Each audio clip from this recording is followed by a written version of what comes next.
Welcome, dear listeners. Tonight, let your thoughts drift gently as we take you on a peaceful journey. This is a space for calm, for quiet moments, and for the kind of stories that settle your heart and slow your breath. Make yourself comfortable, close your eyes if you wish, and allow the world to soften around you. Now, let's begin with tonight's story. Today's story is titled Wraithbound, the Chronicles of Elara, Wynn. Chapter 1, The House of Thornwick. The icy fingers of winter had tightened their grip upon the land, wrapping the once verdant fields and winding streams in a thick blanket of snow. At the heart of the barren landscape stood the House of Thornwick, an ancient, crumbling estate whose sharp towers clawed at the leaden skies. Inside its cold stone walls, a small figure moved quietly, her breath forming pale ghosts in the frozen air. Elara Wynn, a girl of no more than 10 winters, pressed her forehead against a frost-laced window pane. Her auburn hair, untamed and wild, caught the weak shafts of daylight that barely pierced the gloom. She watched the snow fall in a dizzying spiral, each flake a tiny dancer lost in a desolate ballet. "No excursions today," came the stern voice of Mistress Vendra, the housekeeper, from behind her. "Not in this weather." Elara swallowed her protest. She had long since learned that objections in Thornwick were as welcome as springtime flowers in a blizzard. She turned away from the window and curtsied awkwardly, the hem of her threadbare dress brushing against the frozen floor.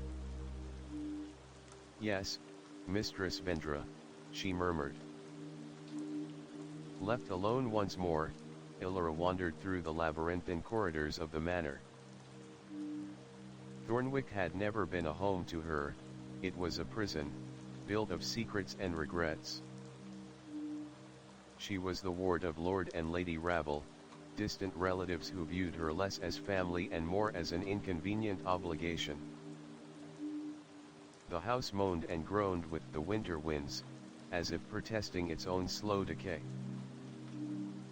Elara's footsteps echoed against the barren stone, leading her to a part of Thornwick seldom trodden by others. There, at the end of a long, unlit hallway, stood a door she had always been warned against. "The east wing is forbidden," Mistress Vendra had said more than once. "It is unsafe." Elara's heart thudded in her chest. Perhaps it was foolish, but on this bitter day, curiosity burned hotter than caution. She reached out a trembling hand and turned the ancient iron handle. The door creaked open to reveal a vast, abandoned ballroom. Dust hung in the air like mist, and tattered banners swayed in unseen currents. A broken chandelier loomed overhead, its once sparkling crystals now dulled by time. Elara stepped inside. At the far end of the ballroom, something gleamed.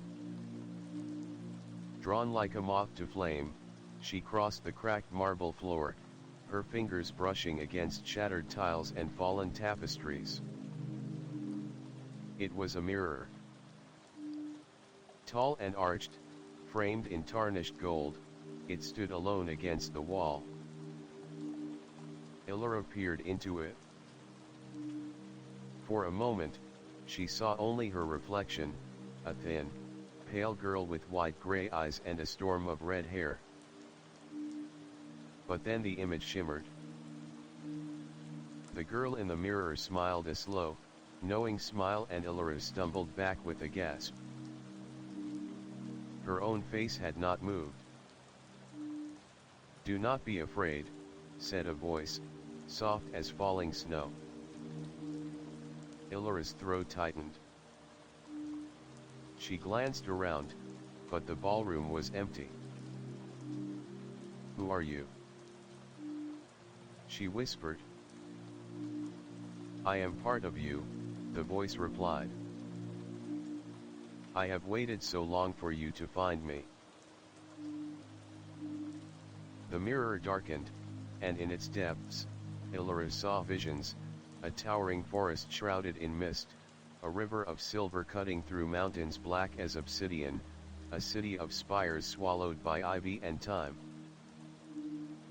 And amidst it all, a name, Eldroan. The word pulsed through her, thrumming in her blood like the beat of ancient drums. "Seek Eldroan," the voice said. "There you will find the truth of who you are." The vision shattered. Elara stumbled backward, falling to her knees. Her head spun, and when she looked up, the mirror was once again ordinary, reflecting only her small, frightened form. From somewhere deep within the house, a bell tolled the call to supper. But Elara barely heard it. Her mind raced with questions, with wonder, and with a fear so profound it rooted her to the spot. Who was she, truly? Why had Thornwick hidden this from her? And what or who awaited her in Eldroan? As the snow continued to fall beyond the broken windows, blanketing the world in silence, Elara made a vow. She would find Eldroan. She would uncover the secrets that Thornwick had buried. And she would never, ever look at her reflection the same way again. Chapter 2, The Fire in the Attic. That night, Elara lay awake in the icy confines of her attic room, her thin blanket no match for the biting cold. The ancient rafters groaned above her, whispering secrets she could almost hear if she dared listen closely enough. She clutched a candle to her chest, its meager flame dancing in the drafts that invaded through the cracked window panes. Sleep eluded her. Every time she closed her eyes, she saw the mirror. She heard the voice. She tasted the strange, metallic tang of destiny on her tongue. Eldroan, she whispered into the darkness, and the very sound seemed to shiver the beams above her. At the stroke of midnight, a gust of wind blew open the small attic window. Snowflakes spun into the room, glistening like shards of stars. Elara rushed to close it but paused when she saw something impossible. Far across the estate grounds, beyond the barren gardens and the skeletal remains of the orchard, a light was burning. A tiny, flickering beacon in the heart of the east wing, the very place she had explored that afternoon. Her heart thudded painfully. The east wing had been abandoned for years. No fires should burn there. Grabbing her woolen shawl, she crept from her room and tiptoed down the creaking staircases. The manor slept heavily, its occupants unaware of the stirrings beneath their very noses. Moonlight poured through the tall, broken windows, silvering the halls in a ghostly glow. Elara moved like a shadow, her small feet making no sound on the flagstone floors. When she reached the east wing, the door that had earlier resisted her touch now hung ajar. Beyond it, a warm, golden light pulsed. Elara slipped inside. The ballroom was transformed. Gone were the tattered banners and the broken chandeliers. The room blazed with live candles floated midair, casting pools of buttery light. Banners stitched with strange sigils hung pristine from the rafters, music soft, otherworldly drifted from no visible source. And standing before the mirror was a woman. Tall, wrapped in flowing midnight blue robes embroidered with silver threads, the woman radiated power. Her face was obscured by a hood, but strands of silver hair spilled from beneath it, glinting like threads of moonlight. Elara froze. "Come closer, child," the woman said without turning. Elara obeyed, her legs trembling. "You have seen," the woman said, her voice resonant and kind. "You have heard. And now, you must choose." Elara swallowed. "Choose what?" The woman finally turned. Her eyes were unlike any Elara had ever seen, deep pools of starlight, ancient and knowing. "To awaken," the woman said simply. "Or to remain asleep." She gestured toward the mirror. It shimmered again, revealing not a reflection but a path, a winding trail through a dark forest, leading to a city bathed in silver light. "This is your destiny," the woman said. "But the journey will be perilous. There are those who would see you fail, who would keep you shackled to this decaying place." "Why me?" Elara asked, her voice cracking. The woman smiled, a sad, beautiful smile. "Because you carry the blood of the first dreamers. And because the world beyond Thornwick is waking and it needs you." Before Elara could respond, the mirror flashed brightly, and the vision vanished. The ballroom returned to its desolate state. The woman was gone. Elara stood alone in the cold, empty room, her heart pounding. From somewhere deep within the house, the bells tolled again, but this time, they sounded wrong. Distorted. Ominous. Heavy footsteps echoed in the halls. "Find her," came the snarled command of Lord Rabble, his voice slithering through the cracks in the doors. "She knows too much." Panic surged through Elara. She fled the ballroom, heart hammering, her mind ablaze with a single, blazing truth. There was no time left. She had to escape Thornwick. She had to find Eldrowan before it was too late. Chapter 3, The Journey Begins. Elara awoke to the dull thud of footsteps echoing through the hallways of Thornwick. She had barely slept, her mind whirling with the images from the mirror. Eldrowan, the name had burned in her mind like an unquenchable flame. She had to leave.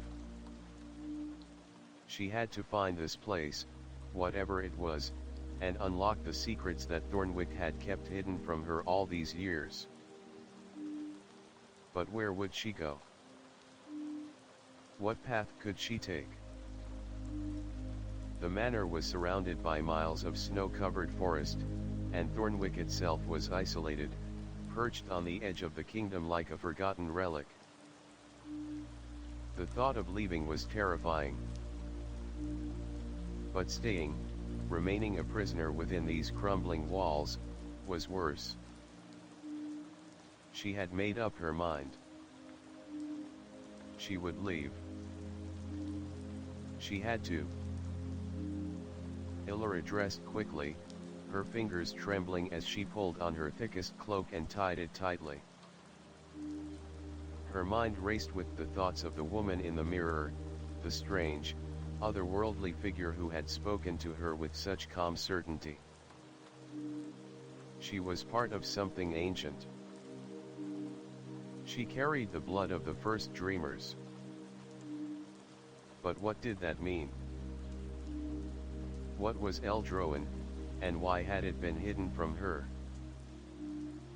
The bell tolled again, calling the household to breakfast. But Elara ignored it. Her stomach churned with dread and excitement in equal measure. She had no time for food. No time for the empty routines of Thornwick. She needed to escape. And if it meant venturing into the unknown, so be it. With her heart pounding in her chest, she slipped out of her room and moved silently through the halls. She passed the familiar, oppressive portraits that lined the walls, the stern, disapproving faces of long-dead rabbles who had owned Thornwick for centuries. Their eyes seemed to follow her as she moved, but she paid them no mind. She had no use for their judgment. No use for the legacy of this cursed place. The stairs creaked beneath her feet as she descended toward the front door. Outside, the world was a white, endless void. The snow had stopped falling for the moment, but the wind howled, carrying with it a biting cold that felt as if it could freeze the soul itself. Elara hesitated for a moment, her hand resting on the door's cold handle. She glanced over her shoulder. The house stood behind her, dark and silent. It seemed to hold its breath, as if watching, waiting for her decision. She pushed the door open. The wind slammed against her face, and she staggered back, momentarily stunned by the force of it. But then she took a deep breath and stepped out into the cold. Her boots crunched through the deep snow as she began her trek away from Thornwick. The estate sprawled behind her, its towering walls fading into the distance as she walked. The world beyond was vast, silent, and uninviting, but Elara felt a strange sense of liberation wash over her. For the first time in her life, she was free. She didn't know where Eldroin was, or how she would find it. But the mirror had shown her a path, a vision of a dark forest and a city of silver light. It was a place she would find, or die trying. As she walked, the wind shifted, and something caught her eye. In the distance, just beyond the tree line, there was a faint flicker of light. It was a soft, steady glow, like a lantern burning in the middle of the woods. Her heart skipped a beat. It was strange to see a light in such an isolated place. But something about it felt familiar. Like it was meant for her. Without thinking, she veered off the path, her feet crunching through the snow as she headed toward the light. The trees loomed tall around her, their twisted branches reaching like skeletal hands, but Elara didn't care. The light beckoned her forward, like a star guiding her through the dark. The closer she got, the more she could make out the shape of the light. It was coming from a small, ancient-looking hut nestled among the trees. Smoke curled from the chimney, and a soft warmth emanated from within. Elara approached cautiously, her breath clouding in the cold air. She reached out and knocked on the door, her heart racing with anticipation. A moment later, the door creaked open. A woman stood before her, draped in a cloak of deep green. Her eyes were sharp and piercing, and her face was weathered, though Elara could see traces of beauty in the lines around her mouth and eyes. "Come in," the woman said softly. "I've been expecting you." Elara blinked in surprise. You've been expecting me?" The woman nodded. "Yes. The first dreamers always find their way." Chapter 4, The Keeper of Secrets. The door creaked open with an unsettling sound, and Elara stepped into the dimly lit room. The air was warm, almost stifling, a stark contrast to the bitter cold outside. The woman who had opened the door motioned for Elara to follow her, her eyes gleaming with an otherworldly light. "Come in, child," she said again, her voice soothing yet firm. "We have much to discuss." Elara hesitated for a moment, then stepped inside. The room was small but cozy, filled with the scent of herbs and burning wood. Shelves lined the walls, crammed with books, jars, and strange trinkets Elara couldn't begin to understand. In the corner, a fire crackled in a stone hearth, casting flickering shadows across the room. The woman closed the door behind them and turned to face Elara. "You must be wondering why I knew you were coming." Elara nodded, still unsure of how to respond. "I don't understand." "How could you know?" The woman smiled, a knowing look in her eyes. "I have been watching over this land for many years. The first dreamers have always been special. And I have waited for you. For this moment." Elara took a deep breath. "What are the first dreamers? And why am I? Why am I one of them?" The woman's gaze softened. "You are the last of your kind, Elara. The first dreamers were the original seers, the ones who could see beyond the veil of time. They were the ones who guided the world through its darkest hours.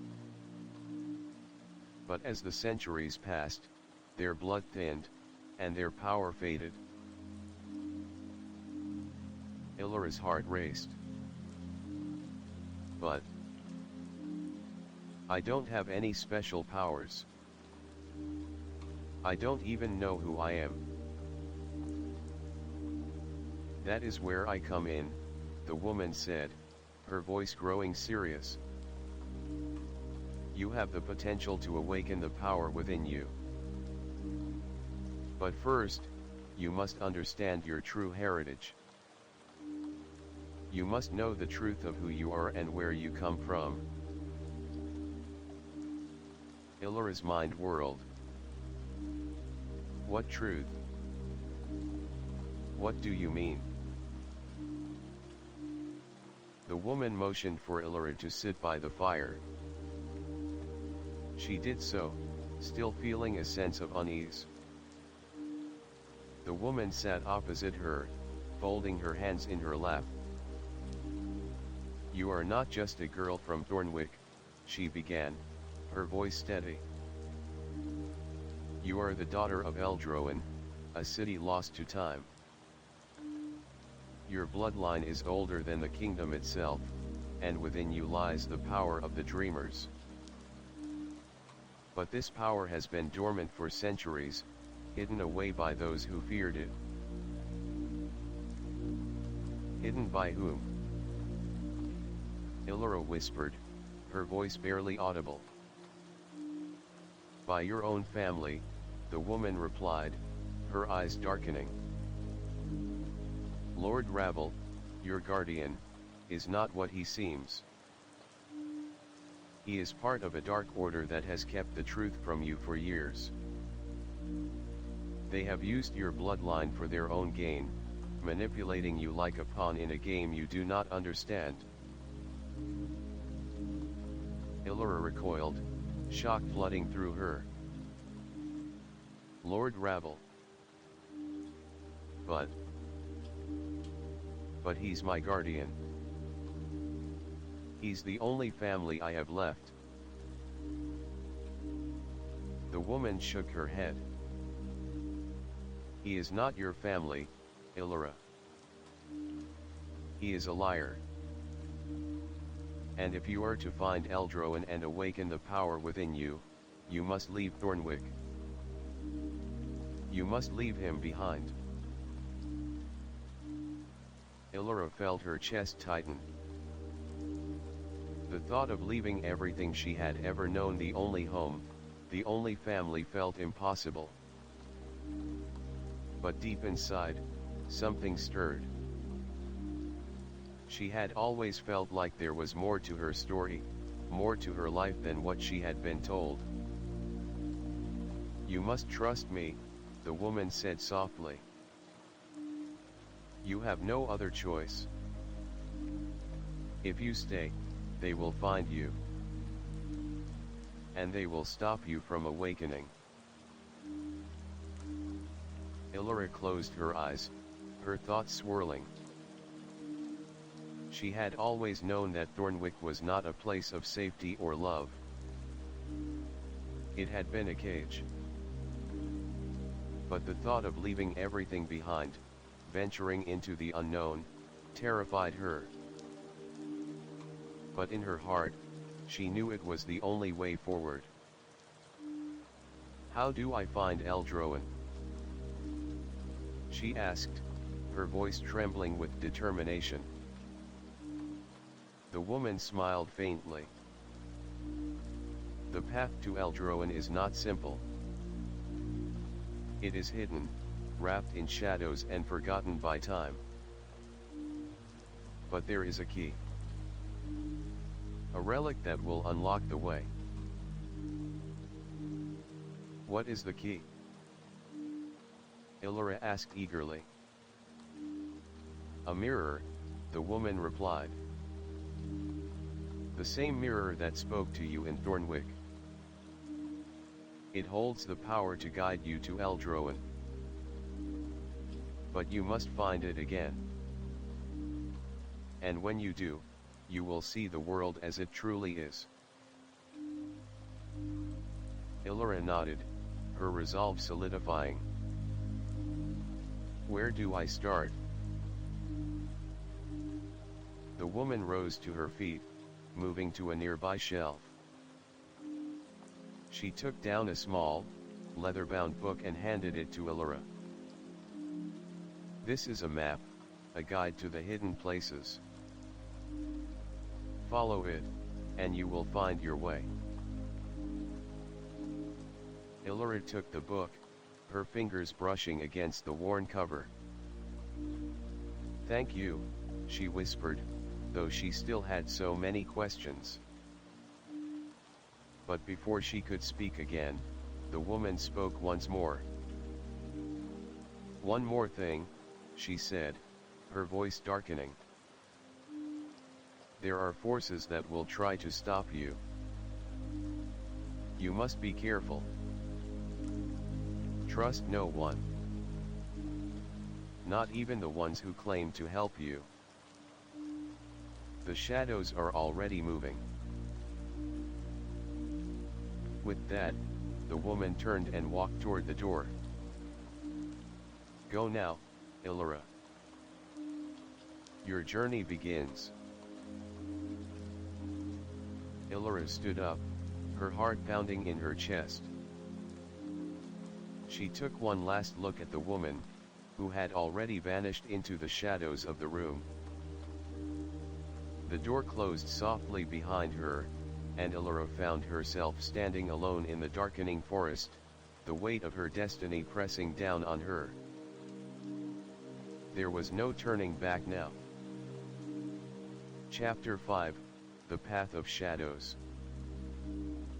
Elara's heart beat wildly as she stepped deeper into the forest, the last remnants of Thornwick fading behind her like a bad dream. The world around her was silent, save for the soft crunch of snow beneath her boots and the faint rustle of the wind through the branches above. The path ahead was treacherous and uncertain, but it was the only way forward. She opened the leather-bound book the woman had given her. The pages were yellowed with age, the ink faint but legible. As Elara read the cryptic words inscribed there, she felt a shiver race up her spine. The map was not a simple guide. It was a puzzle, a series of symbols and landmarks that only someone with the blood of the first dreamers could fully comprehend. At the center of the map was a single word, Eldroan.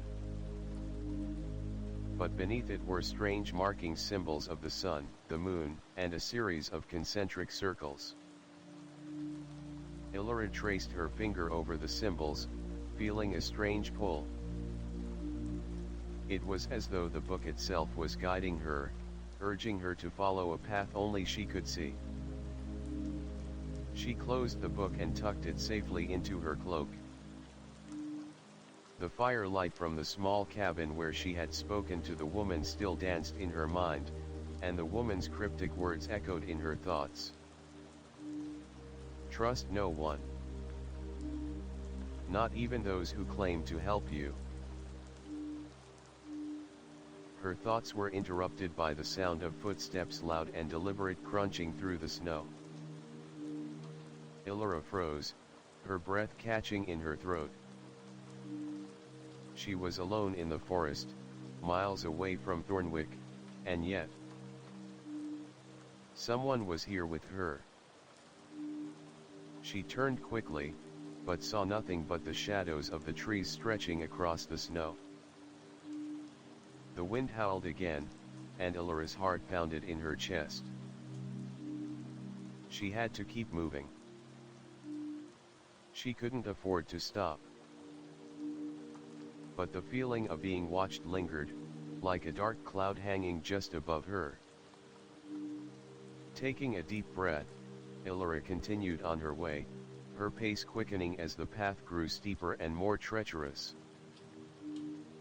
The snow was thick, and the cold began to seep into her bones, but she pushed on. She didn't know where the map would lead her, or how long it would take to find the mirror. But she knew one thing, she could never go back to Thornwick. Not now. Not after everything she had learned. The forest seemed to grow darker as she walked.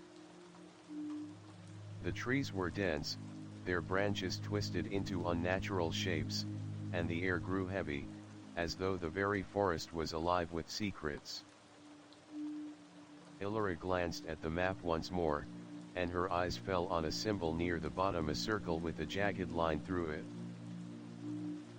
The word Guardian was written next to it. Elara's pulse quickened. The Guardian. Who or what was the Guardian? And why had the woman spoken of shadows? Was it possible that someone had been sent to stop her? The thought made her uneasy, but she refused to let fear control her. She had come too far. She would not turn back. The deeper she traveled into the forest, the more disorienting it became. The trees seemed to close in around her, and the path disappeared under a thick layer of snow. Elara's breath was shallow, her hands numb with cold, but she could feel the pull of the map, the draw of something greater, calling to her from deep within the forest. Suddenly, a low growl broke the silence, echoing through the trees. Elara stopped dead in her tracks. Her heart skipped a beat as she listened, her eyes scanning the darkness. Another growl, closer this time. It wasn't the wind. It wasn't the trees. Something was out there, watching her. Before she could react, the growl turned into a snarl, and a massive shape leapt from the shadows, landing just in front of her. Elara gasped and stumbled back, her hands instinctively reaching for the small dagger she carried at her side. But she froze as the creature revealed itself a large wolf, its eyes glowing with an unnatural light. Its fur was dark as night, and its massive fangs gleamed in the pale light. The wolf bared its teeth, growling menacingly as it stepped closer to her.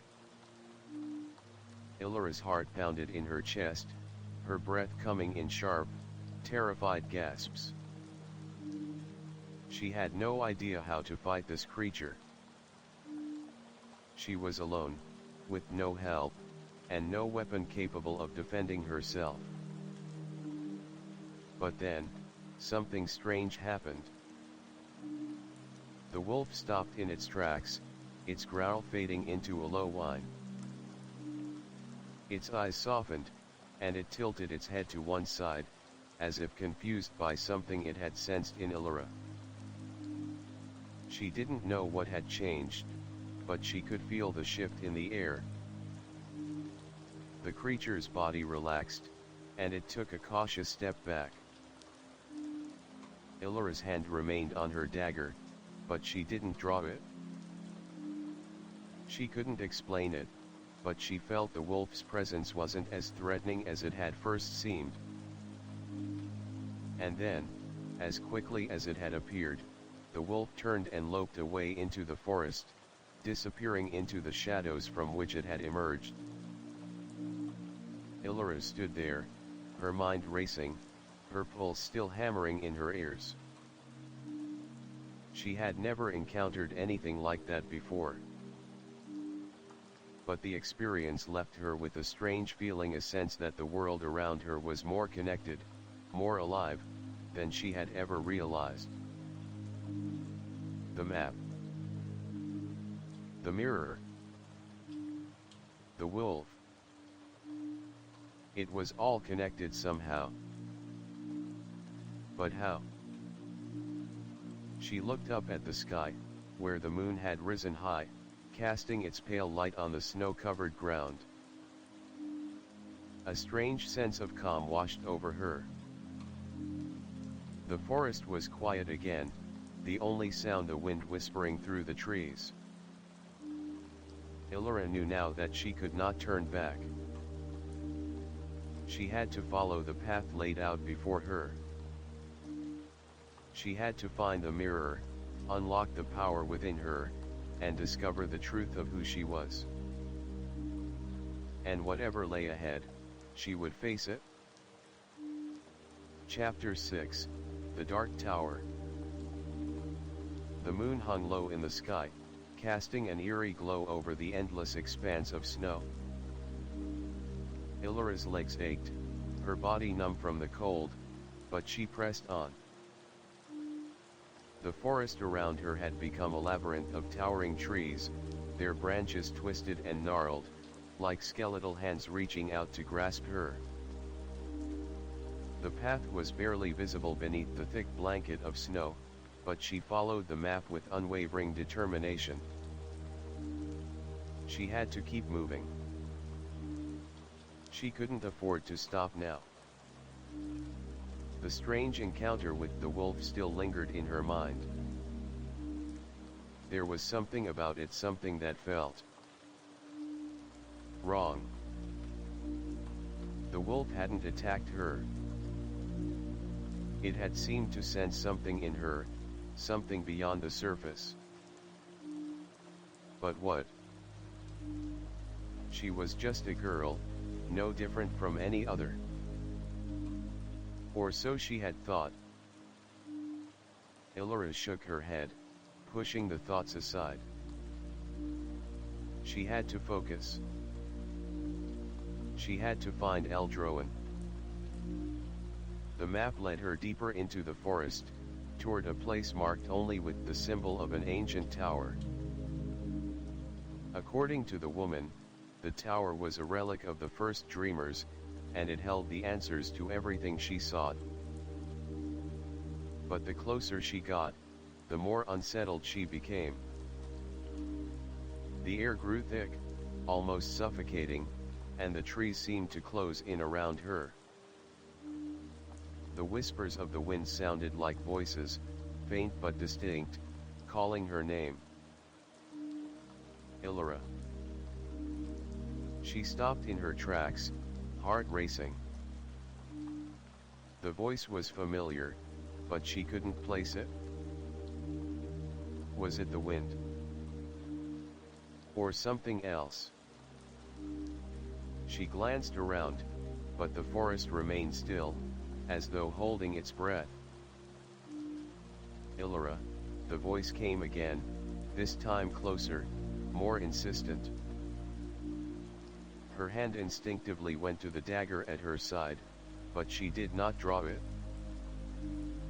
Instead, she waited, her breath shallow, listening. The air was still. Elara, you have come. Elara's blood ran cold. The voice was not the wind. It was real. She took a step back, eyes darting around the trees. But there was nothing. No one. Suddenly, the ground beneath her feet shifted. A low rumble echoed from deep within the earth, and the trees groaned, as if the very forest were alive. The wind howled, swirling in a furious frenzy, and Elara's cloak whipped around her like a storm. Then, from the shadows of the trees, a figure appeared. Tall and cloaked in black, the figure emerged from the darkness like a shadow given form. Its face was hidden beneath a hood, but Elara could sense the malevolent energy radiating from it. The air around the figure was charged, crackling with dark magic. Who are you? Elara demanded, her voice steady despite the fear coursing through her veins. She had no idea where this figure had come from or what it wanted, but she wasn't going to stand down. The figure's head tilted slightly, as though studying her. Then, with a voice like gravel scraping against stone, it spoke. You are not ready, Elara. Elara's heart skipped a beat. What do you mean? What do you want? The figure took a step forward, its presence like a suffocating fog. I am the keeper of the shadows, the one who guards the way to Eldroen. Many have come before you, seeking the same answers. But none have succeeded. You are no different. I am different, Elara said, her voice trembling, but defiant. I will find Eldroen. I will awaken the power within me. I won't be stopped. The figure laughed, a hollow, mirthless sound. You think your will alone is enough. You are a mere child, Elara. The path you seek is fraught with peril. And the shadows will consume you. A cold wind howled through the trees, and Elara's breath caught in her throat. She could feel the weight of the figure's words pressing down on her, but she refused to yield. She had come this far. There was no turning back now. "I don't care what you say," Elara said, her voice steady. "I will find Eldroen. You can't stop me." The keeper's form seemed to flicker in and out of focus, like a shadow too dark to hold solid form. Its voice rang out, louder now, filled with ancient power. "Then prepare yourself, Elara Wynn," it intoned. "The shadows are awakening. And you are not ready for what you will find." The figure stepped back into the darkness, its form dissolving into the shadows like smoke. Elara stood frozen for a moment, her mind racing. She had to move. The path ahead was still uncertain, but she knew one thing: the keeper had been right about one thing: she wasn't ready.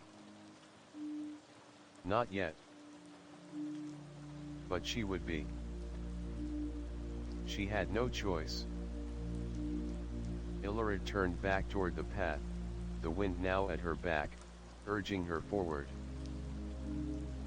Her steps were slower now, more deliberate, as if the weight of the encounter with the keeper had settled over her like a heavy cloak. But she couldn't afford to stop. She couldn't afford to be afraid. Eldroen was close. She could feel it in her bones. And whatever awaited her at the end of this path, she would face it. Chapter 7, The Tower of Eldroen.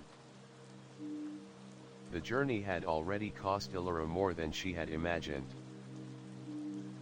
The chill of the forest seemed to have settled deep in her bones, and her mind felt heavy with the weight of the shadows she had encountered. But there was no turning back now. Each step took her closer to Eldroen, and she could feel it: the city hidden in the heart of the world, waiting for her to awaken its secrets.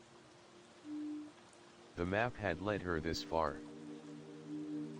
It was only a matter of time before she reached the end of the path, or so she hoped.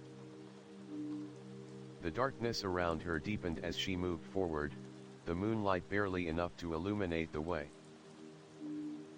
The trees had given way to a thick, tangled thicket, and the air grew thick with the scent of damp earth and decaying leaves. Elara could feel the weight of the place pressing in on her. The silence was oppressive, broken only by the sound of her boots crunching in the snow. Her thoughts drifted back to the encounter with the keeper. The figure had been ominous, its words lingering in her mind. "You are not ready." She shook her head, pushing the thought away. She didn't have time for doubts. She was ready. She had to be. The path twisted ahead, leading her toward what appeared to be a towering stone structure looming in the distance. It was the Tower of Eldroen, tall, jagged, and ancient. Its stone walls were dark and covered with creeping ivy, its silhouette casting a long shadow over the snow-covered ground. Elara approached the base of the tower, her heart pounding. She had heard the stories, the tales of Eldroen, the city of power and magic, lost to time. But now, standing before it, it felt real. It felt alive. The stone seemed to hum with energy, as though the tower itself was waiting for her. Without hesitation, she began to climb the winding staircase that led to the entrance. The steps were worn, uneven, and slippery, but Elara moved swiftly, her determination driving her forward. As she reached the top, she paused for a moment, catching her breath. The wind howled around her, tugging at her cloak, but she stood firm. The door before her was massive, made of ancient oak and bound with iron. Its surface was covered in intricate carvings, symbols Elara could not decipher.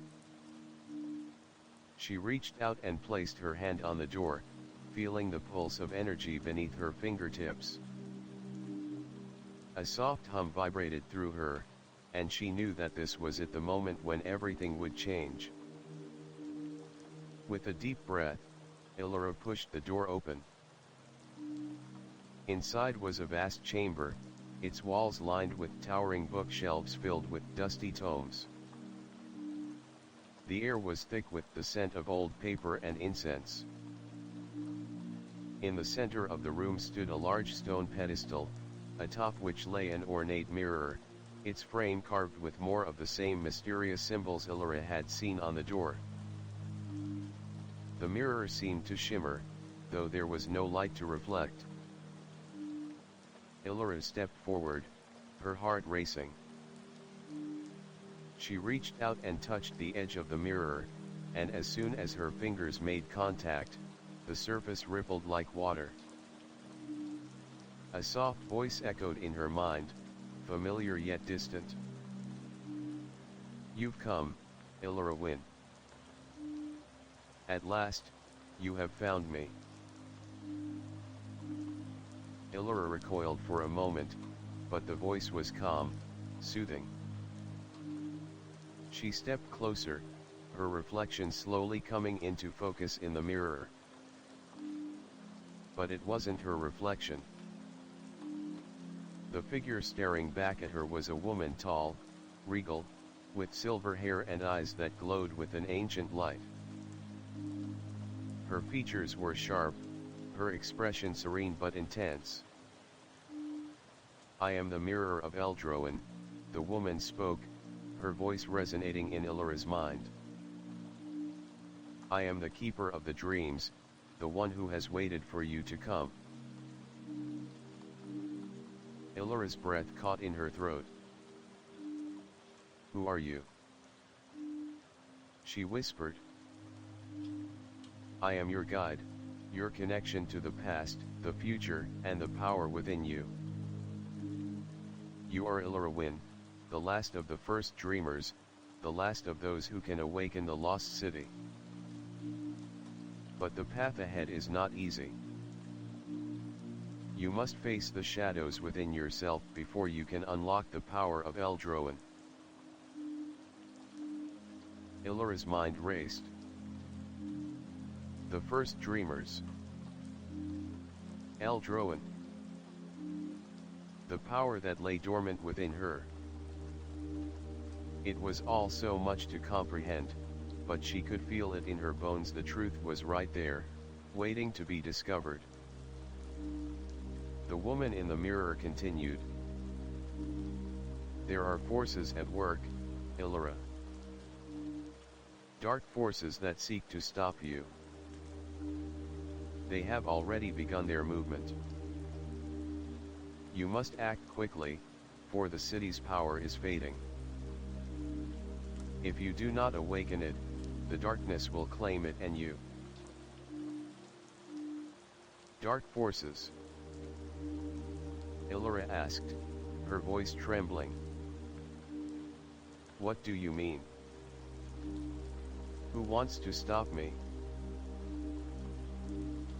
The mirror shimmered again, and for a moment, Elara saw a flash of images, shadowy figures moving through the halls of Thornwick, Lord Ravel's face twisted in anger, a dark figure with glowing red eyes. Watching from afar. The images flickered and vanished.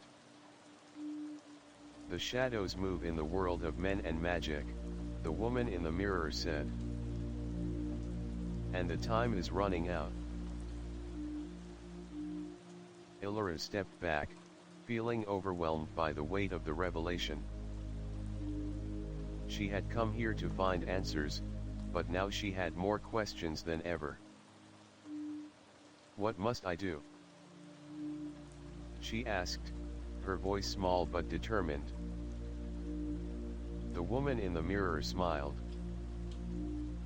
You must journey to the heart of Eldroin, where the city's true power lies. Only there can you awaken the magic that sleeps within you. But beware, for the path is fraught with peril, and the shadows will not hesitate to strike. Elara nodded, her resolve strengthening. She had come this far. She wouldn't back down now. Go, the woman said softly. The path to Eldroin lies ahead. Follow it, and you will find what you seek. Elara turned away from the mirror, her heart filled with a sense of purpose she had never known before. The world around her seemed to fall away, and she felt the pull of Eldroin like a magnet drawing her toward its heart. But as she stepped toward the door, something stirred in the shadows, a dark presence, watching her every move. Chapter 8, The Heart of Eldroin. Elara stood before the door to Eldroin, her heart pounding in her chest. She had passed through countless trials, faced the shadows of the past, and uncovered secrets that were never meant to be known. But now, as she gazed upon the towering, ancient gates of the lost city, she felt a deep, consuming fear. This was the moment. The heart of Eldroin was within her reach, but what awaited her inside? Was she ready for the power it held? She reached for the door, its surface covered in intricate carvings, the same symbols she had seen on the mirror. As her fingers brushed against the cold stone, a surge of energy coursed through her, like a bolt of lightning that awakened something deep within her soul. The power of the first dreamers. The magic that flowed in her veins. It was time to embrace it. With a deep breath, Elara pushed the door open. The air inside Eldroin was thick with magic, the very atmosphere pulsing with ancient energy. The city stretched before her, a sprawling metropolis of towering spires and wide boulevards, all shrouded in mist. The streets were eerily silent, and the buildings loomed like silent sentinels, their windows dark and lifeless. Yet there was an undeniable sense of life here, of something ancient and powerful that had been waiting for her. Elara stepped forward, her boots making soft echoes on the cobblestone streets. Her breath was shallow, her senses heightened. She could feel the weight of Eldroin pressing down on her, the city itself watching, waiting. The mirror's voice still echoed in her mind, urging her forward. Find the heart, the woman had said. It is the key to your power. But where was the heart? And how would she find it in a city so vast and forgotten? As Elara walked deeper into Eldroin, the shadows around her began to shift. The mist swirled and parted, revealing an imposing tower in the distance. It was taller than any of the other buildings, its stone surface slick with age and covered in twisting vines. The tower seemed to reach toward the heavens, its peak lost in the clouds. Elara's heart skipped a beat. The tower was the heart of Eldroin. She could feel it in her bones, the pull of the magic that resided within it. This was where it all began, where the power of the first dreamers had been born. But she was not alone. As Elara neared the base of the tower, a figure emerged from the shadows. It was a man, tall and cloaked in dark robes, his face hidden beneath a hood. His presence was commanding, and his very being radiated an aura of darkness. Elara's heart clenched in her chest. She had seen him before. Lord Ravel. He stood in her way, his eyes glowing with malice. "So, you've come at last, Elara," he said, his voice cold and taunting. "I knew it was only a matter of time before you found your way here." Elara gritted her teeth. "What do you want, Ravel?" The man stepped forward, his movements smooth and calculated. "What I want is simple. The heart of Eldroan. The power that it holds. And you, Elara, are the key to unlocking it. The blood of the first dreamers flows in your veins, but you cannot control it. You cannot wield the power that is rightfully mine." Elara took a step back, her eyes narrowing. "I will never give it to you. You've lied to me, used me, but I won't let you have the heart." Ravel's lips curled into a sinister smile. "You are foolish to think you can stop me. The heart of Eldroan is not meant for someone like you. It was always meant for me.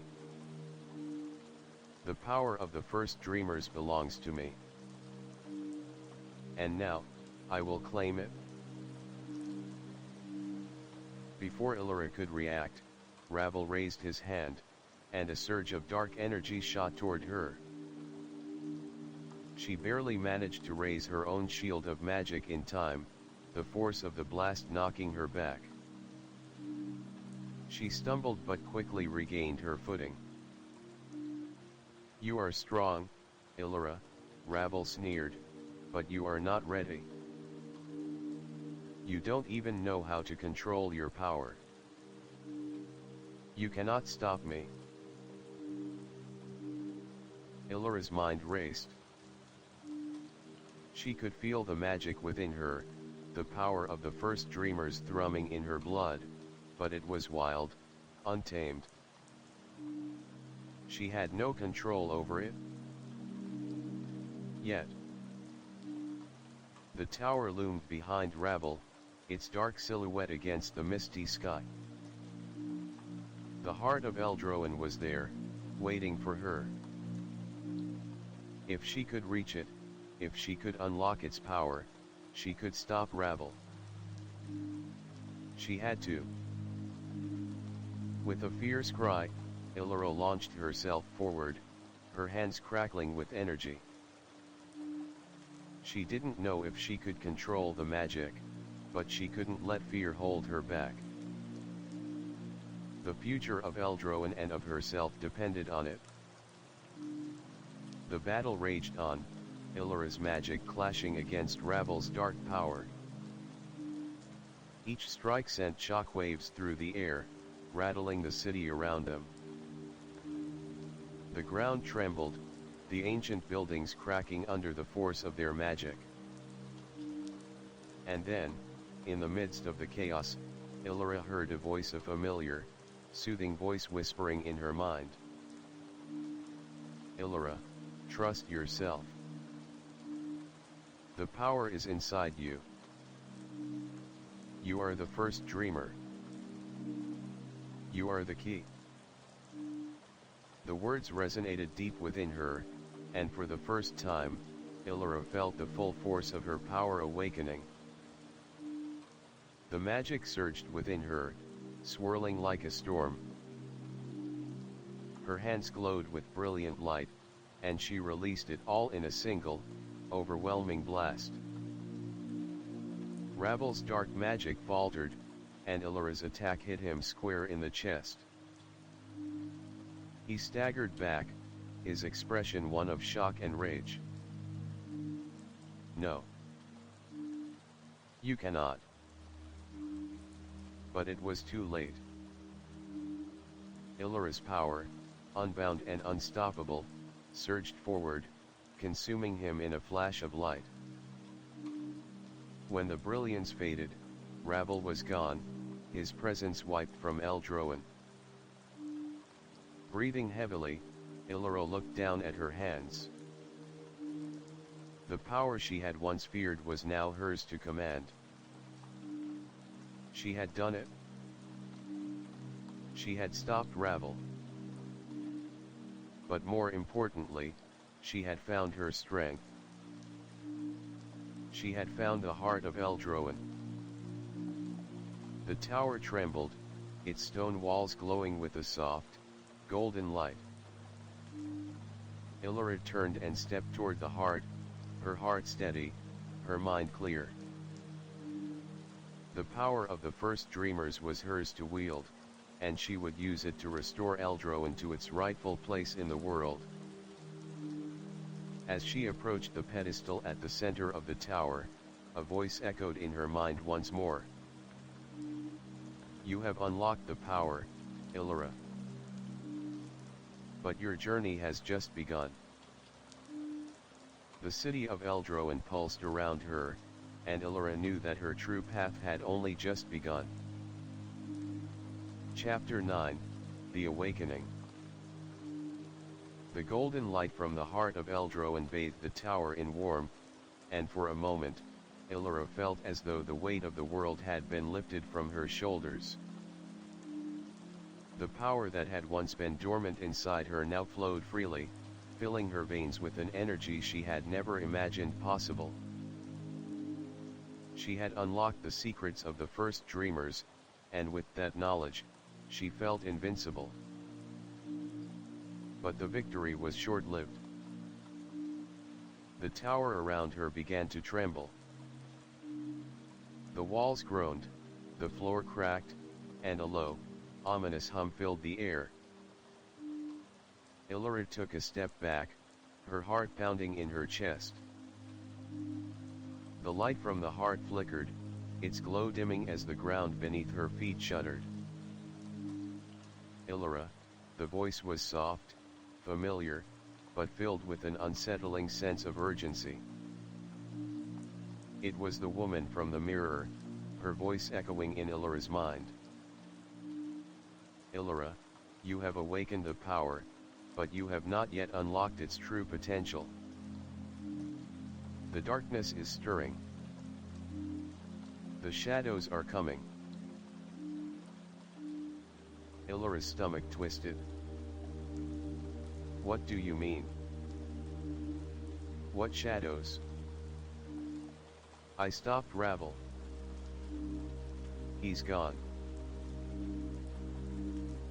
The voice did not respond immediately, but when it did, it was filled with a sorrowful urgency. The shadows are not just the men you know. They are ancient forces, older than even the first dreamers. They have lain dormant for centuries, waiting for the right moment to rise. Ravel was but a pawn in a much greater game. Ilara's mind raced. She had faced Ravel, defeated him, and unlocked the power of Eldroen. She had done what no one else could. But now, it seemed there were even greater dangers lying in wait. Then what must I do? Ilara asked, her voice steady despite the fear that threatened to rise within her. How do I stop them? The voice in her mind was quiet for a moment, and when it spoke again, it was filled with a deep, ancient wisdom. You must find the 3 keys of Eldroen, the voice said. They are scattered throughout the city, hidden in places known only to those who can see beyond the veil. They are the key to controlling the power you've awakened. Without them, the shadows will overwhelm you. Ilara's mind spun. 3 keys. Hidden in Eldroen. But where? How was she supposed to find them? The first key is held in the library of the ancients, the voice continued. It is a place of knowledge, guarded by those who have sworn to protect the secrets of Eldroen. The second is hidden in the Temple of the Moon, deep beneath the city's foundations. It is a place of great power, but also great danger. And the third, the voice faltered, a sense of dread creeping into its tone. The third is lost to time. It lies somewhere in the forgotten abyss, beyond the reach of those who have come before you. Elara's heart sank. 3 keys. Each one more difficult to find than the last. And the third, the forgotten abyss. It sounded like a place out of nightmares. But she had no choice. If she wanted to stop the shadows and protect Eldroen, she had to find the keys. And she had to do it before the darkness consumed everything. With a deep breath, Elara turned away from the heart of Eldroen. The city around her had begun to stir, the air buzzing with magic. It was as though the very stones of Eldroen were alive, waiting for her to take the next step. She made her way down the tower's spiral staircase, her mind focused on the task ahead. The library of the ancients was her first destination. She had no idea what she would find there, but she knew it was the only place she could start. The streets of Eldroen were silent as she walked, the city eerily still. The buildings, once majestic and filled with life, now stood as silent witnesses to the passage of time. The city had been forgotten by most, its power lying dormant for centuries. But now, with Elara's arrival, the city was waking up, its heart beating once again. As she walked through the city's winding streets, Elara couldn't shake the feeling that she was being watched. Her instincts were on high alert, every shadow seeming to shift with a life of its own. She kept her hand on the hilt of her dagger, ready for anything. Eventually, she came to a grand set of doors, their surface carved with intricate symbols. The library of the ancients. Elara hesitated for a moment before pushing the doors open. Inside, the air was thick with dust and age. The library stretched before her, an endless sea of books and scrolls that seemed to go on forever. Shelves upon shelves of ancient knowledge filled the room, the quiet whispers of forgotten wisdom echoing through the vast space. Elara stepped forward, her boots silent on the stone floor. She didn't know where to start, but she knew she had to find the first key. The fate of Eldroen and the world depended on it. As she moved deeper into the library, she felt the weight of the place pressing down on her. The air felt heavy, thick with magic and secrets. She could feel the power of the first dreamers all around her, but it was a power that seemed just out of reach. She was close. She could feel it.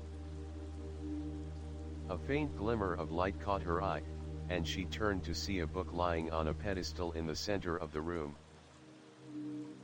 It was old, its cover faded with age, but something about it drew her in.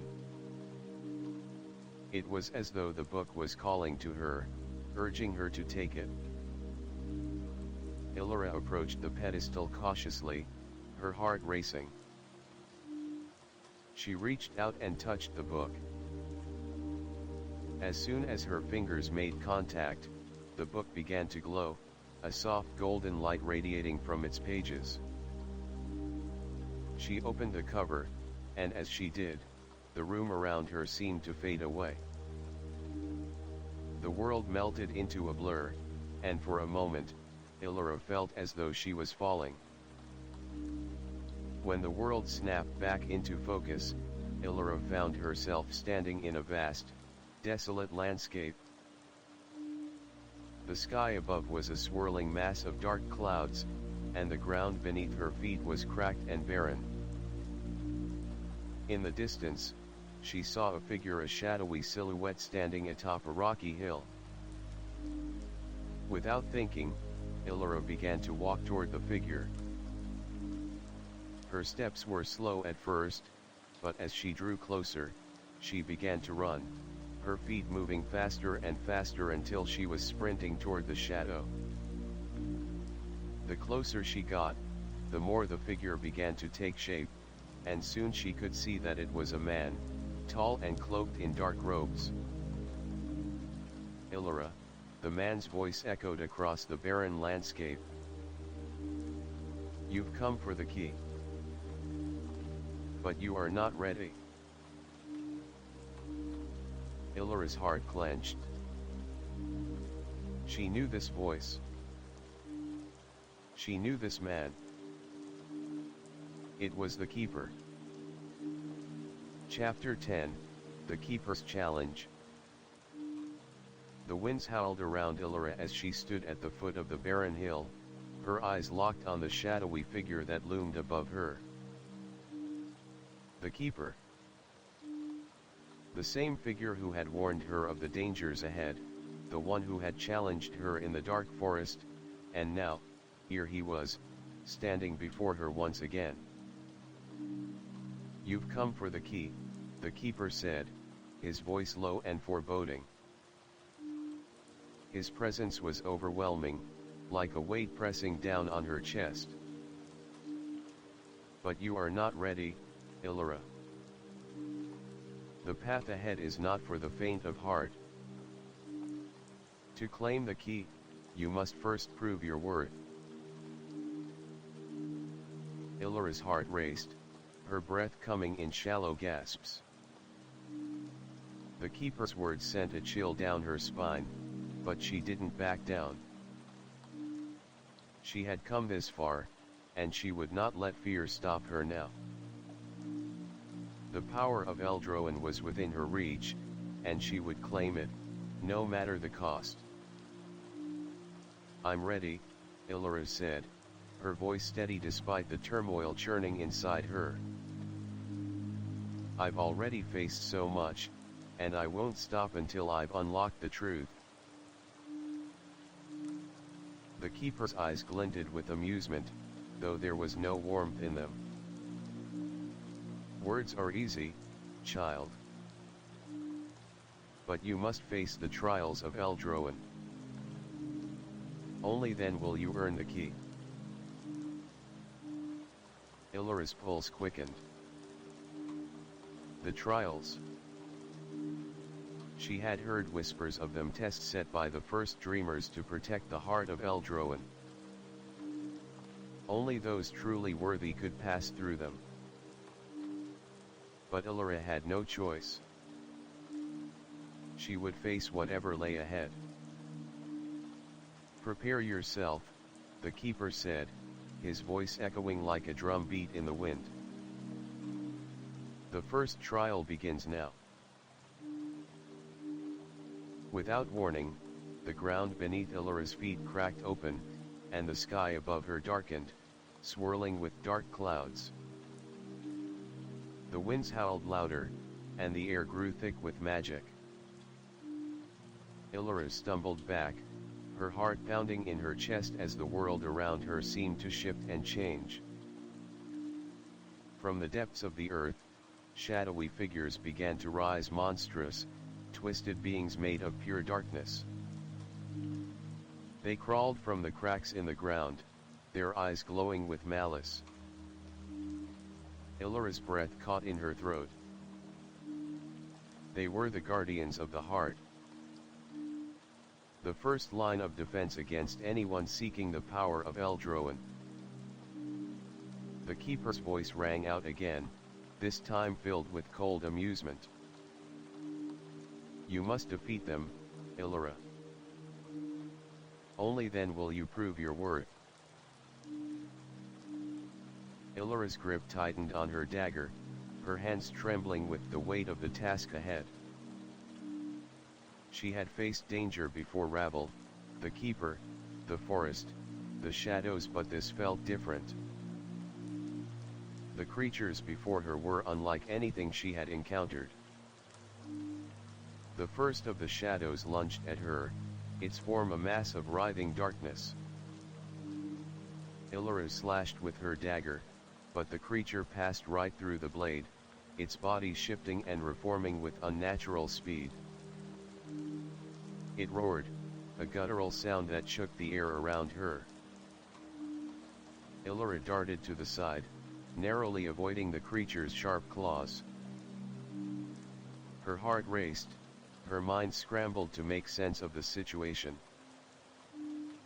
She had no idea how to fight something like this. Her magic was powerful, but it was still raw, untamed. She needed to focus. She reached into herself, drawing on the magic that flowed through her veins, the power of the first dreamers. She closed her eyes, centering herself, and let the energy of Eldroin fill her. The wind seemed to calm, the ground beneath her feet steadying. With a shout, Elara thrust her hand forward, releasing a surge of magic that exploded outward in a brilliant wave of light. The shadowy creature howled in pain as the light engulfed it, its form disintegrating into nothingness. The air shimmered with the residue of the magic, and for a moment, Elara could feel the connection to Eldroin, the ancient power of the city, flowing through her. But there was no time to celebrate. The other creatures were closing in. The second shadow charged, its form twisting and shifting, its claws reaching for her throat. Elara gritted her teeth, narrowing her focus. She wasn't going to let these creatures stand in her way. She raised her hand once more, but this time, instead of releasing light, she concentrated on the darkness itself. She reached out and grabbed hold of the shadow, pulling it toward her. The creature hissed, struggling against her grip, but Elara held firm. She could feel the darkness, its cold, malevolent energy pulsing in her hands. And then, with a single thought, she willed it to vanish. The shadow screeched, its form disintegrating into a cloud of smoke, and Elara was left standing alone in the center of the chaos. Her breath came in ragged gasps, her body trembling from the exertion. She had done it. She had faced the first trial and emerged victorious. But the keeper was not impressed. His cold gaze never wavered as he observed her. You are strong, Elara. But this is only the beginning. The second trial awaits. The world around her shifted again, the landscape changing as though she were standing on the edge of another world. The ground beneath her feet crumbled away, and she found herself standing in a vast, endless void. The wind had stopped, and the silence was deafening. Elara Wynn, a voice boomed from the depths of the void, a voice that seemed to come from everywhere and nowhere at once. You have proven your strength, but do you have the courage to face your greatest fear? Elara's heart skipped a beat. Fear. What fear? She had already faced so much, and yet, this voice filled her with a deep, gnawing dread. She had come this far, but what awaited her now? Out of the darkness, a figure began to emerge, tall, cloaked in shadow, its face obscured by a hood. The figure's presence was suffocating, its aura of power overwhelming. "Elara," the figure whispered, its voice like ice. "Do you remember me?" Elara's blood ran cold. She knew that voice. She knew that figure. It was her, or at least, it looked like her. The figure took a step forward, and Elara could see it more clearly now. It was a mirror image of herself, only twisted, darker.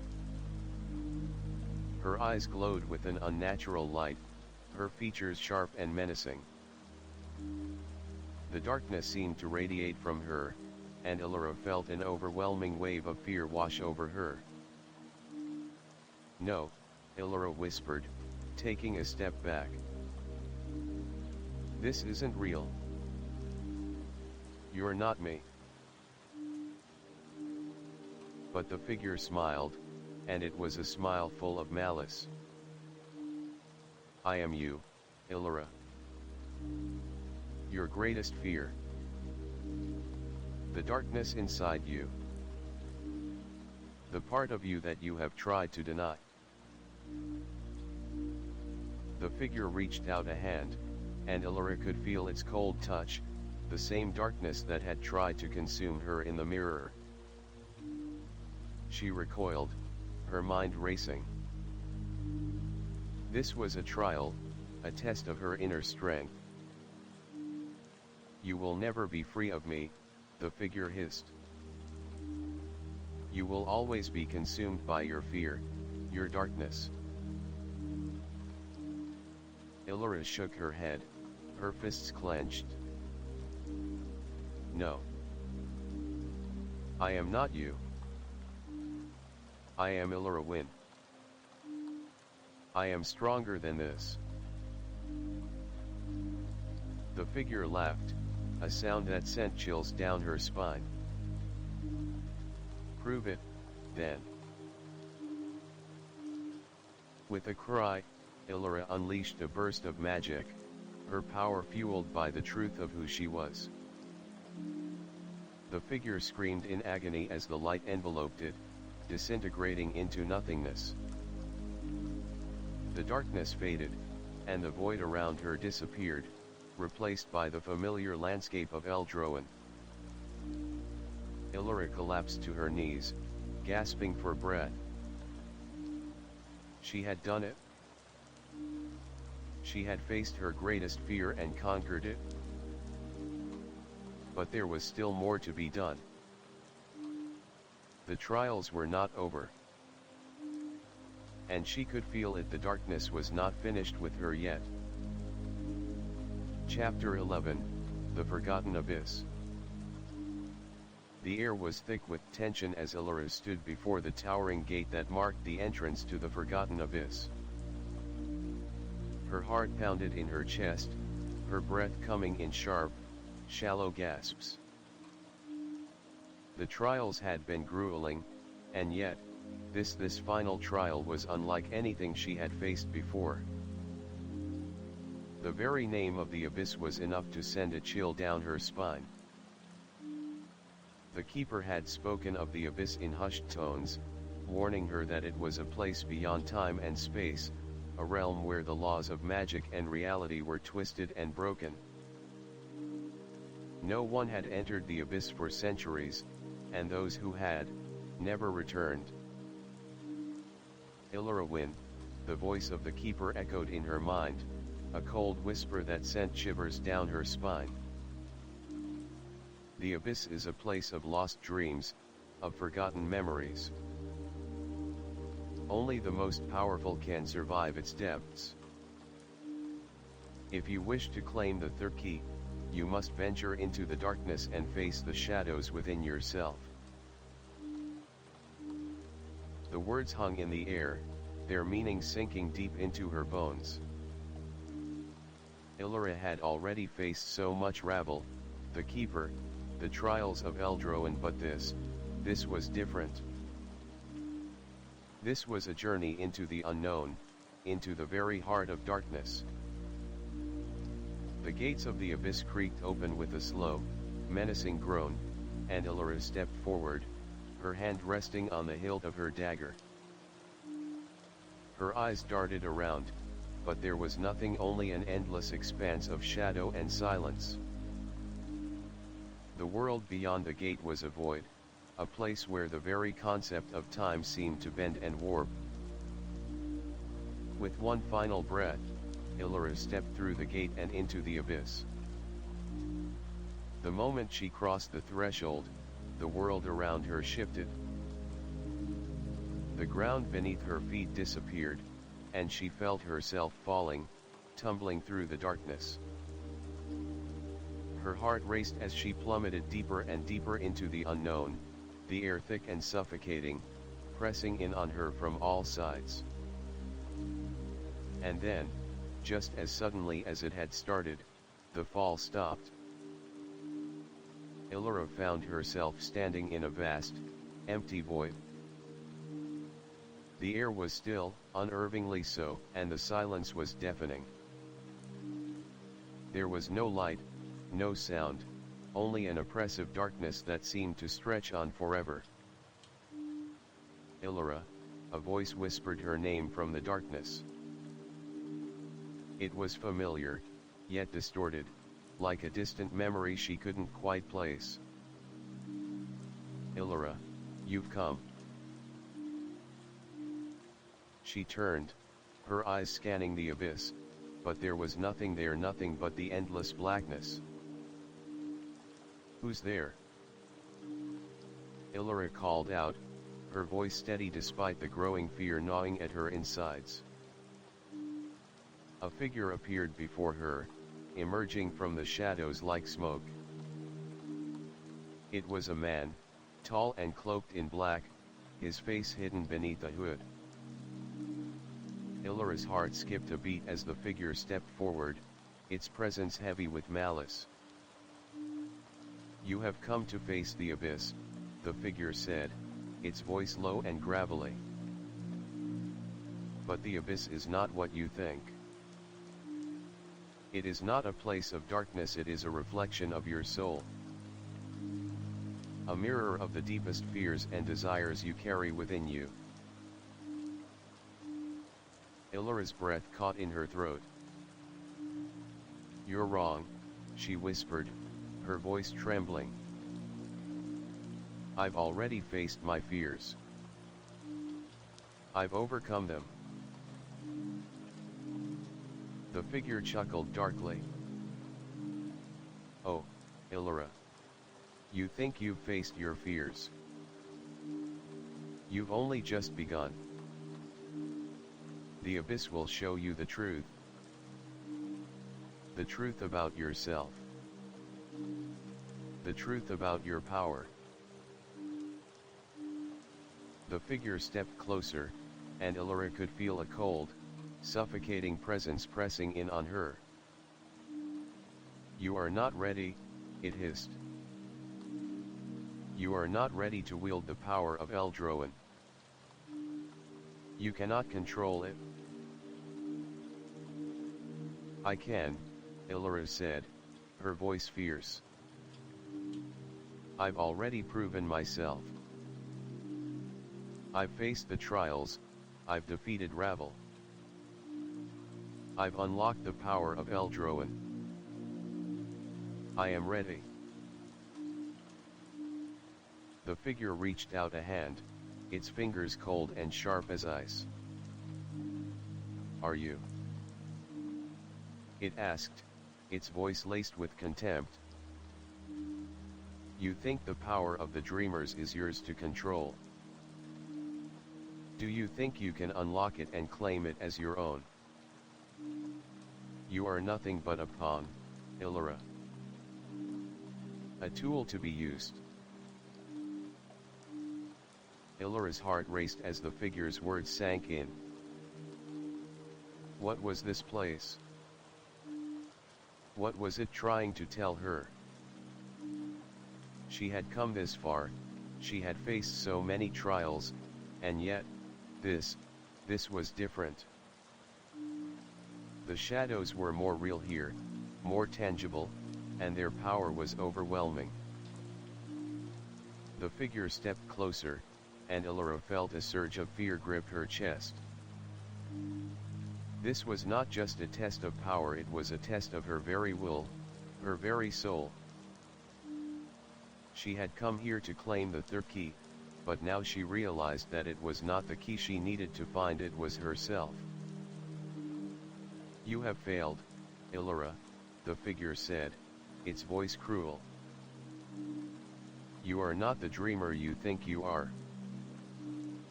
You are weak.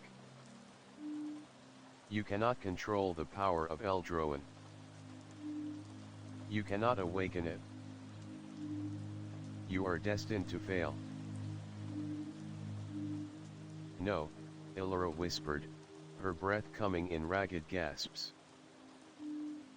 "I am not weak. I will not fail." With a sudden surge of strength, Elara drew her dagger, her fingers trembling as she gripped the hilt. She had faced Ravel, she had faced the Keeper, and now she would face this twisted reflection of herself. The abyss had come to show her her greatest fears, but she would not let it consume her. She would not let it control her. With a cry, she charged forward, her dagger gleaming in the darkness as she slashed at the figure before her. The figure recoiled, its form flickering like smoke. But Elara's strike landed true, and the figure let out a screech of pain as it vanished into the void. The darkness around her began to shift, the weight lifting from her shoulders. The abyss had shown her the truth that she had always feared to face. But now she knew. She knew that the power of Eldroan was hers to control, and she would not let anyone stand in her way. With a final, determined breath, Elara stepped forward, her dagger raised high.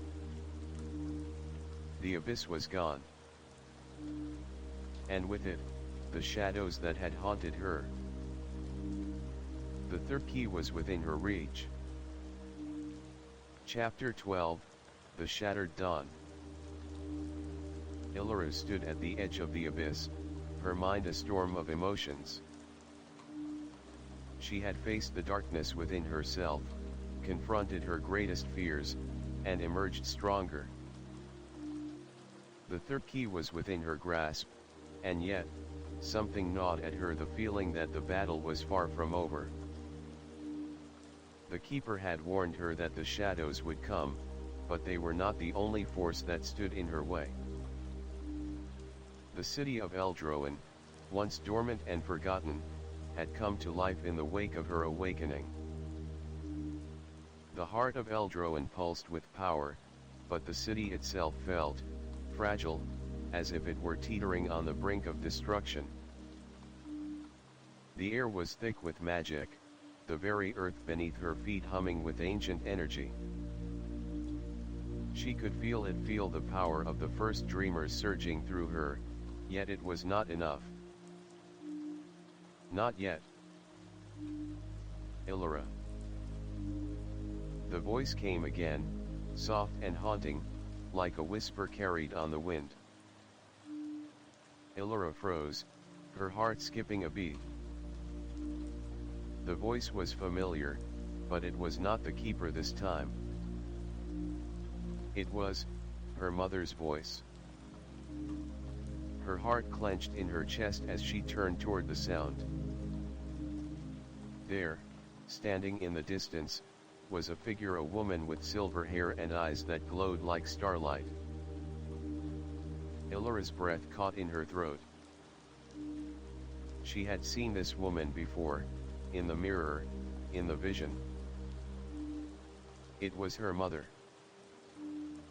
Or at least, someone who looked like her. Elara, my child, the woman said, her voice trembling with emotion. You've come so far. But there is still much to do. Elara's legs trembled as she stepped forward, drawn to the figure before her. Mother, she whispered, her voice barely audible. Is it really you? The woman smiled, but it was a sad smile, one filled with sorrow and regret. I am not your mother, Elara. I am but a reflection of what you've lost. A part of you that was forgotten. Elara's mind spun. What do you mean? What are you trying to tell me? The woman's eyes softened, her gaze filled with sadness. You are the last of the first dreamers, Elara. The bloodline is yours to carry, but it is not a gift. It is a burden. The power you seek, this magic, it comes with a price. The shadows you have fought are not the true enemy. The true enemy is the one who controls the power of Eldroan. Elara's heart clenched in her chest. Who controls it? The woman's expression darkened. Your guardian. Lord Ravel. The name hit Elara like a bolt of lightning. Lord Ravel. The man who had raised her, the man she had trusted. The man who had claimed to be her family. Ravel. But I thought he was on my side. I thought he... No, the woman interrupted, her voice sharp. He has been using you, Elara. He is not who he appears to be.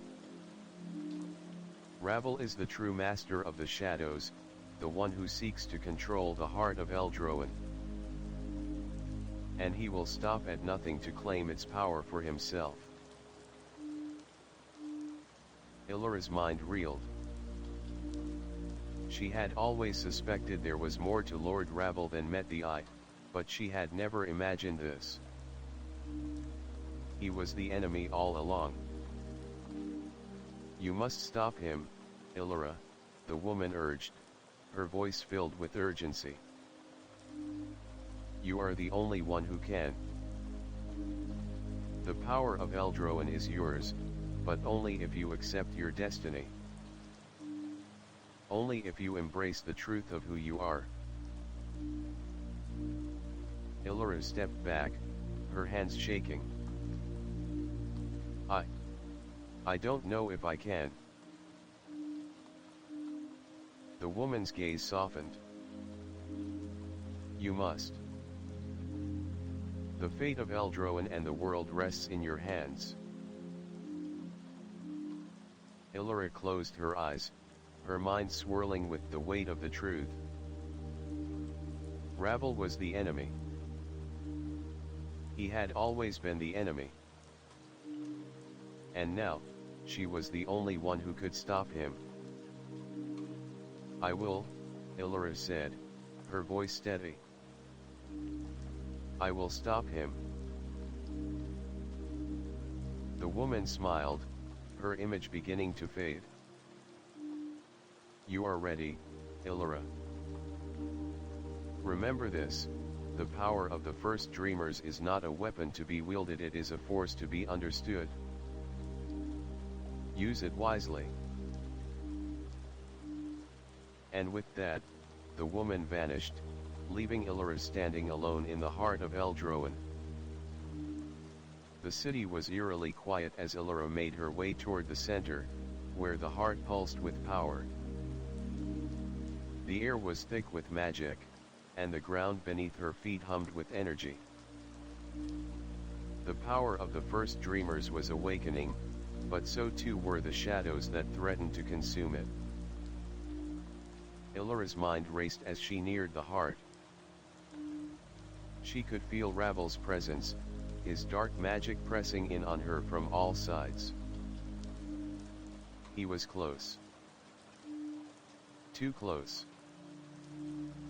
The tower loomed before her, dark and foreboding. The doors creaked open as she approached, and Elara stepped inside. The air was heavy with power, the walls lined with ancient symbols that seemed to shift and change as she walked past them.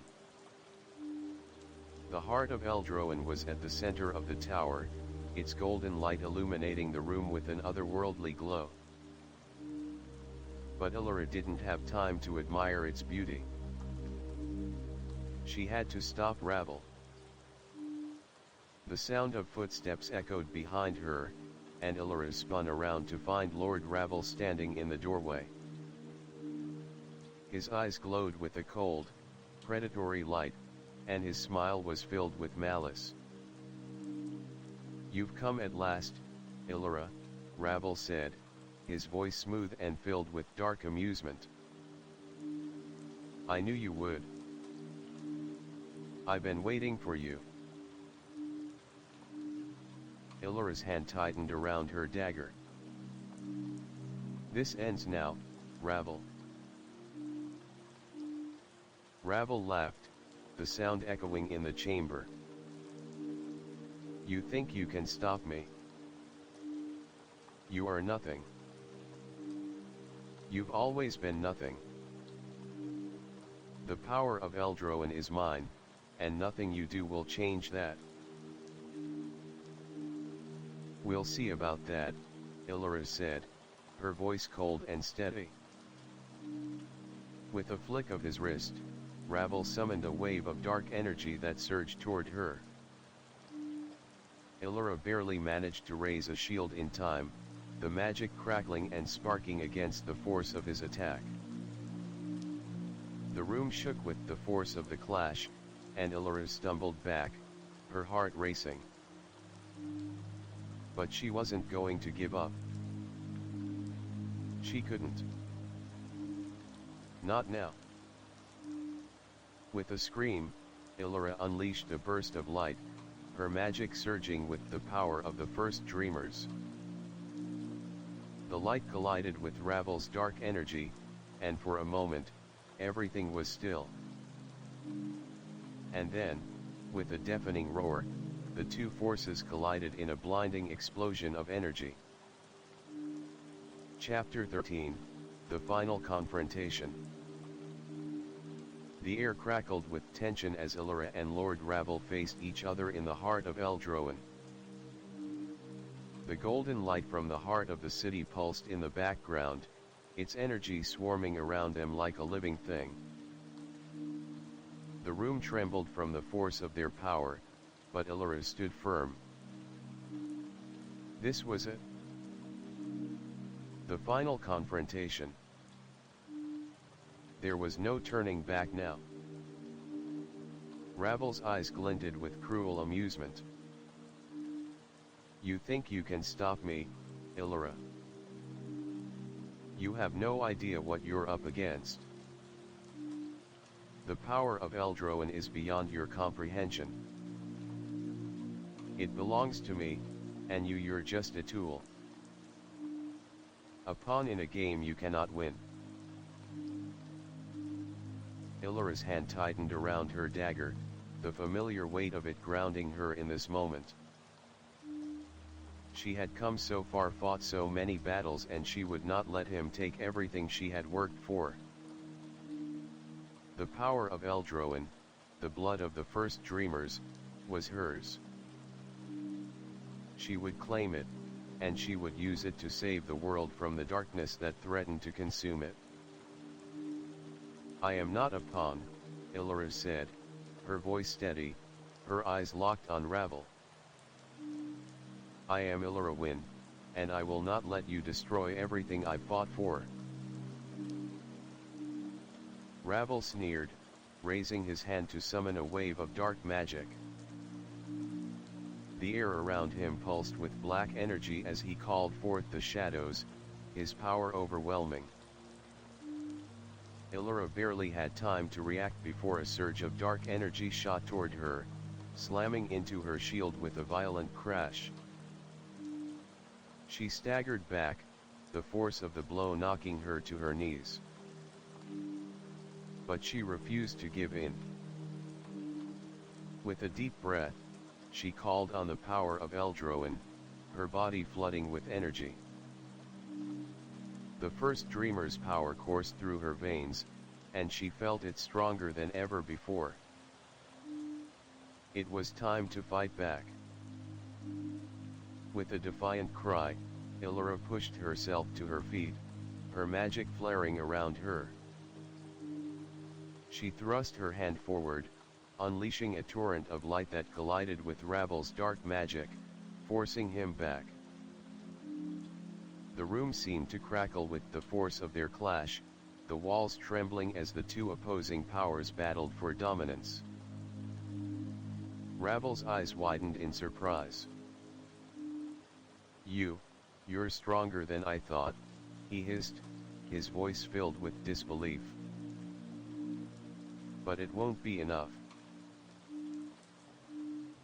He raised both hands, summoning a storm of shadow that swirled around him like a vortex. The air grew thick with darkness, and Elara could feel the power radiating from him. He was determined to break her, to take control of Eldroin's power for himself. But Elara wouldn't allow it. Her heart pounded in her chest, but her mind was clear. She reached deep within herself, focusing all of her energy on the magic that flowed through her. She called on the power of the first dreamers, tapping into the ancient force that had been dormant for so long. The world around her seemed to fade away as she drew the magic into herself, her body glowing with a brilliant, golden light. Ravel's storm of shadow crashed toward her, but Elara met it with a burst of pure light. The two forces collided with a deafening explosion, sending shockwaves through the room. Elara's shield of light pushed forward, overwhelming Ravel's dark magic, and for the first time, she saw fear flicker in his eyes. "No!" Ravel shouted, his voice filled with panic. "This isn't how it was supposed to happen." Elara's eyes narrowed as she stepped forward, her body brimming with the power of Eldroin. "This ends now, Ravel. Your darkness will not win." With a final, mighty push, Elara unleashed the full force of her magic, sending a surge of light crashing into Ravel. The blast engulfed him, and Elara watched as the darkness around him crumbled, disintegrating into nothingness. Ravel let out a final, guttural scream before he was consumed by the light, his form vanishing entirely. The room fell silent. Elara stood there, her chest heaving, her heart pounding. She had done it. She had defeated Lord Ravel, the dark force that had plagued Eldroin for so long. The city was finally free. But even as the echoes of battle faded, Elara couldn't shake the feeling that something was still not right. The heart of Eldroin pulsed with energy, but the air around her felt heavy, charged with an unsettling presence. A low, rumbling growl echoed from the shadows, and Elara spun around, her heart skipping a beat. From the darkened corners of the room, something moved, a figure, tall and cloaked in darkness. It stepped forward, its presence cold and terrifying. Elara raised her hand, ready to fight, but the figure stopped just out of reach. Its face was hidden beneath a hood, but Elara could feel its eyes on her eyes that burned with an ancient, malevolent power. "You think you have won, Elara Wynn," the figure said, its voice a low hiss. "But the power you have unlocked, it is not meant for you. It is not meant for anyone." Elara's stomach twisted. "Who are you?" she demanded, her voice shaking but firm. "What do you want?" The figure laughed, a dark, unsettling sound that sent chills down Elara's spine. "I am the true keeper of Eldroen. The one who was meant to awaken the city. You have claimed the power, but you do not understand it. You cannot control it." Elara's mind raced.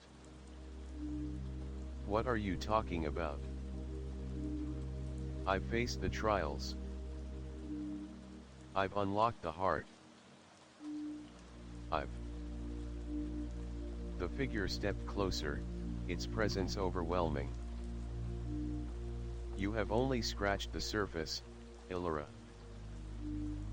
Eldroen's power is not a tool to be wielded. It is a force.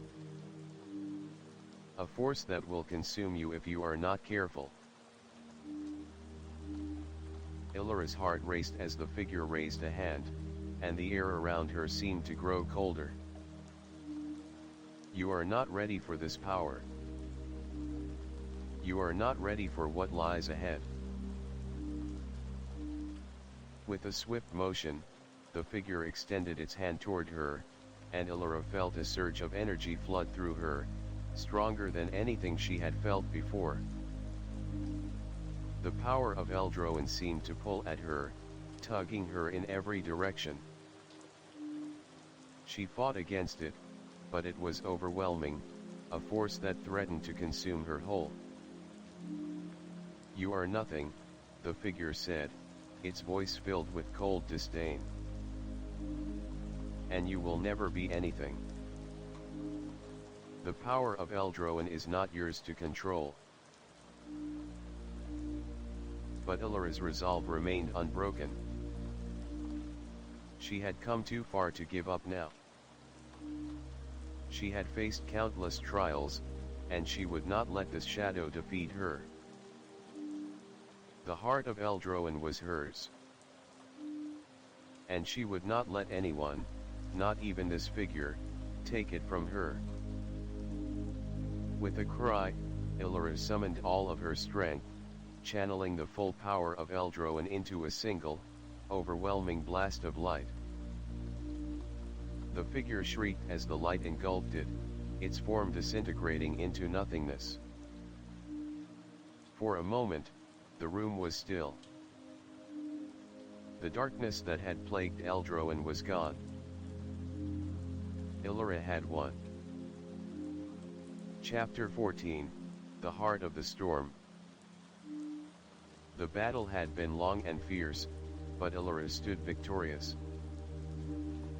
Rabble, the dark force that had manipulated her life for so long, had been defeated, and the heart of Eldroen was now hers to command. But as she stood amidst the ruins of the tower, the silence that followed felt suffocating, as though the city itself was holding its breath. The air around her shimmered with the remnants of magic, and Elara felt the weight of Eldroen's power coursing through her. It was stronger than she had ever imagined, ancient and raw, like a river that had long been dammed and was now rushing free. The heart of Eldroen pulsed with energy, filling the space with a golden light that seemed to radiate from within. But even as Elara stood at the epicenter of that power, a lingering unease gnawed at her. Something was not right. The victory was too easy, the end of the battle too clean. She had faced Ravel, confronted her own fears, unlocked the heart's magic, but there was still a sense that something, someone, was watching her, waiting for her to make the next move. Is this it? Elara whispered to herself, her voice a mix of awe and fear. Is this what it means to be the dreamer? To wield this power? The silence was deafening, broken only by the faint hum of magic in the air. For a moment, Elara felt as though the entire city of Eldroen was watching her, waiting for her to make a decision that would shape the world's future. The power of the first dreamers was now hers to command, but with it came a responsibility that Elara was not sure she was ready for. Her fingers tingled with the magic coursing through her, and she could feel the immense energy that surrounded her. The power of Eldroen was vast, more than she had ever imagined, but it was also dangerous. She could feel it calling to her, urging her to unlock its secrets, to use it to reshape the world. But at what cost? Suddenly, the air around her shifted. A gust of wind blew through the tower, sending a chill down her spine. Elara turned, her hand instinctively going to her dagger, ready for whatever came next. The shadows in the room seemed to deepen, and the ground beneath her feet trembled. A voice, low and familiar, echoed through the chamber. Elara. She spun around, her heart pounding in her chest. The figure from the mirror, her mother, or the reflection of what she had lost, appeared before her, standing in the center of the room. But this time, the figure was different. The light that had once radiated from her mother's image was now dim, replaced by an ominous shadow that seemed to stretch and twist. Mother. Elara's voice trembled, the words barely escaping her lips. The figure's face was still obscured by the hood, but its presence was overwhelming. Elara could feel the weight of the shadow pressing down on her, suffocating her, as though the very air had turned to smoke. You have awakened the power of Eldroen, the figure spoke, its voice hollow, echoing with a strange, unsettling resonance. But you are not ready, Elara. You do not understand the true nature of the magic you have unleashed. Elara stepped back, her heart racing. What do you mean? I've unlocked the heart. I've defeated Ravel. I'm ready. The figure shook its head, the motion slow and deliberate. You may have defeated Ravel, but that was not the true battle. The power of Eldroen is not something to be controlled. It is a force of nature, a force that cannot be contained. You are only a vessel, Elara. A tool to be used. No, Elara said, her voice rising in defiance. I am not a tool. I am the first dreamer. I have the power to shape the future of the city, this world. The figure's eyes glowed with a cold, malevolent light. You misunderstand. You are not the dreamer. You are the dream itself, a dream that has taken shape in the physical world. And now, that dream is unraveling. The balance of Eldroen is tipping, and you are the catalyst. Elara's chest tightened. The words hit her like a blow, and she could feel the magic around her pulsing with a dangerous, unstable energy. The heart of Eldroin, the source of her power, was not just a gift. It was a curse. A curse that had been passed down through the generations of the first dreamers, a force that could destroy everything if it was not carefully balanced. The figure stepped forward, its presence growing darker, more oppressive. The power you hold is not meant for any one person, Elara. It was never meant for you. You are the dreamer, yes, but you are also the dream's prison. The shadows you have fought are only a reflection of the true darkness that lies within you. No, Elara whispered, shaking her head. She refused to believe it. She had fought too hard, sacrificed too much to accept this. I can control it. I have to. The figure's laugh echoed through the chamber, bitter and cold. You cannot control what is not meant to be controlled. The power of Eldroin is not your birthright. It is a curse that will consume you, just as it has consumed all the others before you. Elara's heart raced.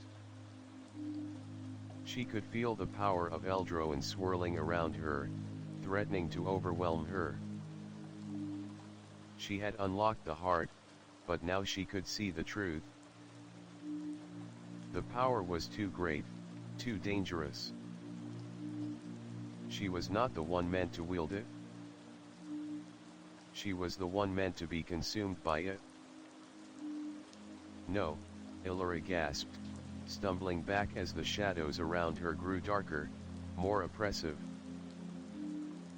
This isn't how it was supposed to be. The figure reached out, its hands cold and lifeless. You have two choices, Elara. You can release the power of Eldroin and let the city fall into darkness, or you can sacrifice yourself to bind the power once more. The choice is yours. Elara felt the weight of the decision pressing down on her. The power of Eldroin was hers, but it came at a price.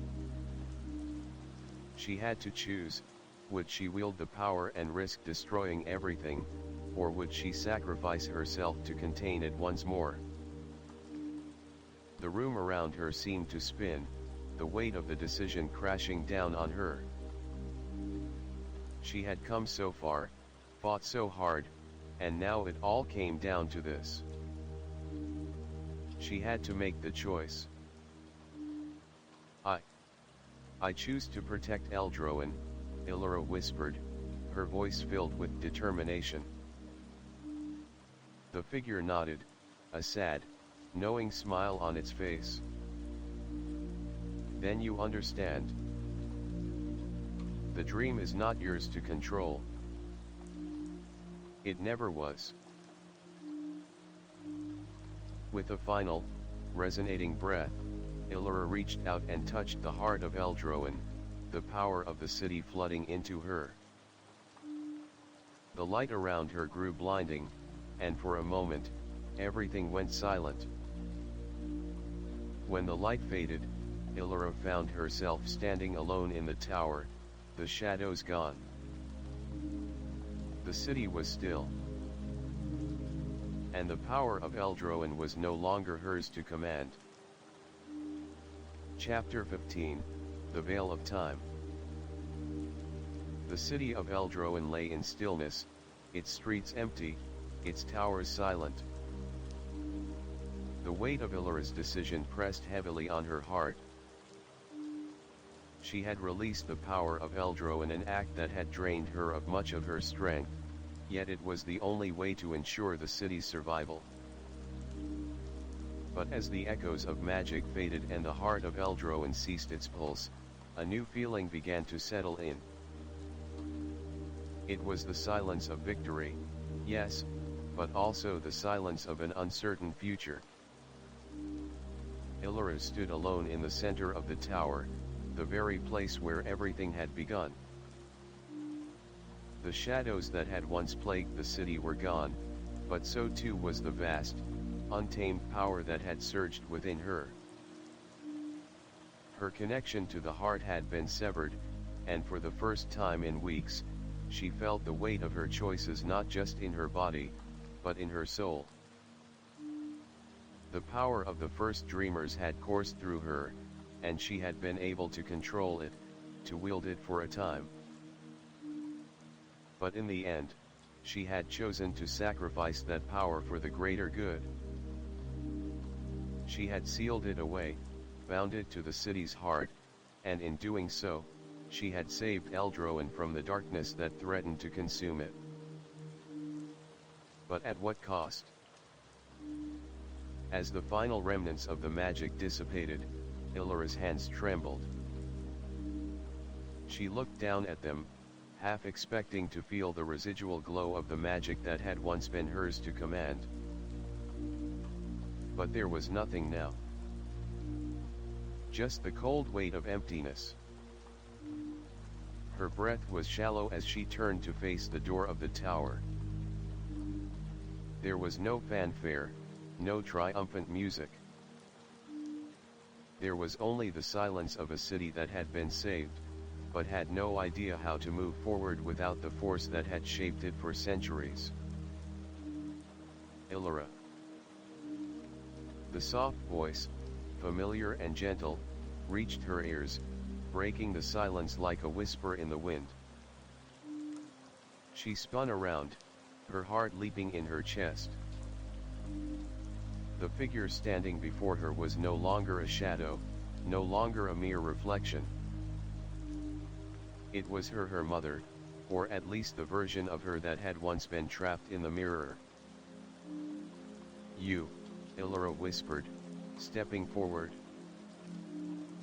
Her heart fluttered. "You're here." "You." "I'm here," her mother said softly, her voice filled with warmth. "But I never truly left, Elara. I've always been here, watching over you." Elara's chest tightened. The emotion surged within her, and for a moment, she didn't know what to say. The journey, the pain, the decisions she had made, all of it felt like it had led to this moment.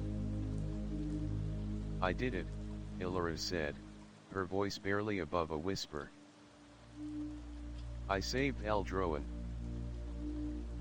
But I've lost the magic. The heart is no longer mine to command." Her mother smiled, her eyes soft with understanding. "You didn't lose the magic, Elara. You chose to release it, to let it go. You chose to protect the city, to protect the world. That is a power greater than any spell or artifact." Elara shook her head, frustration creeping in.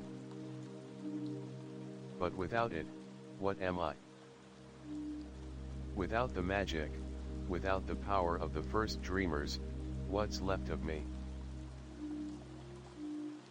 Her mother's smile deepened, and she stepped closer to Elara, laying a hand gently on her shoulder. "What's left of you, Elara, is what has always been there.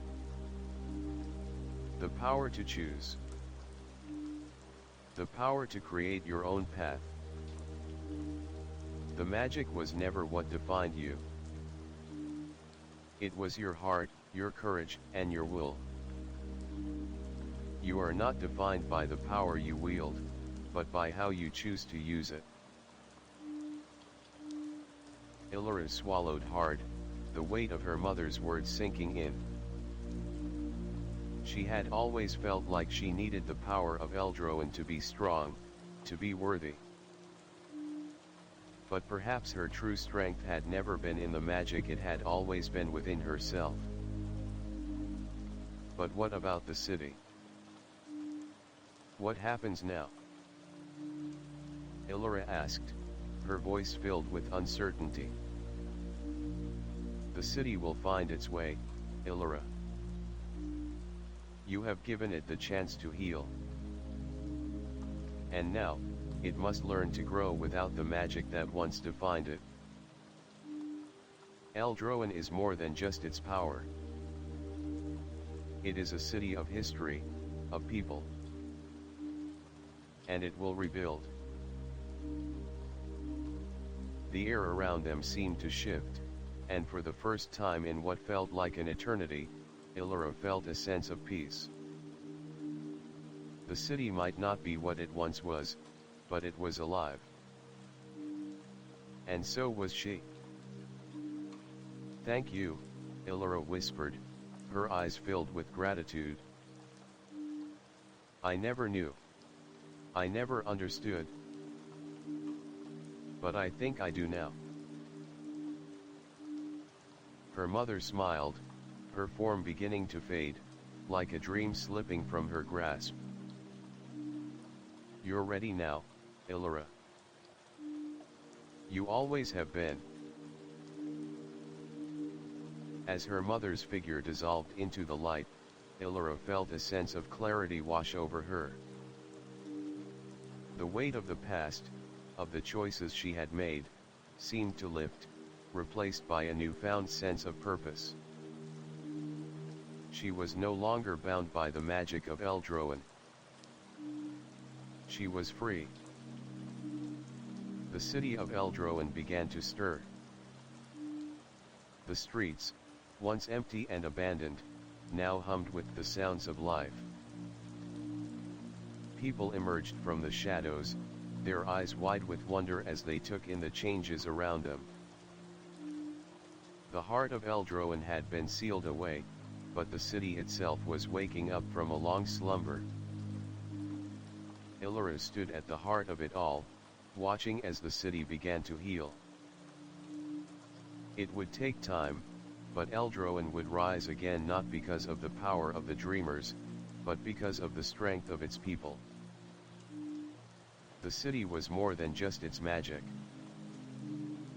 It was a living, breathing entity, and now it was free to create its own future.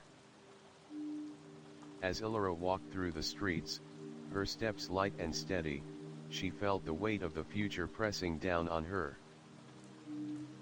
She had done it. She had saved Eldroen, and in doing so, she had saved herself. But the road ahead was not without its challenges. There would always be more battles to fight, more choices to make. But now, Elara knew that she was ready for whatever came next. The power of the first dreamers was no longer a burden she had to carry.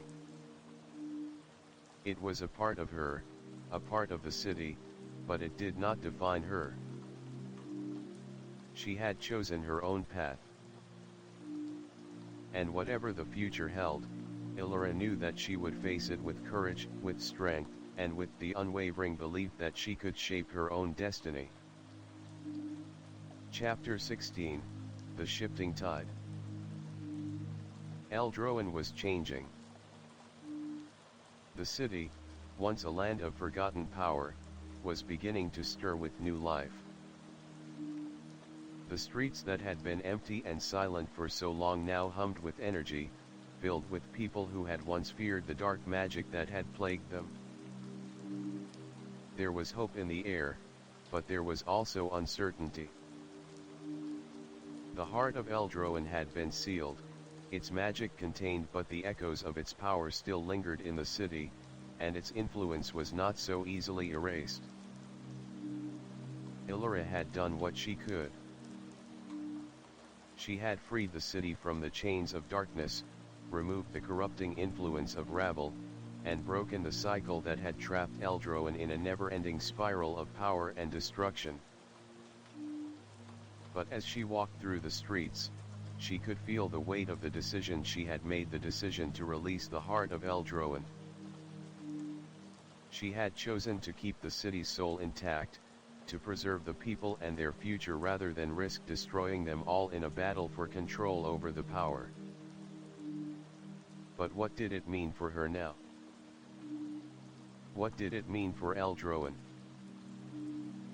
As Elara made her way through the city's winding streets, she couldn't shake the feeling that something was still missing. The city was alive, but it wasn't the same.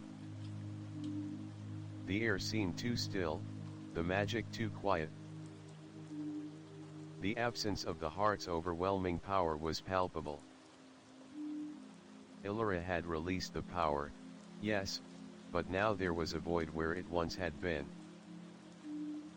She was left with the knowledge that the city was free, but also fragile. She had walked this path to save Eldroan, but now that it was saved, she felt empty. The sounds of the city seemed distant in her ears, the whispers of Eldroan's past drowning in the chaos of the present. The trials she had faced had taken their toll on her physically, emotionally, and spiritually. But she was no longer the same person who had arrived at Eldroan's gates. The journey had changed her. She had seen the city for what it truly was, not just a place of magic, but a living entity with its own heartbeat. Eldroan wasn't a tool to be wielded, it was a home to its people, and it was up to them to decide its fate. She was walking through the ruins of what had once been a grand square, the buildings around her now half collapsed and overgrown with ivy. It was the remnants of the old Eldroan, the place where the first dreamers had once convened. She stopped and looked up at the broken towers, their jagged edges scraping against the sky. This was the heart of the city, but it was not the heart she had sealed away. This was something older, something that had been forgotten long ago. Elara. The voice broke through her thoughts, and Elara turned sharply. It was a familiar voice, soft, gentle but filled with a sense of urgency. The figure stepped out of the shadows. She was tall and regal, her silver hair glowing faintly in the dim light. Elara recognized her immediately, the woman from the mirror, the one who had guided her in her dreams. You're here, Elara said, her voice filled with both awe and confusion. I thought you were gone. The woman finished for her, stepping closer. I was never truly gone, Elara. I've always been here, watching over you. And now, you are ready. Elara swallowed, her heart pounding. Ready for what? I've already done what I needed to do. I've sealed the heart of Eldroan. The city is safe. The woman's eyes softened with a knowing look. It is safe for now. But you are not done, Elara. The power of Eldroan is not something you can just release and forget. The magic you released, it is still a part of you. And there are others who will try to claim it. Others who will seek to destroy what you fought to protect. Elara's chest tightened. Who? The shadows are never far behind, child, the woman said softly. They linger in the cracks of the world, waiting for the moment of weakness. And there are those who seek the power of the first dreamers, not to protect the city, but to control it. They will come. and they will stop at nothing to claim Eldroan's heart for themselves. Elara's heart raced, her hand instinctively going to the dagger at her side. What do I do? How can I stop them? You cannot stop them alone, the woman said. You must unite the people of Eldroan. The power of the first dreamers is too great to be controlled by any one person. It must be shared. You must rebuild the city, not just from its ruins, but from the inside. Elara stared at the woman, her thoughts spinning. How? I don't have the power anymore. I released it. It's gone. The woman's gaze was steady. You are the dreamer, Elara. The power will always be with you. It is a part of you. But you must learn to share it. You must learn to trust in others. Only then will Eldroan truly be free. The woman took a step back, her form flickering like a mirage. There are many paths before you, Elara. You will face more trials, more challenges. But remember this, the heart of Eldroan is not just a place, it is a people. And the future of the city is in your hands. Before Elara could respond, the woman disappeared into the shadows, leaving her standing alone in the ruined square. Her heart ached with the weight of her words. The city was saved for now, yes, but there was still so much to be done. Eldroan was alive, but it was fragile, and it needed to be rebuilt not just physically, but spiritually. Elara turned away from the ruins, her mind made up. She had the power of the dreamers inside her, but she knew now that it wasn't enough to wield it alone. She needed to unite the people of Eldroan, to rebuild the city from the ashes of its past. Only then could she ensure that the magic of Eldroan would not be used for destruction, but for the greater good. The city was waiting, and Elara knew it was time to move forward. Chapter 17, The Rebuilding. The days that followed Ravel's defeat were filled with uncertainty, but also with hope. Eldroan was no longer the broken, forgotten city it once had been. The power of the first dreamers had been sealed away, but the city's heart still beat strong, resonating with the potential of a new beginning. Elara stood at the heart of the city, overlooking the ruins of what had once been the grandest of Eldroan's districts. The streets that had been filled with the echo of footsteps now hummed with the sounds of people rebuilding, restoring their homes, their livelihoods.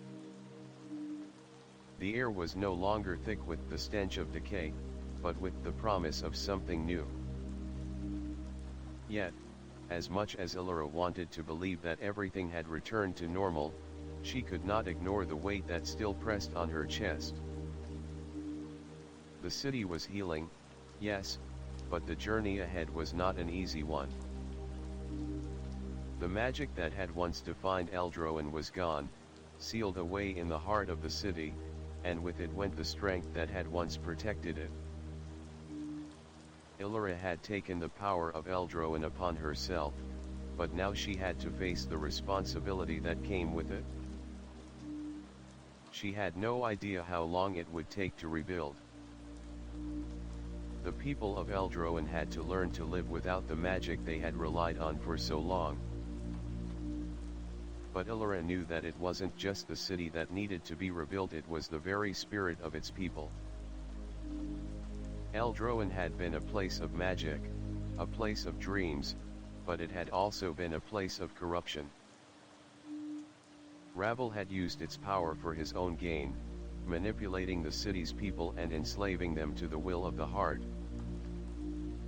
Now, it was up to Elara to lead the way forward.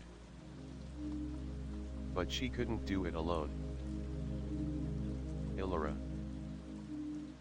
The soft voice broke through her thoughts, and Elara turned, her eyes meeting the familiar gaze of her mother. The woman who had once been a figure in the mirror was now real, standing before her as though nothing had ever changed. "Mother," Elara whispered, her voice trembling. How are you here?" Her mother smiled, her eyes filled with warmth and understanding. "I am with you, Elara. I never truly left. But now you have come into your own. The city is yours to lead, and the power of the first dreamers is in your hands." Elara shook her head, feeling a rush of conflicting emotions. "But I've released the power. The heart is sealed away. The magic is gone." Her mother's smile softened. "The magic is not gone, Elara. It's not something that can be taken away. It's a part of you. It always has been. And it's a part of Eldroan. It flows through the very fabric of the city, and it will never truly disappear." "But," Elara hesitated, struggling to find the words. "How can I lead without the magic? How can I rebuild the city when the one thing that made it strong is gone?" Her mother stepped closer, her hand reaching out to rest on Elara's shoulder. "You don't need the magic to lead, Elara. You have something far more powerful. You have the heart of a dreamer. And that, my child, is what will guide Eldroan into the future." Elara's chest tightened. "But I don't know how to lead. I don't know what to do." "You already know," her mother replied gently. "You've always known. The power of Eldroan is not in the magic alone. It's in the hearts of its people. And it's in you." Elara closed her eyes, letting her mother's words wash over her. The weight of the responsibility still pressed on her, but now she understood. The power of Eldroan wasn't just about wielding magic. It was about the people, about the choices they made, about the dreams they shared. She opened her eyes and looked out over the city. There was so much to be done. The streets were filled with people working together, but there was still a long road ahead. The city had been brought back from the brink of destruction, but it was fragile. It needed guidance. It needed hope. And Elara knew she was the one who could give it to them. "I understand," Elara said softly. "I will do my best. I'll lead them. I'll help them rebuild." Her mother smiled, pride shining in her eyes. "I know you will, Elara. You have always been ready for this. You just had to believe it yourself." As her mother's form began to fade into the light, Elara felt a new sense of clarity settle over her. The journey ahead was uncertain, but it was a journey she was ready to face. She wasn't alone. The people of Eldroen were with her, and the heart of the city still beat strong. The days that followed were filled with action. Elara worked tirelessly alongside the people of Eldroen, organizing efforts to rebuild the city. The streets were cleared, the homes repaired, and the walls rebuilt. The magic of the first dreamers may have been sealed away, but it wasn't gone entirely. It lived on in the people of Eldroen, in their hearts and their dreams. Together, they were shaping a new future. But as the city healed, Elara knew that the trials were not over. The darkness that had once threatened to consume Eldroen was still out there, waiting for the right moment to strike. Ravel's defeat had been a victory, yes, but there were others who would try to seize the power that lay within the city's heart. And Elara had to be ready for whatever came next. One evening, as the sun set behind the mountains, Elara stood alone at the top of the highest tower in Eldroen, gazing out over the city. The streets were alive with activity, the people working together to rebuild what had been lost. The city was strong again. But Elara knew that this was just the beginning. Is it truly over? She asked herself quietly. The answer came in the form of a distant rumble, the ground beneath her feet vibrating ever so slightly. It wasn't an earthquake, but a tremor, something far darker. Elara's heart skipped a beat. The shadows were still out there. Chapter 18, The Gathering Storm. The city of Eldroen was not yet whole.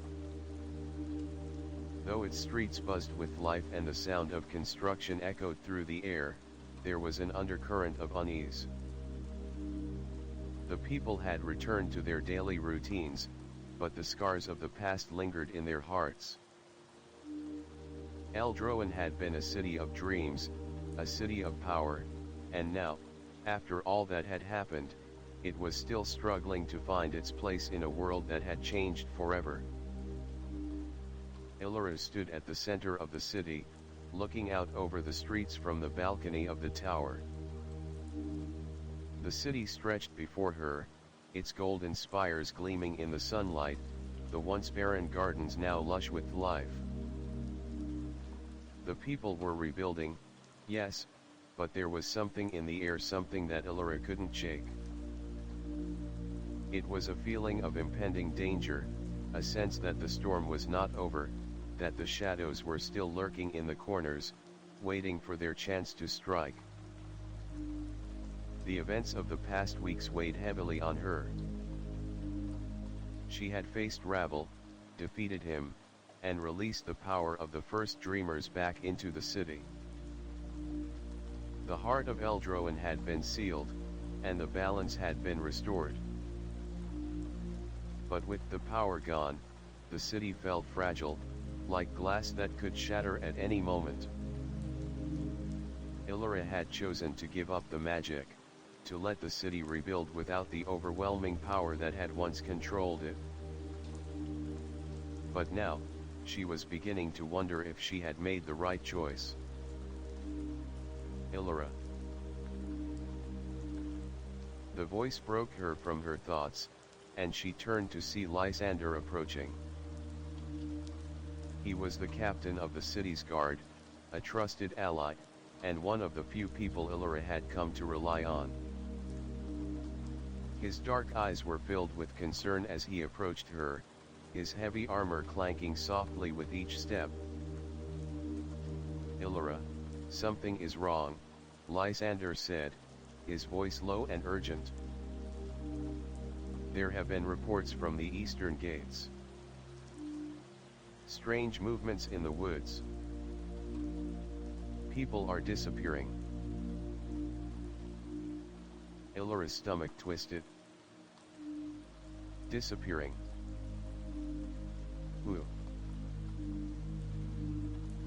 farmers, travelers, a few from the outer districts. We don't know who's behind it yet, but there's something in the air, Elara. People are scared. Elara clenched her fists, the weight of responsibility heavy on her shoulders. I thought we were done with this. I thought Ravel's defeat was the end of the darkness. Lysander shook his head, his expression grim. Ravel may be gone, but his influence is not. And there's something else at play here. Something worse. I've heard whispers of a new force, something that wants to claim the power of Eldroin for themselves. They're moving in the shadows, waiting for the right moment to strike. Elara's heart sank. She had known, deep down, that the battle wasn't truly over. The power of Eldroin was too great, too dangerous to be left unguarded. And now, there were others who sought to claim it, others who would stop at nothing to take control of the city's heart. I need to go, Elara said, determination in her eyes. We need to find out who's behind this and stop them before it's too late. Lysander nodded, his hand resting on the hilt of his sword. I'll gather the men. We'll go to the eastern gates and investigate. But Elara, be careful. This feels different. We don't know what we're dealing with yet. Elara nodded, her mind already racing with possibilities. She couldn't afford to let fear control her, but the truth was, she didn't know what she was up against. The forces that had once plagued Eldroin had been defeated, but now, new shadows were creeping in. And they were not the only ones who wanted the city's power. The eastern gates were not far from the center of Eldroin, but as Elara and Lysander made their way through the streets, the air grew heavier, the tension more palpable. The city felt different now, as though the ground beneath their feet was unstable, shifting with each step. As they reached the gates, Elara could see the remnants of the last battle, the broken walls, the remnants of the barricades that had once protected the city from the outside world. The gates were still standing, but there was something unnerving about the silence that surrounded them. The usual bustle of merchants and travelers was absent, replaced by an eerie stillness. Lysander motioned for his men to spread out, and Elara followed him into the woods that lay beyond the gates. The trees loomed overhead, casting long shadows that seemed to stretch farther than they should. The air smelled of damp earth and decay, and the faint sound of footsteps could be heard in the distance. They walked for hours, the only sound the crunch of leaves beneath their boots. Elara's senses were on high alert. She could feel it, the same sense of dread that had settled over her in the tower. Something was watching them. Finally, they reached a clearing in the woods. In the center of the clearing stood a figure, cloaked in darkness, their features hidden beneath a hood. Elara's heart skipped a beat. This wasn't what she had expected. This wasn't just a few rogue bandits or thieves. This was something else. The figure raised their hand, and a dark energy radiated from them, sending a chill down Elara's spine. You've come, Elara Wynn, the figure said, their voice low and mocking. But you are too late. The city of Eldroin is mine. Lysander drew his sword, stepping forward protectively, but Elara held up her hand. Who are you? She demanded, her voice steady despite the fear that gripped her. The figure chuckled, a cold, hollow sound. I am the one who has waited for this moment. The one who will claim the heart of Eldroin and use its power to reshape this world. And you, Elara, are just a stepping stone. Ilara's chest tightened. She had faced rabble, fought through countless trials, but this was different. The magic the figure wielded was dark, twisted, far more powerful than anything she had encountered before. You are not the only one who seeks the power of Eldroin, the figure continued. But unlike you, I understand what it truly means to wield it. I will not make the mistake of releasing it like a fool. I will control it.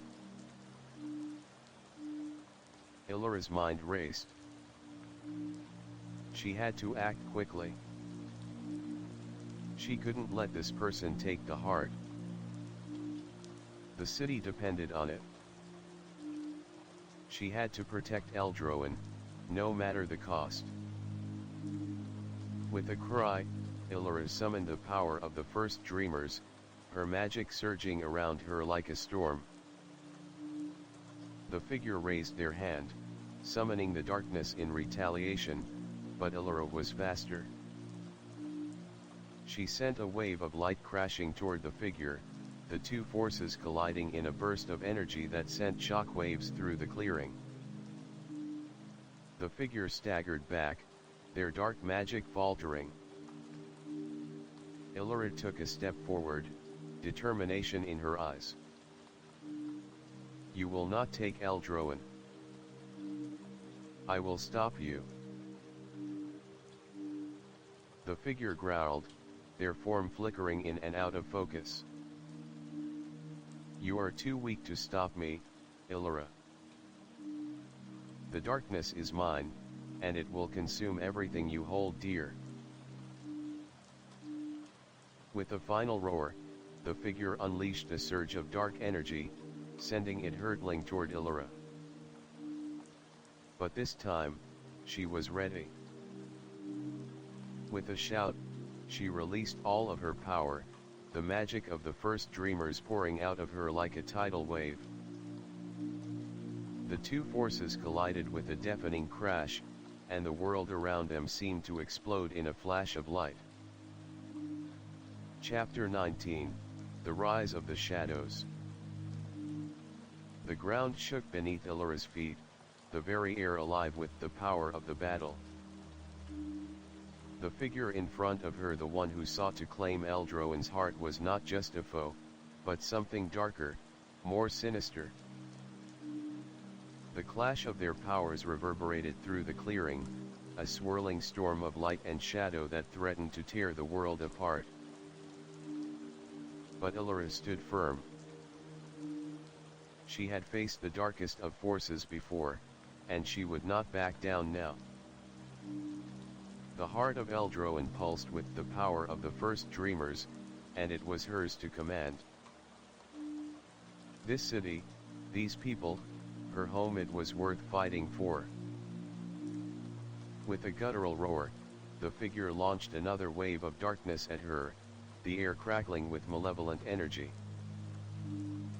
Ilara's heart raced as she summoned the magic within her, her hands glowing with the power of the dreamers. She thrust her palms forward, sending a burst of radiant light crashing into the figure's shadow. The collision of magic was deafening, the explosion sending shockwaves through the trees, ripping them from their roots. Ilara's feet slid against the earth, but she remained standing, her resolve unwavering. The power of Eldroin was within her, and it would not be used for destruction. You cannot defeat me, child, the figure sneered, its voice as cold as ice. You are nothing compared to the power I command. Elara gritted her teeth, her hands clenched into fists. The figure's words tried to break her, but they only fueled her determination. She had seen the darkness, faced it head-on, and come out stronger. This was no different. With a fierce cry, Elara called upon the magic of Eldroin, her body pulsing with energy as she released a surge of light that tore through the darkness surrounding her. The figure howled in pain as the light enveloped it, the shadows recoiling in the face of such pure, overwhelming power. But the battle was far from over. The figure's form flickered and twisted, dissolving into the shadows, only to reappear behind her. Elara spun around just in time to deflect a dark blade aimed for her heart. The force of the blow knocked her off balance, but she regained her footing quickly, her eyes blazing with determination. You are strong, the figure said, its voice laced with malice. But you are still weak. You cannot control the power of Eldroin forever. It will consume you. I won't let it, Elara shot back, her voice steady. And I won't let you take it. The figure raised its arms, summoning a storm of dark energy that surged toward her, an unstoppable wave of magic that threatened to crush her. Elara's breath caught in her throat, but she knew she had no choice. She had to fight. For herself. For the city. For the future. She extended her hands toward the storm of darkness, focusing all of her energy into one final, desperate strike. The light of the first dreamers flared brighter than ever before, flooding the battlefield with radiance. The darkness recoiled, the storm shattering under the sheer force of her magic. And then, with one final, blinding explosion, the figure was gone. The shadows dissipated, leaving nothing but the empty space where the figure had stood. Elara fell to her knees, exhausted but victorious. The air around her was still, the storm of magic finally quelled. The figure, the shadow that had threatened Eldroin, was no more. But even as the victory settled in her chest, she could feel the weight of the battle. The cost of what had been done. Her hands trembled, the magic still thrumming within her, and she could hear the echoes of the figure's voice in her mind. You cannot control it forever. Elara closed her eyes, her mind racing. The heart of Eldroin had been sealed, and the magic was no longer hers to command. But she had felt it, the power that surged within her, the magic that had been released when she had unlocked the heart. It was still there, deep inside her, waiting to be used. But was she ready to wield it again? Could she control it, or would it consume her, as the figure had warned? She had made the choice to protect Eldroin, to release the magic, but now, the future seemed uncertain. The city had been freed from the grasp of the shadows, but the true battle was only just beginning. The sound of footsteps broke her from her thoughts, and she turned to see Lysander approaching, his face grim but filled with relief. Elara, he called, his voice filled with awe. You did it? The shadows are gone. Elara nodded, her breath still shallow as she rose to her feet. For now, yes. But this is only the beginning. There will be others. There will always be others who seek the power of Eldroen. Lysander's brow furrowed. What do you mean? Elara turned toward the city, her eyes fixed on the horizon. The streets were quiet, the people still rebuilding, but she knew that the peace was fragile. The power of Eldroen might be sealed for now, but there were forces in the world, forces of darkness that would stop at nothing to take it for themselves. The magic of Eldroen is not gone, Lysander, she said softly.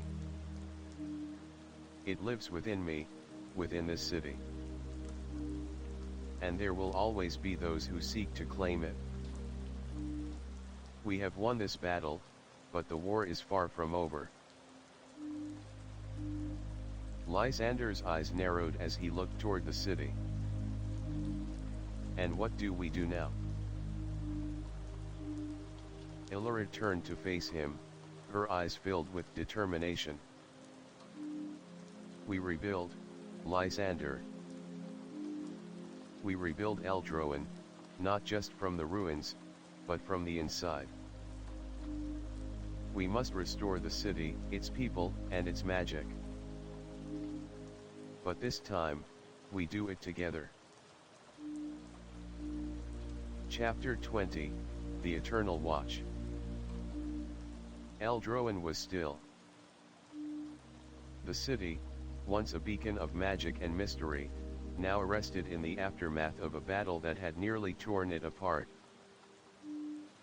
The streets were quiet, the distant sounds of rebuilding growing fainter with each passing day. But Elara knew that the silence was only temporary. The city was still recovering, and so was she. The power that had surged through her when she faced Ravel was still there, deep within her, but she had learned to control it, to keep it sealed away. The heart of Eldroen was no longer hers to command, but it had not disappeared. The magic was still alive, coursing through the very fabric of the city. It was a constant reminder of the responsibility she now bore. As Elara walked through the city, the weight of her decisions pressed heavily on her shoulders. The people of Eldroen were rebuilding, yes, but they were also looking to her for guidance. They had suffered for too long, and now, with the darkness gone, they needed to find a way to move forward. The absence of the heart was a burden, but it was also an opportunity. Eldroen could rise from the ashes, but only if the people came together and worked as one. Elara reached the edge of the city, where the land sloped down into the vast, untamed wilderness. The trees stretched out before her, their branches swaying gently in the wind. The city was safe for now, but the world beyond its walls was still unknown, still filled with dangers that Elara could not yet comprehend. She had not come this far just to settle into peace. The shadows she had defeated were not the only ones lurking in the world. She had felt them in the air, a presence that seemed to watch her from the corners of her mind. She had released the magic of Eldroen, but it was clear that the city's power was not the only force that sought to shape the world. There were others who would stop at nothing to claim the magic that had once been Eldroen's. Lord Ravel may be gone, Elara muttered to herself, but the fight is far from over. As if on cue, a figure appeared before her, stepping out from the shadows of the trees. Elara's hand instinctively went to the hilt of her dagger, but the figure raised its hands in a gesture of peace. Elara, Wynn, the figure said, its voice deep and resonant. "I have been waiting for you." The figure was tall, cloaked in dark robes, and its face was obscured by a hood. But there was no mistaking the power that emanated from it. This was not someone Elara had encountered before, but the magic surrounding it felt familiar, like a long-forgotten memory, a shadow of something that had once been close. "Who are you?" Elara demanded, her voice steady but filled with suspicion. "What do you want?" The figure stepped forward, the shadows around it seeming to twist and coil in response. "I am the Watcher," it said, its voice filled with a strange authority.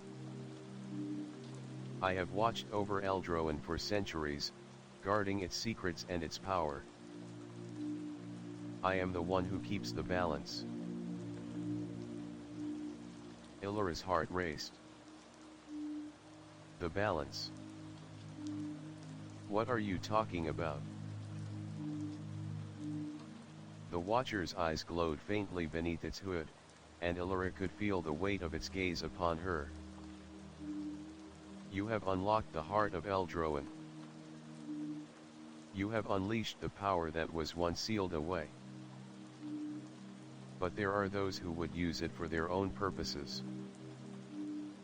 The power of Eldroen is not just a tool.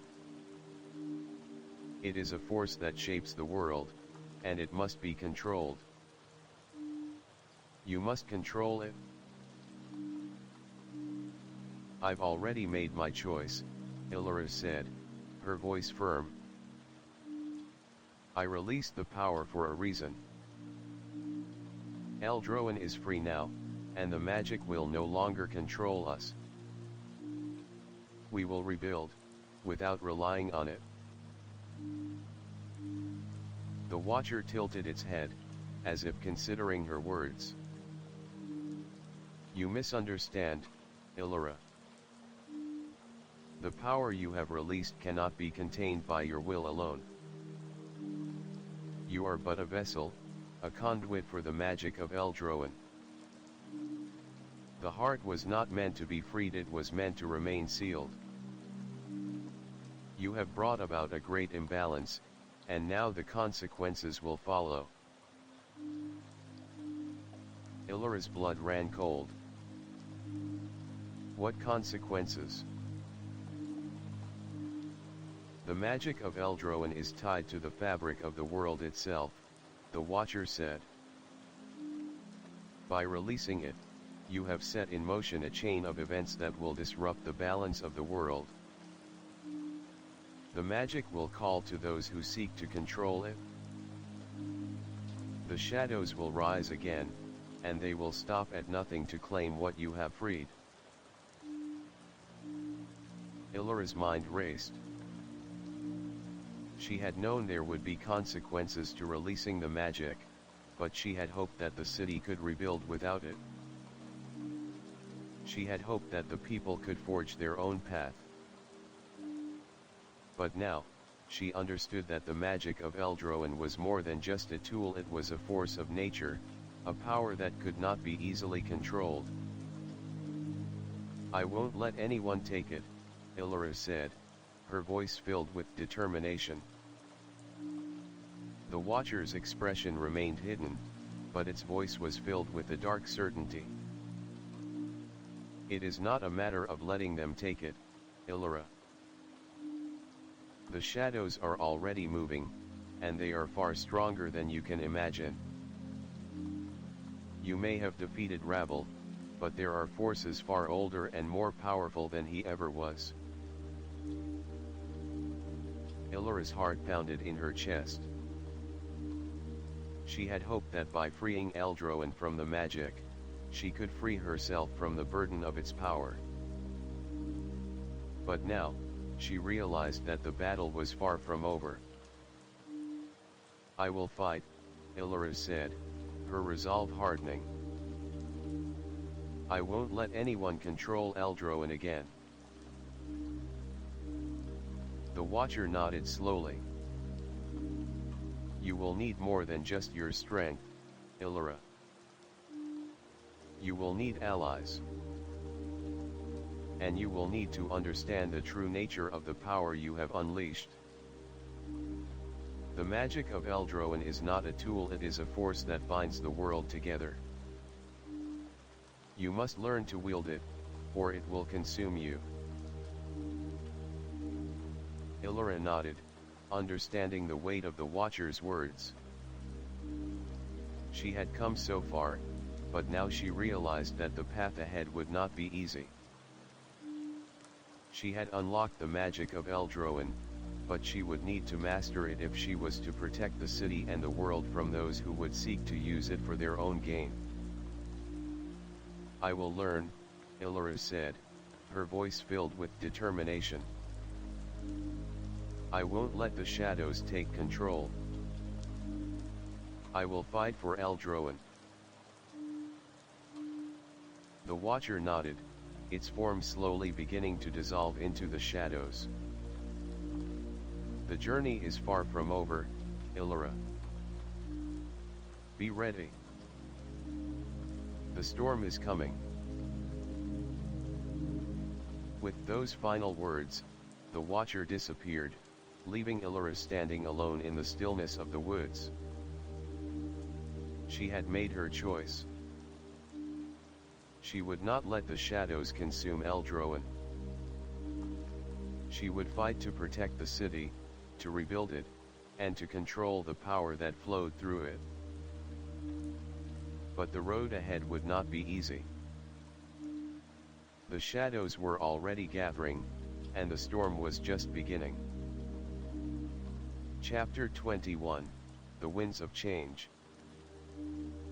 Elara stood at the gates of Eldroen, staring out into the distance. The city had come so far since the battle with Ravel. The streets were bustling with life again, the people rebuilding what had been lost. But despite the growth, there was still an undercurrent of tension, a subtle sense of unease that lingered in the air. The shadows that had once threatened the city had not disappeared. They were still out there, waiting, watching. Her fingers traced the stone of the gates, feeling the faint vibrations of magic that still hummed in the city. Eldroen's power had been sealed, yes, but it had not been erased.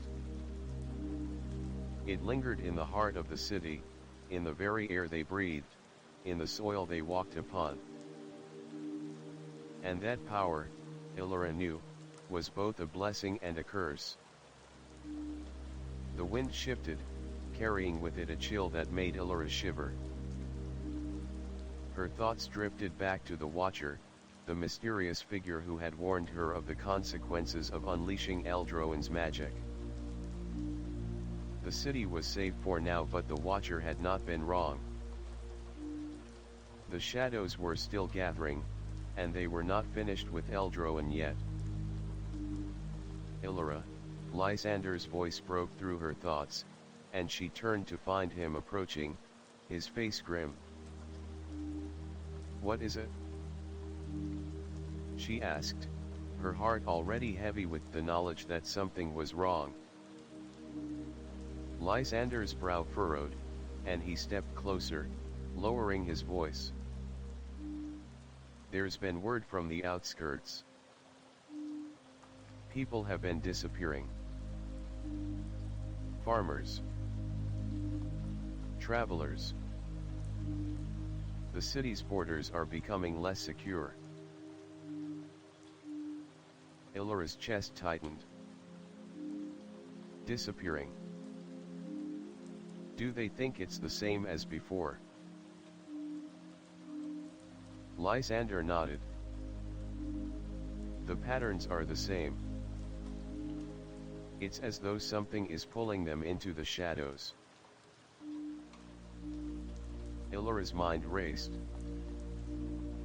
The shadows. The Watcher had warned her that the forces seeking Eldroan's power were not just dark sorcerers or corrupt rulers. They were something older, more primal. And now, it seemed, they were stirring once more.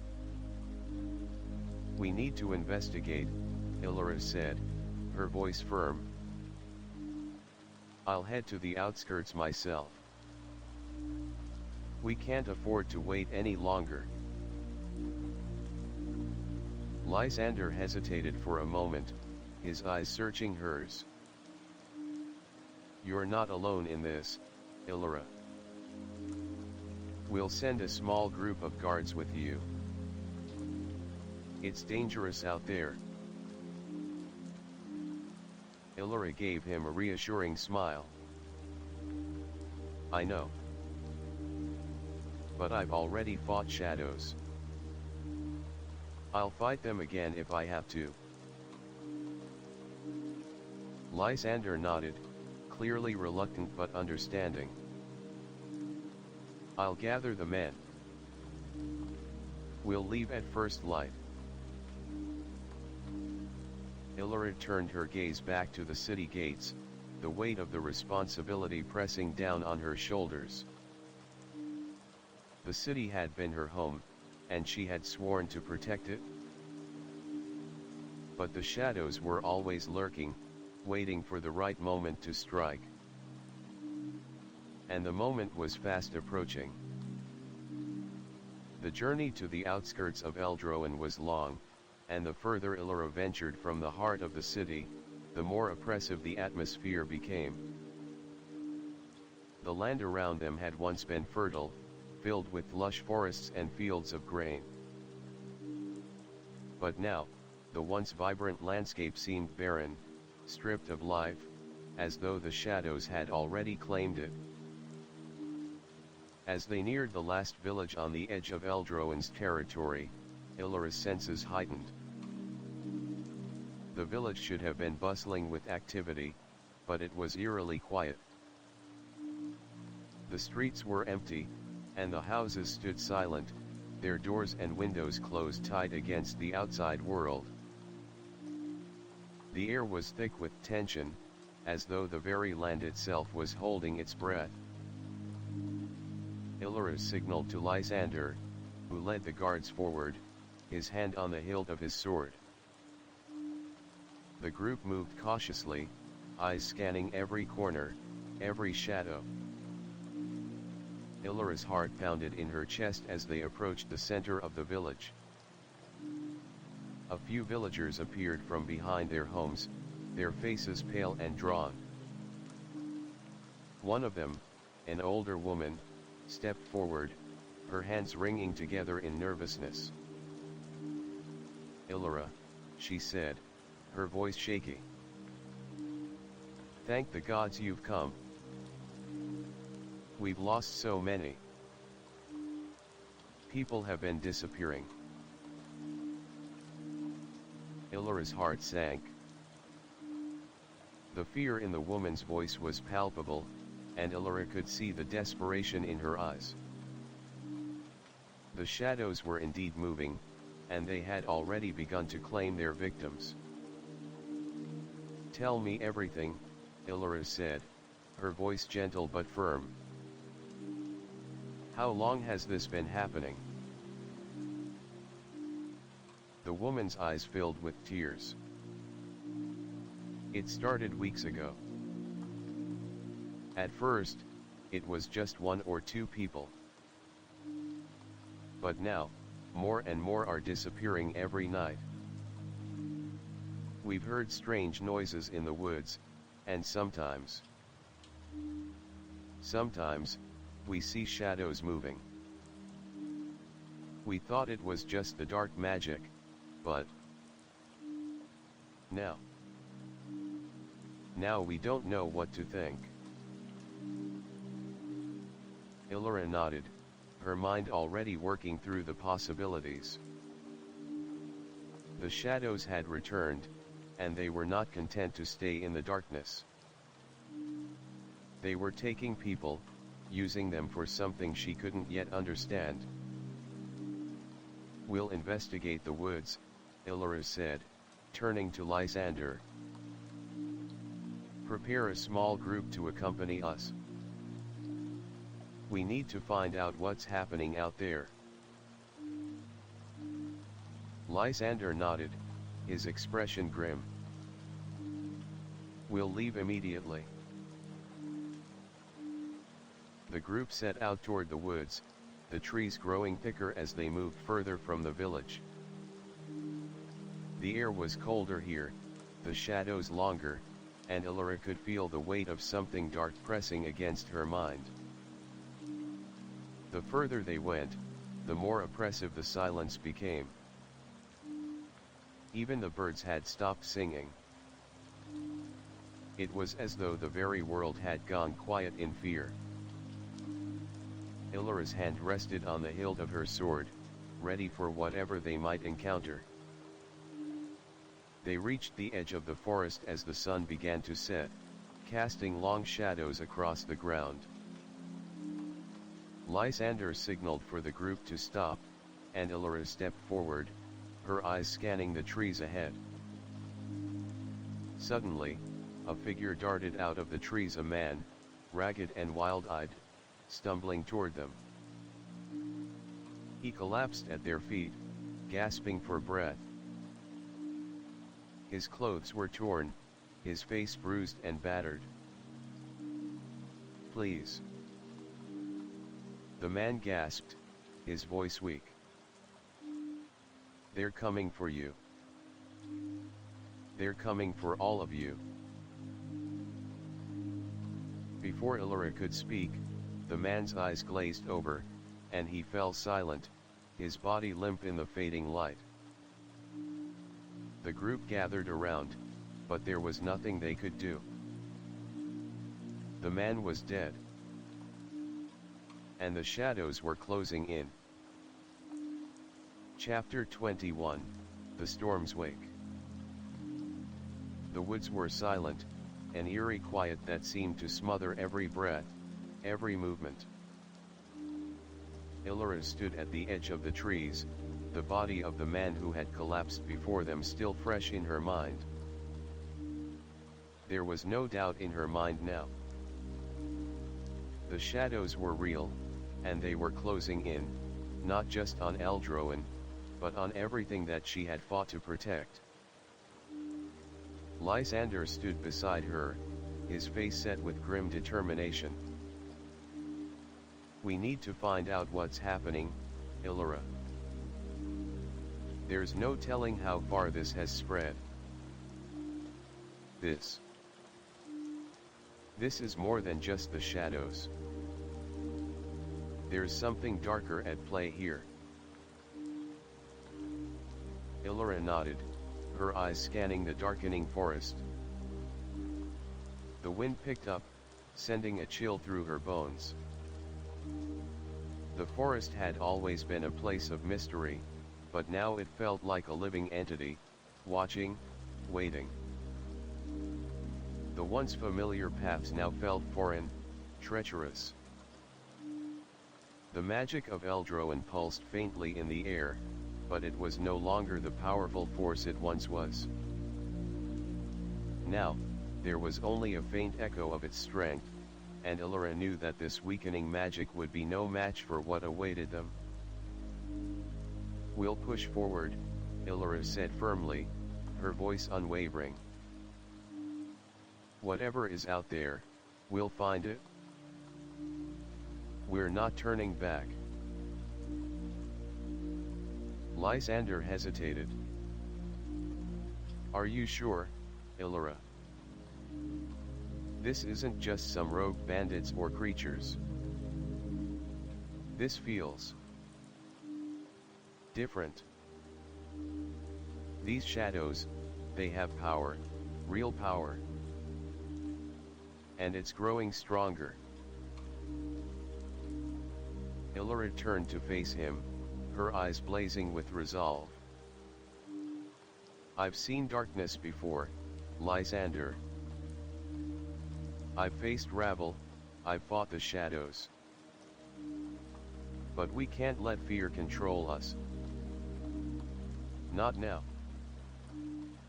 We've already come too far.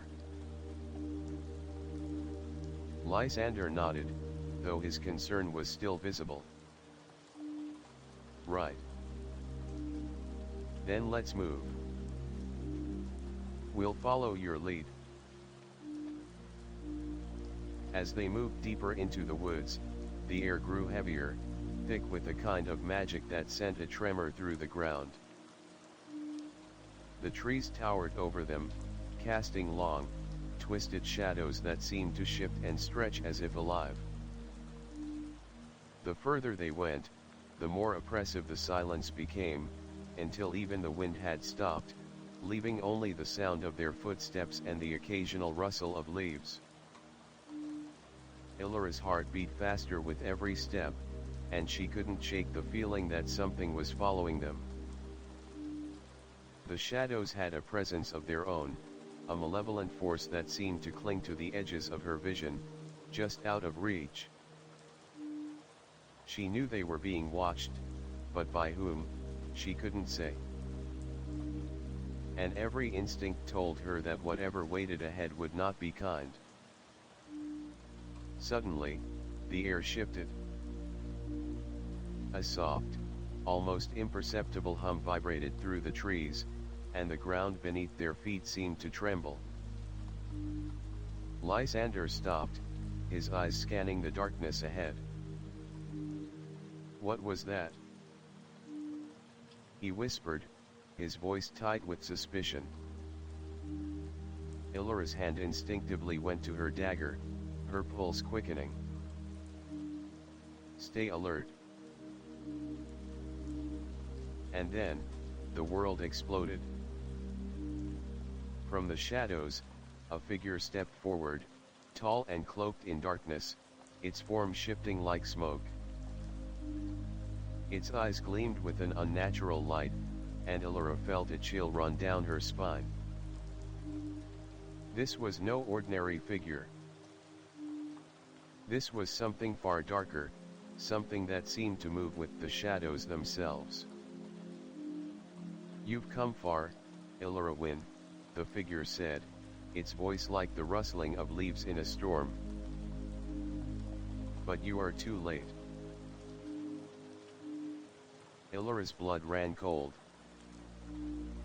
She had faced many threats in her life, but this was something else entirely. The figure's voice was not just a sound, it was a force that seemed to reach inside her and squeeze her heart. Who are you?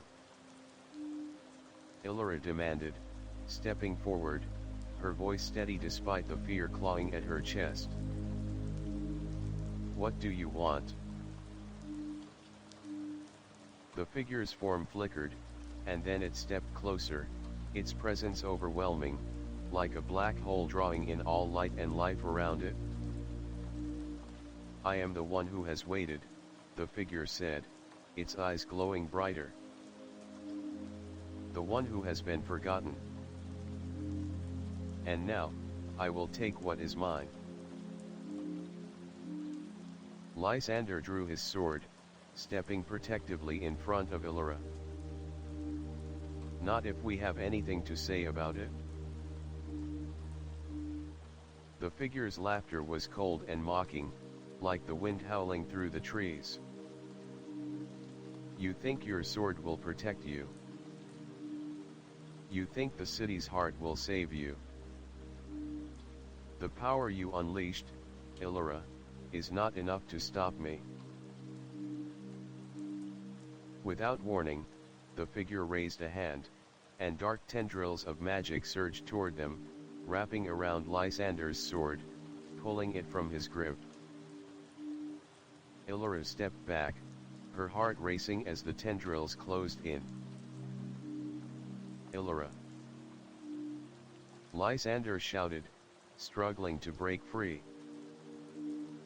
With a cry, Elara summoned the last remnants of the magic that had once flowed through her. It wasn't much now, but she could still feel the pulse of the first dreamers within her. She raised her hand and thrust it forward, releasing a wave of light so bright it seemed to tear through the darkness itself. The tendrils recoiled, hissing in pain as the light tore through them. The figure staggered back, its form flickering, as if the light had hurt it. "You think you've won?"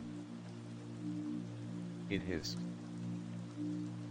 "The shadows are more powerful than you can imagine. You have no idea what you've unleashed."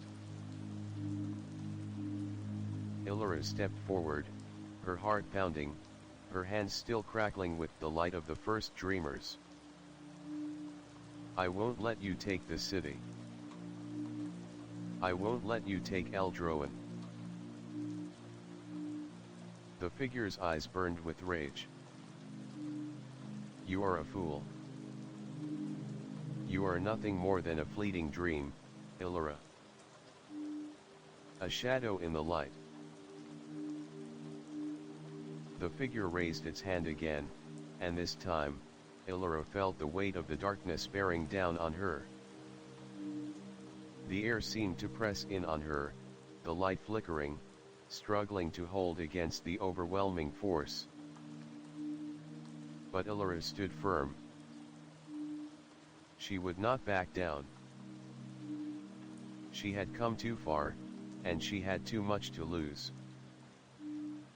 With a fierce cry, she gathered every ounce of strength within her and released a final, powerful blast of light.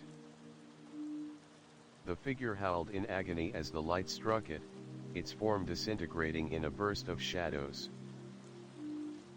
The forest shook, the air crackling with energy, and for a moment, Elara felt like she was standing in the eye of a storm.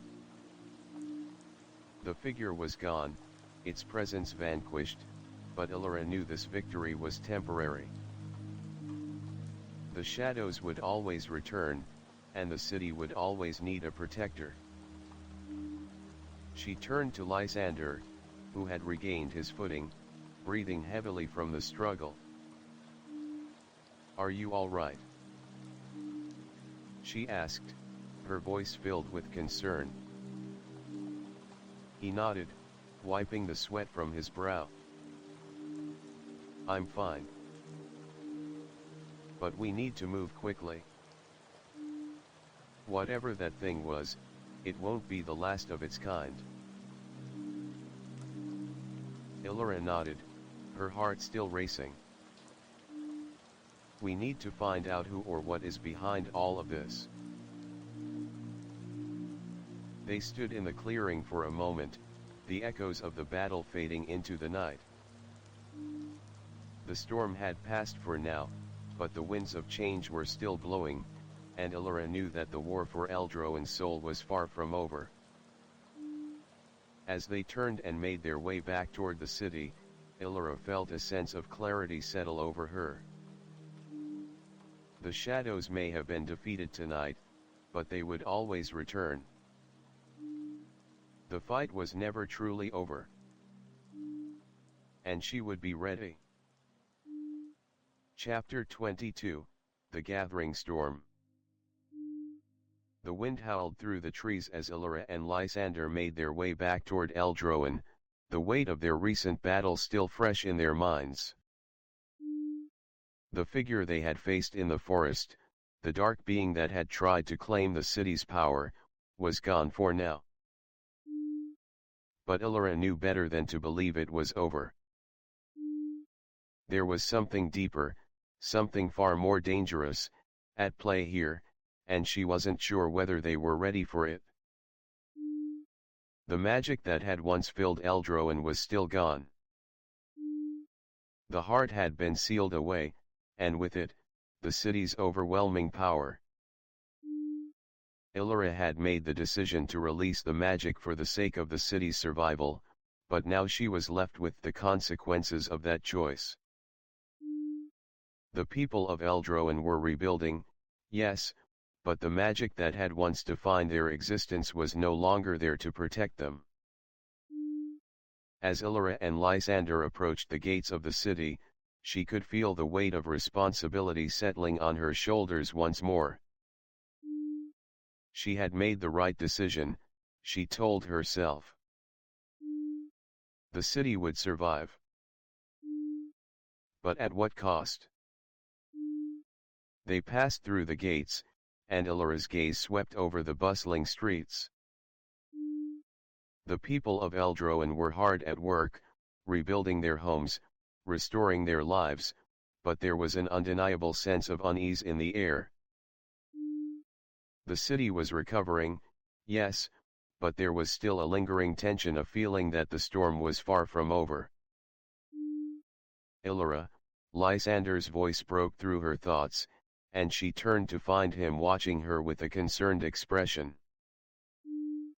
You've been quiet since the battle. Are you all right? Elara nodded, forcing a smile. I'm fine. Just thinking. Lysander gave her a skeptical look but didn't press the issue. We've done well, but I sense something is coming. I've heard whispers from the outer villages. There are signs, strange movements in the shadows. Elara's heart tightened at the words. She had known the shadows weren't gone. Ravel might be defeated, but the power he had once sought to control was still alive, waiting for someone to claim it. And Elara had a sinking feeling that someone was already moving in the dark, waiting for the right moment to strike. I've sensed it too, Elara admitted. The city is healing, but there's something else, something lurking just beyond the horizon. We need to be ready. Lysander nodded in agreement. I've already sent word to the outer districts. We'll gather the people, prepare for whatever may come. But Elara, his voice dropped low, a note of worry creeping into his tone. What if the heart of Eldroen can never be fully restored? What if the power is lost forever? Elara's chest tightened at the thought. The heart of Eldroen had been sealed away, its magic no longer accessible, but she couldn't shake the feeling that the city would need it again one day. The power had been both a blessing and a curse, but it had kept the city safe for generations. Now, without it, there was a void, one that Elara wasn't sure could be filled.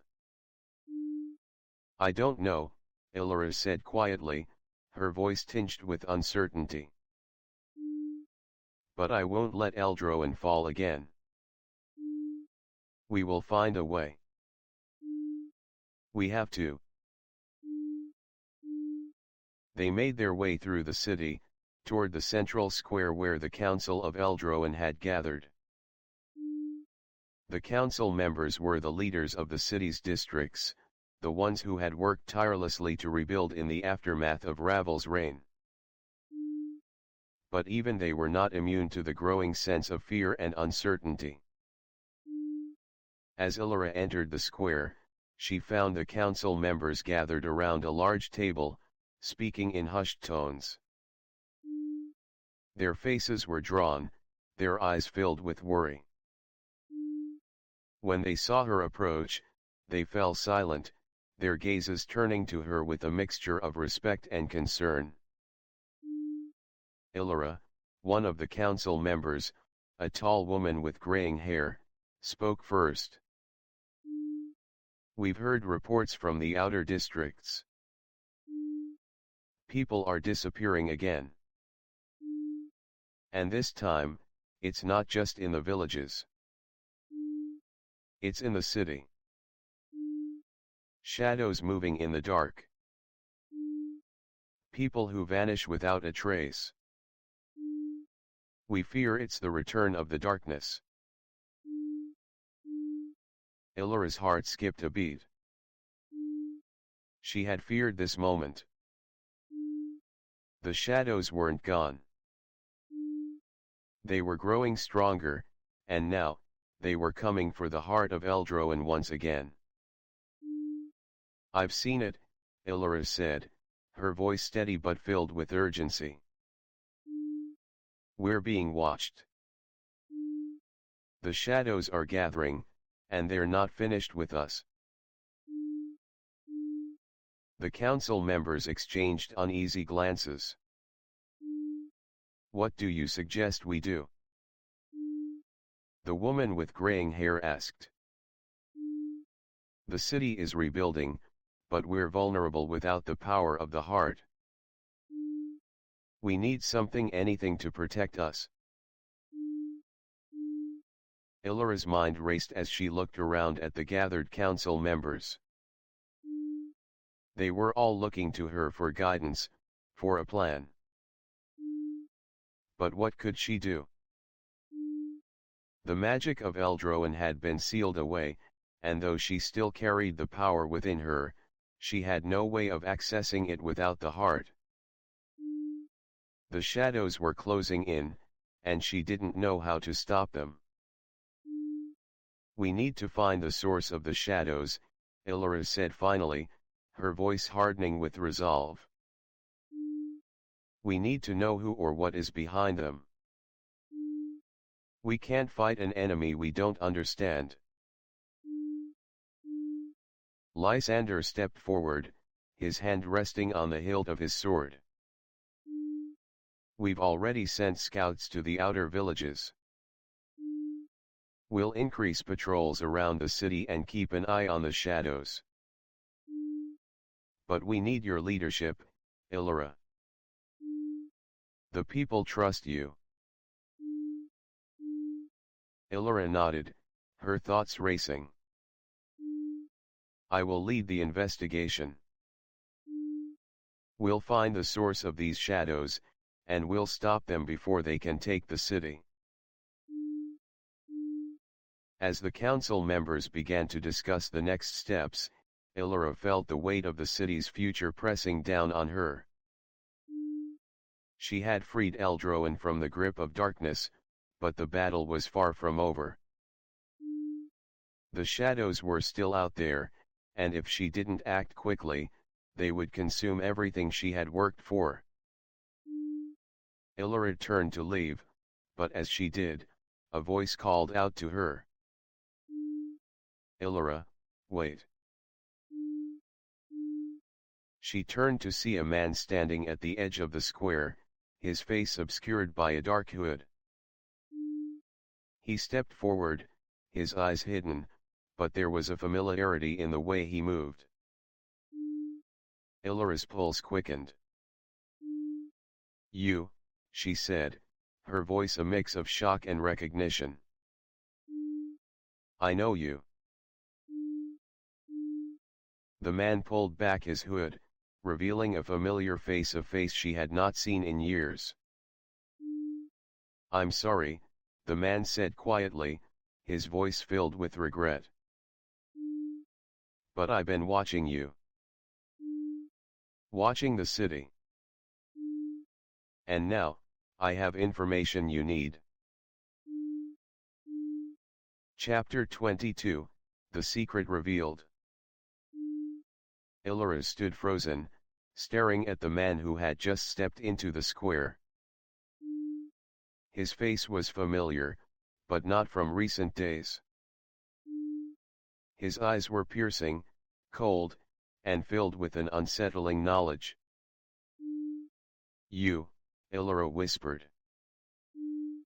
How are you here?" The man took a step forward, his features now clearer under the dim light of the square. His face was sharp, handsome, but there was an unmistakable air of darkness around him.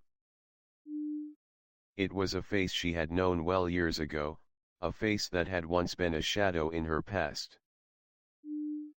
"I'm sorry, Elara," he said quietly, his voice full of regret.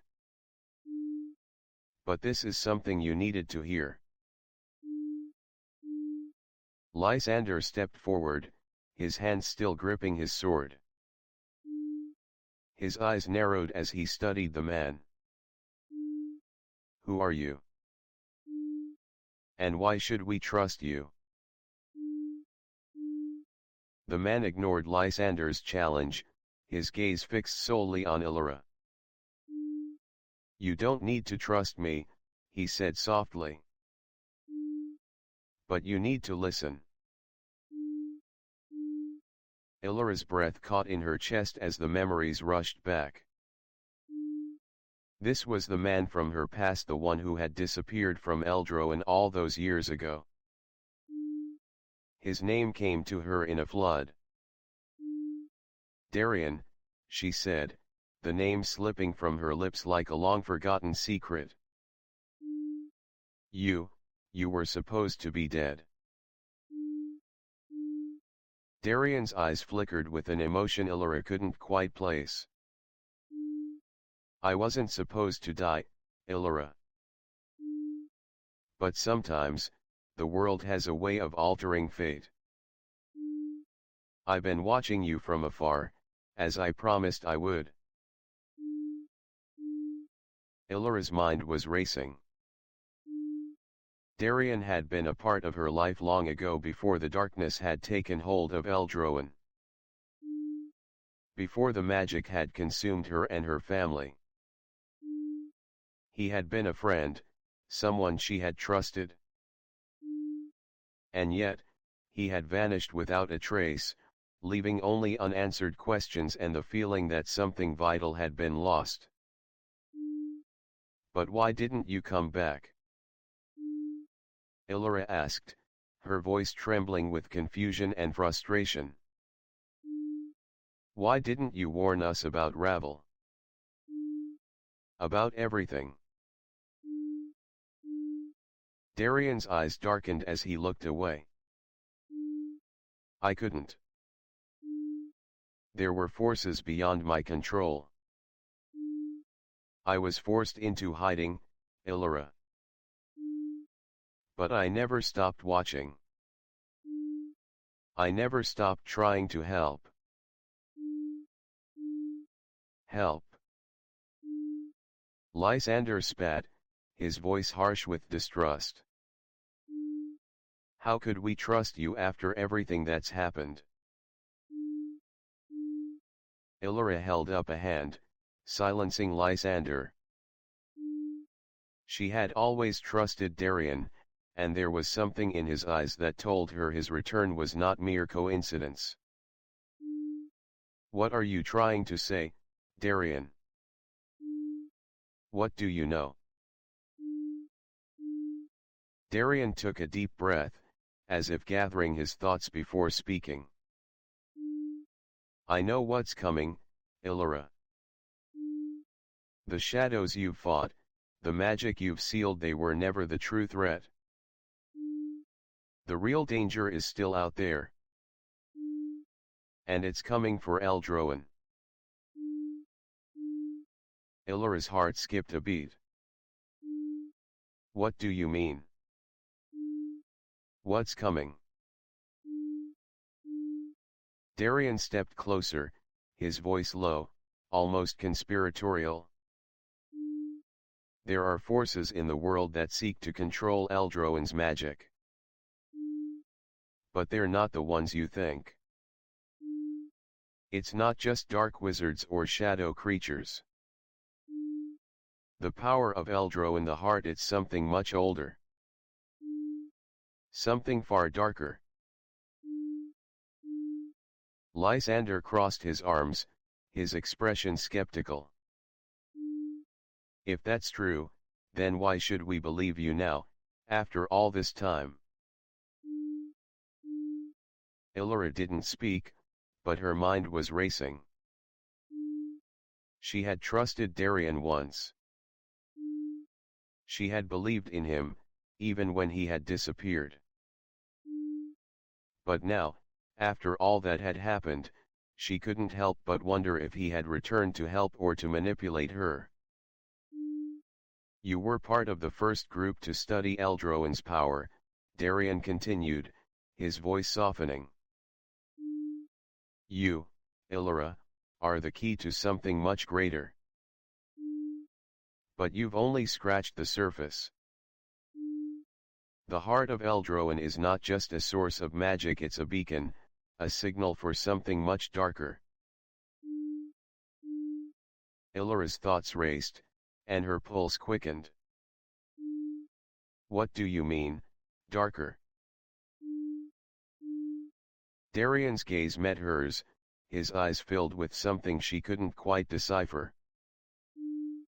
The first dreamers didn't just build Eldroan, they were trying to contain something. Something that shouldn't be allowed to roam free. And now, Elara, you've unleashed that power. The shadows will rise again. Not as mere creatures, but as something far worse. Something ancient. Lysander stepped forward, his hand on the hilt of his sword. Are you saying that the shadows we've been fighting are just a part of a much larger force? Something that's been lurking in the background? Darian nodded. Exactly. The power of Eldroan was never meant to be released. It's connected to a force beyond time, something that has been waiting, hidden, for centuries. And now that you've unleashed the heart's magic, they are coming for it. They won't stop until they control it.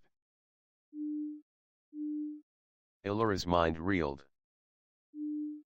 Who are they? The Watchers, Darian said, his voice filled with foreboding. The ones who have been watching over Eldroan, waiting for the right moment. The ones who control the flow of magic in this world. Elara's breath caught in her throat. The Watchers. But I thought the Watchers were just myths. Tales passed down to scare children. Darian's expression darkened. They are not myths, Elara. They are real. And they are coming. The magic you've unleashed, it's a signal. And they're already on their way. Lysander looked between the two, his gaze hardening. So, what do we do now? How do we stop them? Darian shook his head. You cannot stop them, Elara. Not alone. The Watchers are too powerful. They control the flow of time and magic itself. They are the true masters of Eldroan's power. Elara's chest tightened with a sense of hopelessness, but she didn't let it show. Then we fight them. We fight together.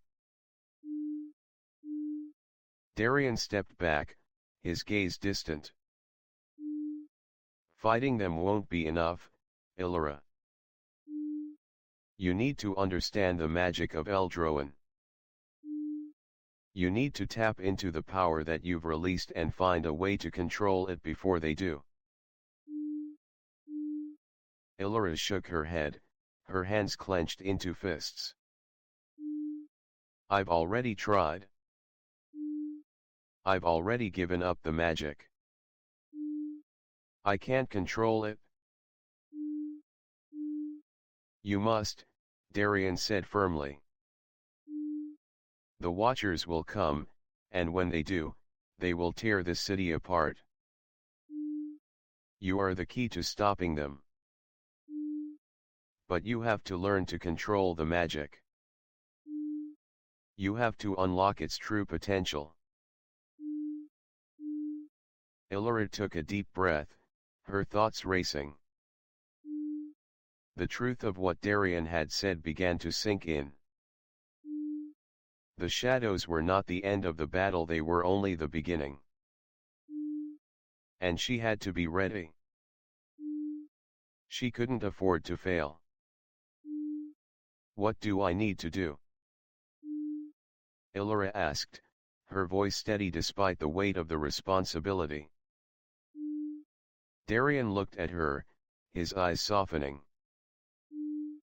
You need to go to the Temple of the Moon. It holds the answers you seek. Only there can you unlock the power within yourself. But beware, Elara. The Watchers are already moving. Time is not on your side. Elara nodded, her mind made up. She didn't know how much time they had left, but she knew one thing for certain, the battle was far from over. The shadows were coming, and she would be ready to face them. With Lysander by her side, and the fate of Eldroan in her hands, Elara took her first step toward the Temple of the Moon, knowing that the storm was only just beginning. Chapter 23, The Temple of the Moon. The wind howled through the forest, its icy fingers tugging at Elara's cloak as she made her way toward the Temple of the Moon. The darkness of the woods seemed to press in on her from all sides, and the shadows moved like living creatures, whispering in languages she couldn't understand. But Elara was not afraid. She had faced the darkness before, she would face it again. Her thoughts were consumed with the words Darien had spoken. The Watchers were coming. They were the true masters of Eldroan's power, and Elara was the key to stopping them. But how could she stop something so ancient, so powerful? She had already given up the magic, sealed away the heart of Eldroan, but the power of the first dreamers was still within her. And now, it seemed, she had no choice but to learn how to control it. She had to go to the Temple of the Moon. The temple had always been a place of mystery, even in the ancient times. Legends spoke of it as a sacred site, a place where the first dreamers had once communed with the forces of magic, where they had learned to harness the power of Eldroan. But it had been lost to time, hidden away by the very magic it had once held. Elara's heart raced as she approached the temple, her hand resting on the hilt of her sword. The path leading to the temple was winding, narrow, and treacherous, with towering trees and thick underbrush obscuring the way. The further she traveled, the more the air grew thick with magic. It was as if the very earth beneath her feet was alive, pulsing with an energy she couldn't quite understand. Suddenly, a figure emerged from the shadows, tall and cloaked in dark robes. Elara's hand instinctively went to her dagger, but the figure raised its hands in a gesture of peace. Elara Wynn, the figure said in a voice that was both familiar and unsettling. You have come at last. Elara's heart skipped a beat. She knew that voice. Darien? She asked, her voice barely above a whisper. The figure stepped forward, lowering the hood of its cloak. Darien's face was revealed, but something was different. His eyes glowed with an eerie light, and his once familiar expression was now filled with something darker, more distant. Elara, you are too late, Darien said, his voice cold and distant. The Watchers are already here. They've been waiting for you. Elara felt her blood run cold. What do you mean? I've come to stop them. Darien shook his head. You can't stop them, Elara. They've already taken the heart. The power of Eldroin is theirs to control now. And you? You are nothing but a tool. No. Elara shouted, stepping forward. I won't let them take it. I won't let Eldroin fall into darkness again. Darien's eyes hardened, and he raised his hands. A dark energy pulsed from him, swirling around the clearing like a storm. The shadows in the forest grew deeper, darker, until Elara could barely see her hand in front of her face. The air grew colder, and she could feel the weight of Darien's magic pressing down on her, suffocating her. You are nothing, Darien sneered, his voice dripping with disdain. You think you can control this power? The power of Eldroin. It's too much for you. You are weak, Elara. And you always will be. Elara's breath caught in her throat, and for a moment, doubt crept into her mind. Was he right? Was she too weak to control the magic? Had she already failed? But then, something within her stirred. She remembered what she had learned: the trials, the sacrifices, the people who had trusted her. She was not weak. She was the first dreamer. The power of Eldroin had always been hers to control, and she would not let anyone take that from her. With a cry, Elara released all of her magic, calling on the power of Eldroin that still thrummed within her. The light flared bright, driving back the darkness that surrounded them. The force of the magic slammed into Darien, sending him stumbling back. His face twisted with rage, but Elara pressed forward, her magic radiating out from her like a beacon.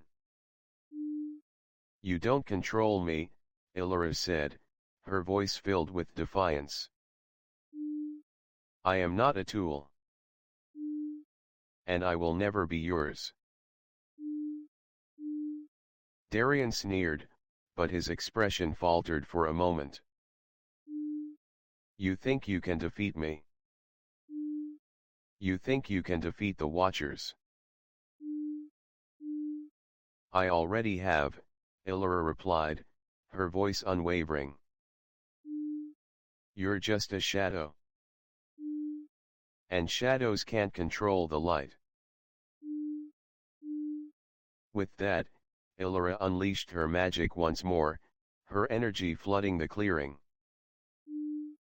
The light flared so brightly that Darien's dark magic was torn apart by it. The shadows screamed as they were ripped away, leaving only the light behind. For a moment, Elara stood alone in the clearing, breathing heavily, her heart still racing. She had done it. She had defeated Darien. But there was no time to rest. The Watchers were still coming, and Eldroin was still in danger. The temple loomed ahead, its dark silhouette towering against the night sky. Elara's breath quickened as she stepped toward it. She had come this far, and she would not stop now. The Temple of the Moon held the answers she needed: the knowledge to defeat the Watchers, the power to protect Eldroin. But what price would she have to pay? Chapter 24, The Path of the Dreamer. The city of Eldroin had begun to settle into its new rhythm. The sounds of rebuilding, the clattering of hammers, the soft murmur of voices, filled the streets once again. The people had returned to their lives, slowly but steadily restoring their homes and their hope. The dark times seemed behind them, but Elara knew better than to believe that the city was truly safe. The power of Eldroin had been released, and the heart was sealed away. The magic no longer surged through her veins as it once had, but the remnants of its power were still felt, echoing through the very walls of the city. It pulsed quietly, hidden beneath the surface, and Elara knew that it was only a matter of time before someone would seek to claim it. She had made the right choice, there was no doubt about that. Eldroin had to be freed from its dependence on magic. The people had to learn to live without the overwhelming power that had once controlled their lives. But now, the question remained, how could she protect the city without that power? How could she ensure that the shadows would never rise again? Elara. The voice broke her from her thoughts, and she turned to find Lysander standing in the doorway of the chamber. His expression was one of concern, but his eyes held something else too: determination. The same determination that Elara had come to rely on during the dark days of their struggle. What is it? She asked, standing up from the table where she had been studying ancient texts from the Temple of the Moon. The answers she had sought were still elusive, but she could feel that there was something more to the magic of Eldroin that she had yet to uncover. Lysander stepped into the room, his eyes never leaving hers. There's something you need to see. Elara frowned, her heart suddenly heavy. What is it? Lysander hesitated for a moment, then spoke, his voice low. There's been word from the outskirts. The shadows, they're not gone. People are vanishing again. It's happening outside the city, but the pattern is the same. Elara's breath caught in her throat. The shadows. She had thought they were dealt with, that they had been vanquished when Ravel fell. But the darkness was never truly gone, and now it was rising again. She stood up, her pulse quickening. How many? Where exactly? Lysander's eyes were filled with worry. A few from the western district, then more from the outskirts. It's not just people going missing anymore. There are strange signs, dark figures seen in the woods, whispers in the air. Some say they hear chanting, or feel the presence of something, watching them. Elara's mind raced. She had released the magic of Eldroin to save the city, to allow it to grow without the overwhelming power that had once consumed it. But now, the shadows were back, and they were stronger than before. It was as though they were feeding on the city's magic, waiting for the right moment to strike. We need to investigate, Elara said, her voice filled with determination. If the shadows are back, we can't let them take the city again. We can't let them control Eldroin. Lysander nodded. I'll gather the men. We'll head out immediately. The journey to the outskirts was not a long one, but it felt like an eternity to Elara. The wind was cold against her face, and the trees around them seemed to close in, their branches twisting like skeletal fingers. The shadows had already begun to gather, and she could feel their presence growing stronger with each step.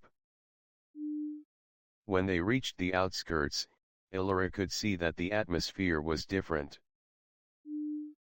The air was thick with a sense of dread, and the usual bustle of the district had been replaced with an eerie silence. The houses were still standing, but the windows were dark, the doors closed tight. Lysander signaled for the group to spread out, and Elara moved cautiously toward the woods, her hand on the hilt of her sword. The forest loomed before her, dark and foreboding. She could feel the shadows creeping at the edges of her vision, and the magic in the air seemed to grow heavier with each step. As they ventured deeper into the woods, Elara's instincts were on high alert. She could feel the presence of something watching them. The air was thick with magic, but it wasn't the magic of Eldroan. It was something darker, something ancient. The shadows had returned, and they had brought something far worse with them. Suddenly, a figure stepped from the trees. Elara's hand flew to her sword as she stepped forward, her heart racing. The figure was cloaked in dark robes, its face hidden beneath a hood, but there was no mistaking the power that radiated from it. This was no mere bandit or traveler. Elara Wynn, the figure said, its voice low and reverberating, "We have been waiting for you." Elara's heart skipped a beat. The voice was familiar, but it was not one she had heard in a long time. "Who are you?" she demanded, her voice steady despite the fear that gripped her. The figure stepped forward, its eyes glowing faintly beneath the hood. "I am the one who has waited for you, Elara. The one who has been watching as you release the power of Eldroan. You have made a grave mistake." Elara's breath quickened. "You," she stepped back, her mind racing. "You were one of them. One of the Watchers." The figure nodded slowly, a cold smile curling at the corners of its lips. "Yes, I am one of the Watchers. And now, the time has come to take what is ours." "You won't take anything," Elara said, her voice firm, despite the fear that threatened to overtake her. "The heart of Eldroan is sealed. The magic is gone." The Watcher laughed, a chilling sound that echoed through the trees. "The heart is sealed, yes. But it was never the heart that controlled the magic of Eldroan. It was the dreamers. You, Elara, are the dreamer, and the power of Eldroan flows through you. You are the key. And you will unlock the power once again, whether you wish to or not." Elara felt a surge of panic rise in her chest. She had released the heart, yes, but that didn't mean the power had been taken from her. The Watcher was right. She was the dreamer. The magic was in her, and as long as it remained, the city would always be a target. "We won't let you do this," Lysander said, stepping forward, sword drawn. The other guards gathered around Elara, ready for a fight. The Watcher's eyes glowed brighter, and the shadows around it seemed to grow, coiling and twisting like serpents. "You have no choice. The city is mine. And you, Elara, will be the one to bring it to its knees. Chapter 24, The Unseen War. The Watcher's words echoed in Elara's mind as she stood frozen in the woods, the tension thickening with every passing second. The figure before her radiated an aura of darkness, its power undeniable and suffocating. His words sharp, deliberate, cut through the air like blades, stirring a deep unease within her. You have no choice. Eldroan is mine, the Watcher sneered.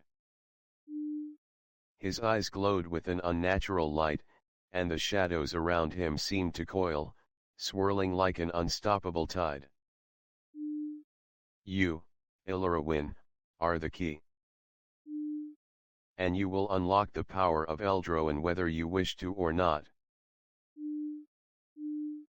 The air was thick with magic, and for a moment, Elara felt as though she were suffocating.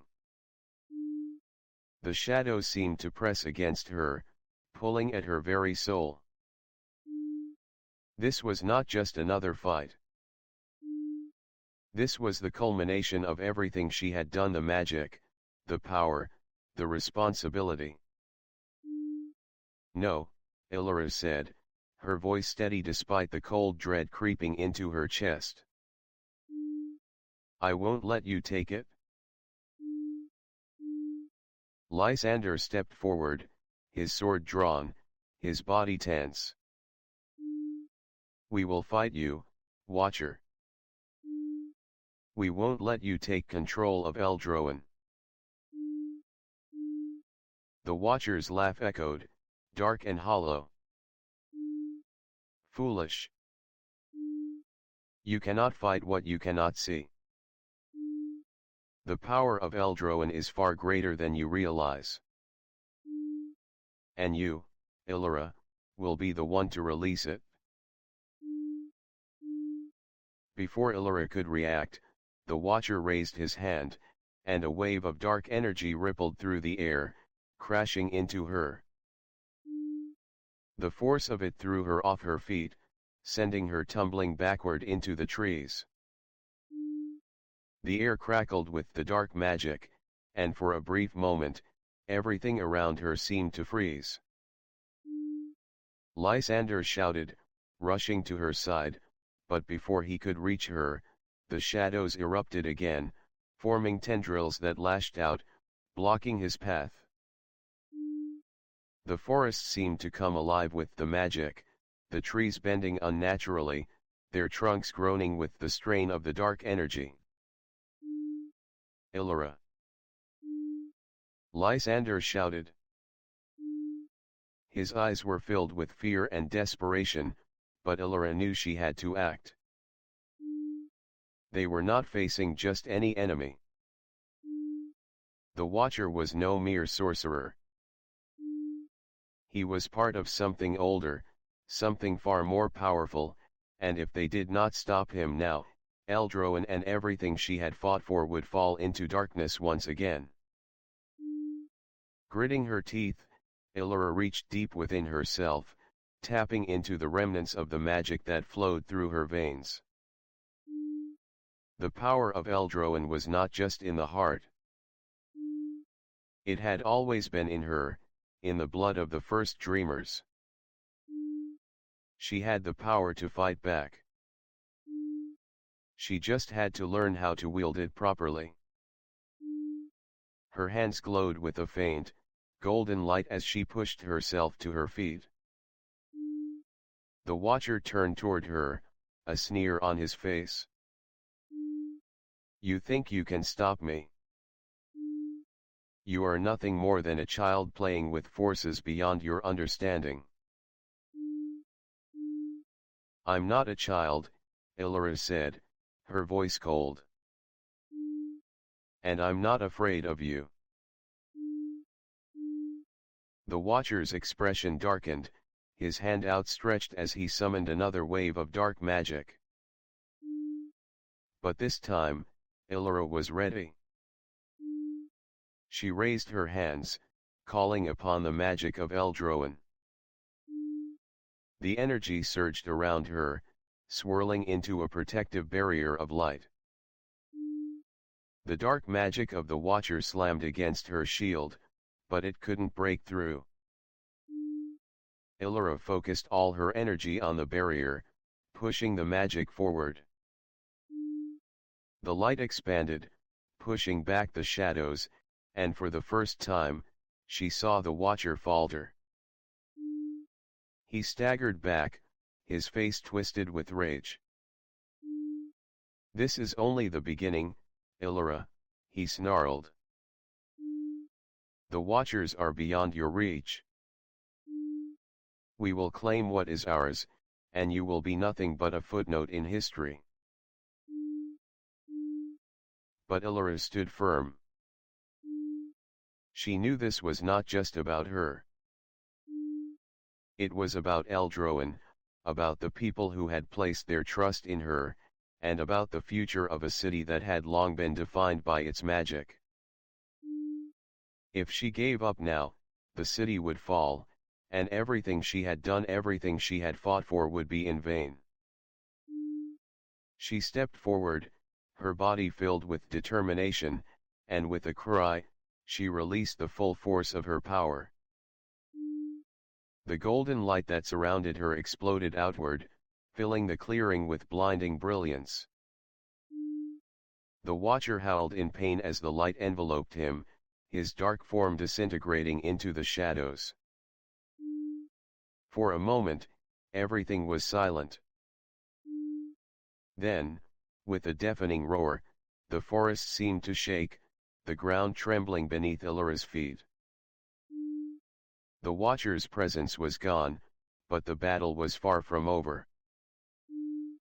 The shadows that had plagued Eldroen had not been vanquished, they were still out there, waiting.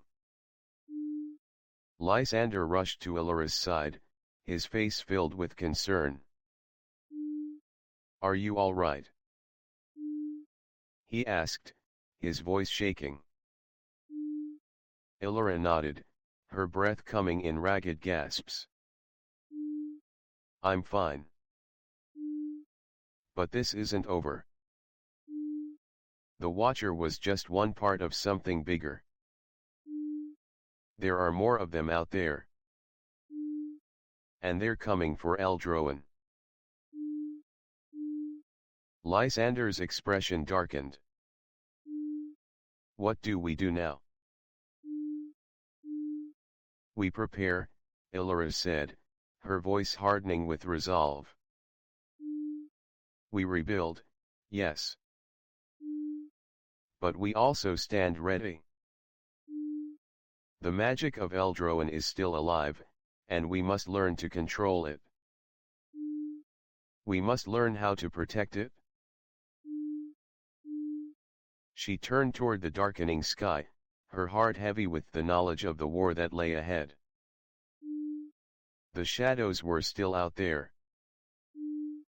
And they were coming for the city. But Elara was ready. She had learned to wield the magic, and she would not let the darkness consume her city again. Chapter 25, The Shadow's Grasp. The winds had shifted, and with it, the air in Eldroen grew heavier. The city that had been filled with hope and new beginnings now seemed to stand on the precipice of an unknown storm. The shadows Elara had fought so hard to banish were far from gone. They lingered in the air, the weight of their presence pulling at her thoughts. They were coming, and this time, they would not be stopped so easily. "Elara, we need to talk." Lysander's voice broke through her thoughts, pulling her back to the present. He was standing by the window of their temporary headquarters, watching the city below with a grim expression. The skyline of Eldroen stretched out before them, its ancient walls slowly being restored, but there was no hiding the lingering sense of foreboding that hung over the city. "I know," Elara replied, her voice quiet. She had spent the last few days in quiet reflection, thinking about the Watchers and what they had said. The power of Eldroan was hers to control, but it was not a simple responsibility. It came with great cost, and she was beginning to realize just how much of that cost she would have to pay. "They know we're here," Lysander said, turning to face her. His dark eyes were filled with concern, but there was a steel in them that Elara had come to respect. "The Watchers. They've sensed our presence." Elara nodded, her gaze hardening. "I know. They're not finished with us. And I'm not finished with them." The words felt heavy on her tongue, but they were true. She had freed Eldroan from the darkness once, but the power of the city was still there, and there were those who would use it for their own gain. The Watchers were one part of a much greater force, a force that would stop at nothing to claim what was theirs. Elara couldn't let that happen. She had made a promise to protect Eldroan, and she would keep it. "The shadows are moving faster now," Lysander continued. "Reports from the outer villages say that people are being taken again. But it's different this time. It's not just random attacks. It's as if they're being chosen." "Chosen?" Elara repeated, her brow furrowing in confusion. "By who?" Lysander's jaw tightened. "We don't know yet. But the pattern is clear. They're targeting specific people. Farmers, travelers, merchants. But there's something in common among them. They're all connected to the city in some way. They have ties to the old Eldroan, to the families that lived here long before the heart was sealed." Elara's mind raced. This was no coincidence. The Watchers were not just after power, they were after something specific. And if the people who were disappearing were connected to the old Eldroan, then it meant something far more dangerous was at play. "We need to investigate," Elara said, her voice firm with resolve. "We need to find out what's happening and why they're targeting these people. The Watchers are not just after the city's power. They're after something far deeper." Lysander nodded. "I'll gather the men. We'll go to the outer villages and track down the disappearances. But Elara, we need to be careful. Whatever this is, it's bigger than we thought." Elara stood, her mind already on the task ahead. The city was still rebuilding, but she knew that the threat of the Watchers was not over. It was only just beginning. As Lysander went to prepare the men, Elara stood by the window, her eyes fixed on the city below. The night was dark, and the shadows seemed to stretch further than before. They were growing, spreading like an infection, and she could feel their pull. "Elara." Her thoughts were interrupted as the familiar voice of Darian reached her ears. She turned, surprised to see him standing at the doorway, his expression serious. "What is it, Darian?" Elara asked, her voice weary but composed. "I have information," Darian said, stepping into the room. "I've been watching." The Watchers are gathering strength. But there's something else. Something you need to know. Elara's pulse quickened. What is it? Darian hesitated for a moment, then spoke, his voice low and urgent. There's a hidden power, deeper than Eldroan's magic. It's tied to the city, but not in the way you think. The heart may have been sealed, but that doesn't mean the power is gone. It's still inside the city, waiting. The Watchers know this. They've been searching for it for centuries. Elara's heart pounded. What are you saying? The heart was sealed. It's done. Darian's expression darkened. It wasn't just the heart that was sealed, Elara. It's something far older. The true source of Eldroan's power. The Watchers are after it. And if they find it, everything will be lost. Elara shook her head, trying to make sense of his words.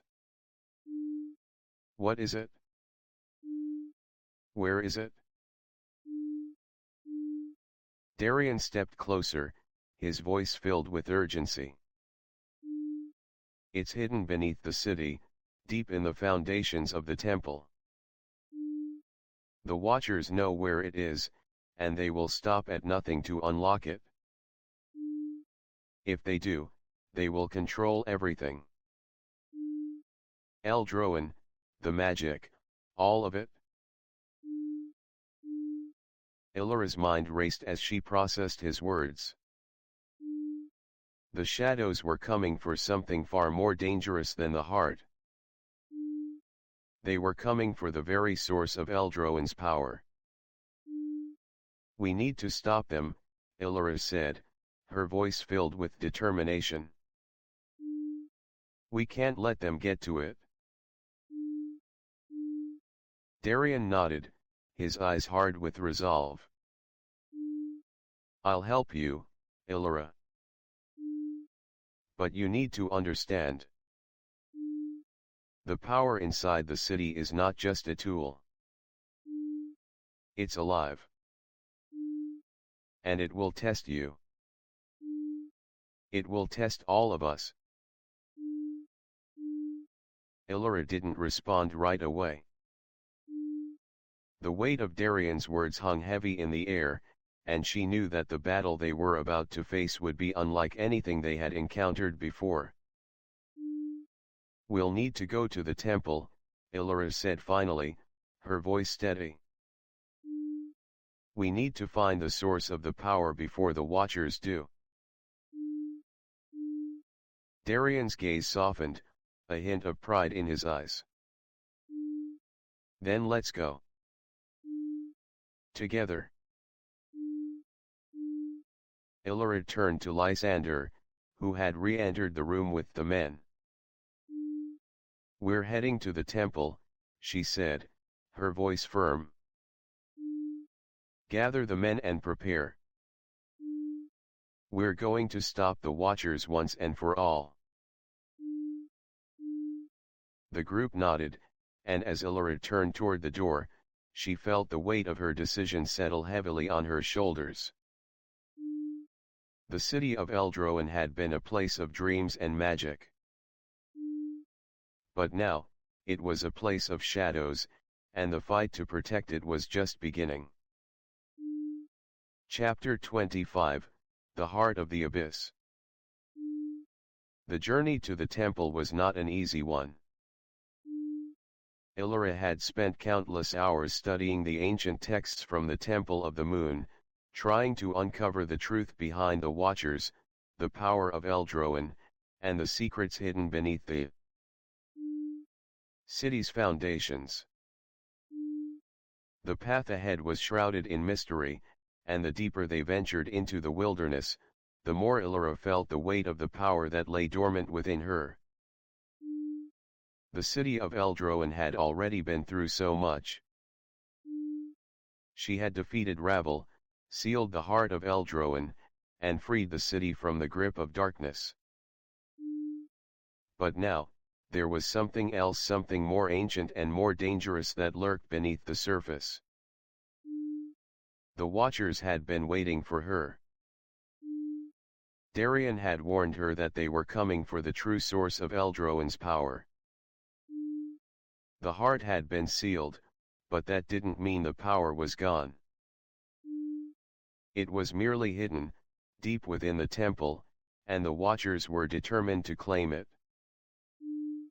If they succeeded, Eldroen and the entire world would fall under their control.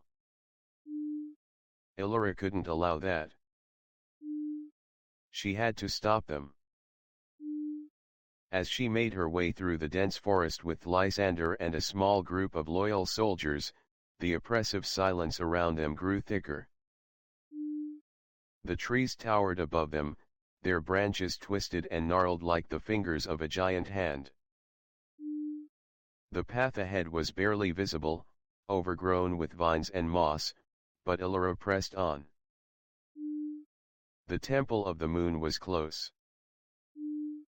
She could feel it. The Watchers had already made their move. They were waiting for her, waiting for the moment when she would unlock the magic that had been sealed away for centuries. But Elara was determined to be ready. She had no choice. "We're close," Lysander said, his voice low as they walked. "I can feel it too. Something is pulling us forward." Elara nodded, her eyes scanning the darkening woods ahead. "The magic is close. I can feel it too." They continued onward, moving with caution as they approached the ancient stone pillars that marked the entrance to the temple. The air grew colder, the trees quieter, and the very ground beneath their feet seemed to hum with energy. When they reached the entrance, Elara paused. The temple loomed before them, its massive stone doors covered in intricate carvings, the symbols glowing faintly in the moonlight. The doors were cracked open, as if inviting them inside. "This is it," Elara said, her voice steady despite the fear that gripped her chest. "We need to be prepared for whatever lies inside." Lysander nodded, his grip on his sword tightening. "We'll follow your lead, Elara. We trust you." With a deep breath, Elara stepped forward, pushing open the massive doors of the temple. The room beyond was vast and ancient, the walls lined with faded murals depicting the first dreamers, men and women with glowing eyes, their hands outstretched toward the stars. The air inside the temple was thick with magic, the weight of it almost suffocating. In the center of the room stood a pedestal, upon which rested a small, glowing orb. Elara could feel its power from across the room, a pulsing energy that resonated deep within her. This was the heart of Eldroen, the true source of the city's power, hidden for centuries. She stepped forward, her heart pounding in her chest. But before she could reach the pedestal, a voice echoed from the shadows. "Elara." She froze, her hand instinctively going to the hilt of her sword. The voice was familiar, but it was not one she had expected to hear again. "Darien." Elara called out, her voice shaky with confusion. "What are you doing here?" Darian stepped from the shadows, his face twisted in a strange, unreadable expression. His eyes, once filled with warmth and trust, now gleamed with an unnatural light. "I'm here to stop you, Elara," he said, his voice cold and distant. "The Watchers are not your enemy. They are the ones who will restore balance to Eldroan. You are the one who has disrupted everything." Elara's heart skipped a beat. "What are you talking about?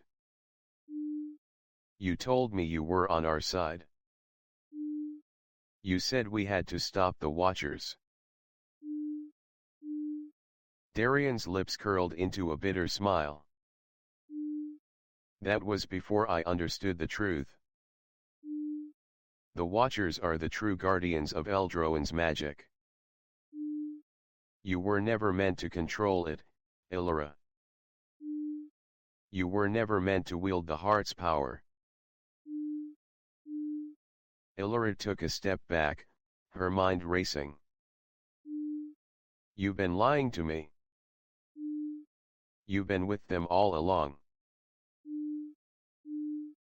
Darian nodded slowly, his eyes never leaving hers. "I've been watching you, Elara.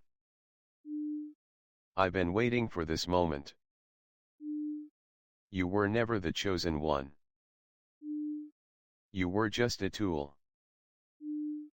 A puppet to be used." Anger surged through Elara, her hands shaking. "No. You're wrong. I've fought for this city. I've fought for its people. I've sacrificed everything to protect them. The heart is not meant for you, Elara," Darian said softly, his voice filled with a twisted sympathy. "You've been used. And now, the Watchers will take it back. They will take everything back." "No," Elara said, her voice trembling but resolute. "I won't let them. This city belongs to the people, not to the Watchers. I won't let them take it." Before Darian could respond, Elara raised her hand, summoning the last remnants of the magic she had once controlled. The light surged around her, bright and pure, pushing back the darkness that had surrounded them.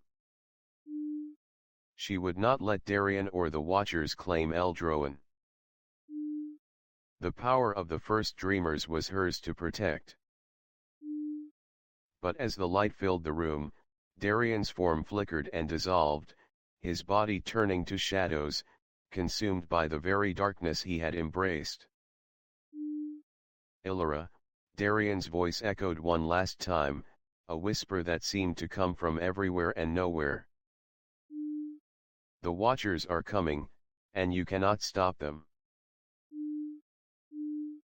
The room fell silent, and Elara stood alone, the heart of Eldroan glowing before her. But her victory was short-lived. The shadows were not gone. They were only waiting for the right moment to strike. With a deep breath, Elara stepped forward, her hand resting on the pedestal where the heart pulsed with power. She could feel the magic, the raw, untamed energy that flowed through her. She was no longer just a dreamer. She was the protector of Eldroan, the one who would stand against the darkness, no matter the cost. But the battle was far from over. The Watchers were still out there, and they would not stop until they had what they wanted. Chapter 26, The Unraveling. The air in the temple was thick with magic, and Elara could feel the weight of the decision she had just made. Darian's betrayal had shaken her, but the truth had become clear. The Watchers were not just enemies, they were the guardians of something far greater, and now, they were coming for the heart of Eldroan. But the heart was not just an object, it was part of her, part of the city, and it was her duty to protect it. The power she had once feared was now something she had to control. Elara stood alone in the center of the temple, the heart of Eldroan glowing faintly before her. Its pulse resonated with the beat of her own heart, the connection between them undeniable. She had unlocked the magic, but the Watchers had made it clear, she was not ready to wield it. The power of Eldroan was too great for any one person, and yet, here she was, standing at the threshold of a war that would decide the future of the city and perhaps the world. Elara, Lysander's voice called from behind her, pulling her from her thoughts. She turned to see him standing at the entrance of the temple, his expression serious but filled with concern. The city is waiting. The council is asking for you. Elara nodded, but her mind was elsewhere. She could still feel the echoes of Darian's words, the warning of the Watchers. They were coming for the heart. And she was the one who would have to face them. The weight of the responsibility was almost too much to bear, but she had no choice.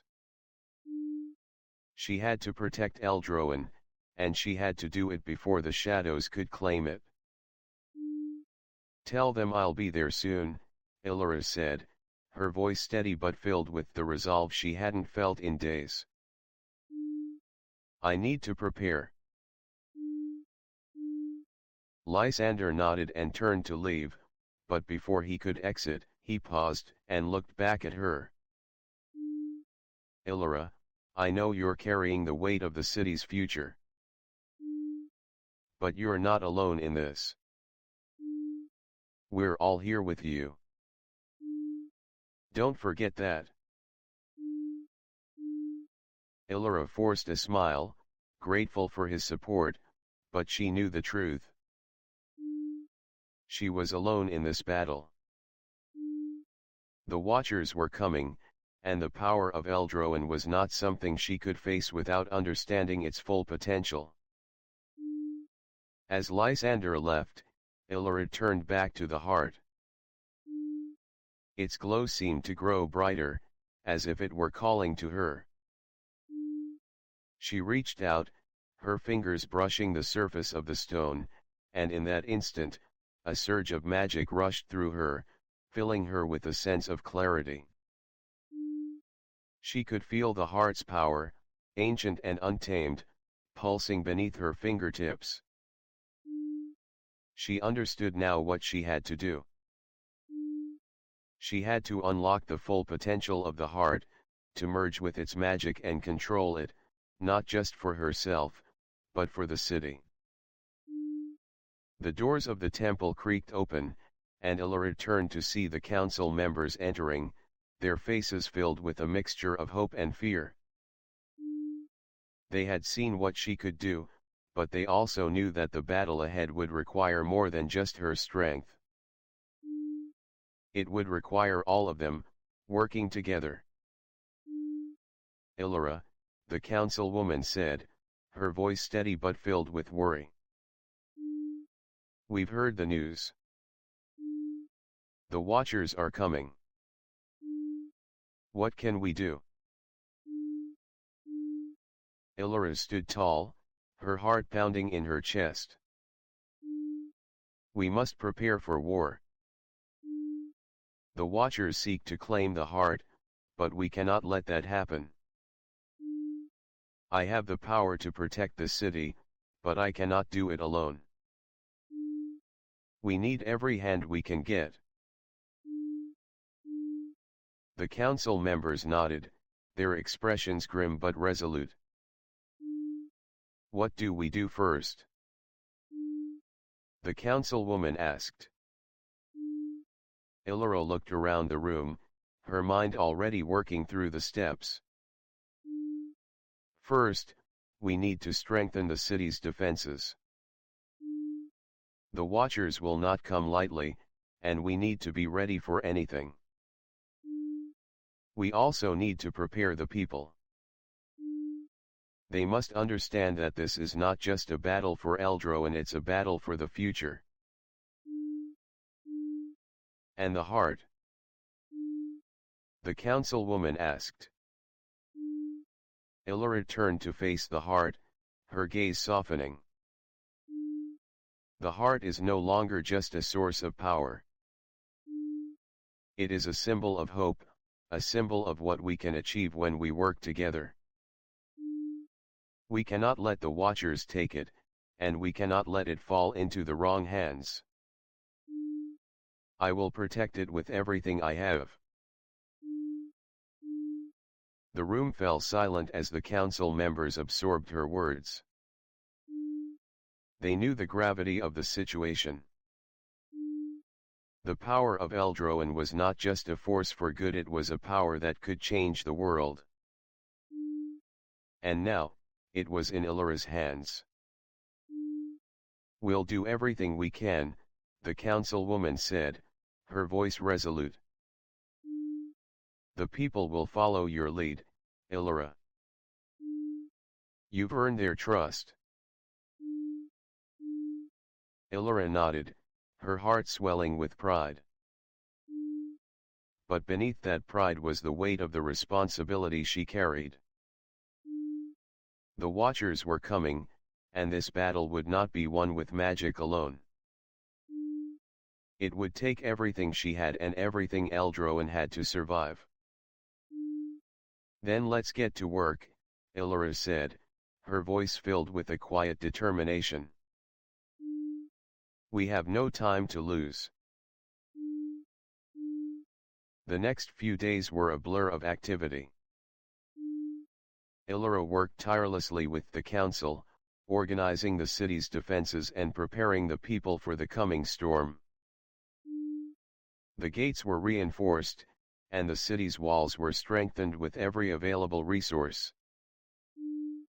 The people of Eldroin were eager to help, but there was a palpable sense of fear in the air.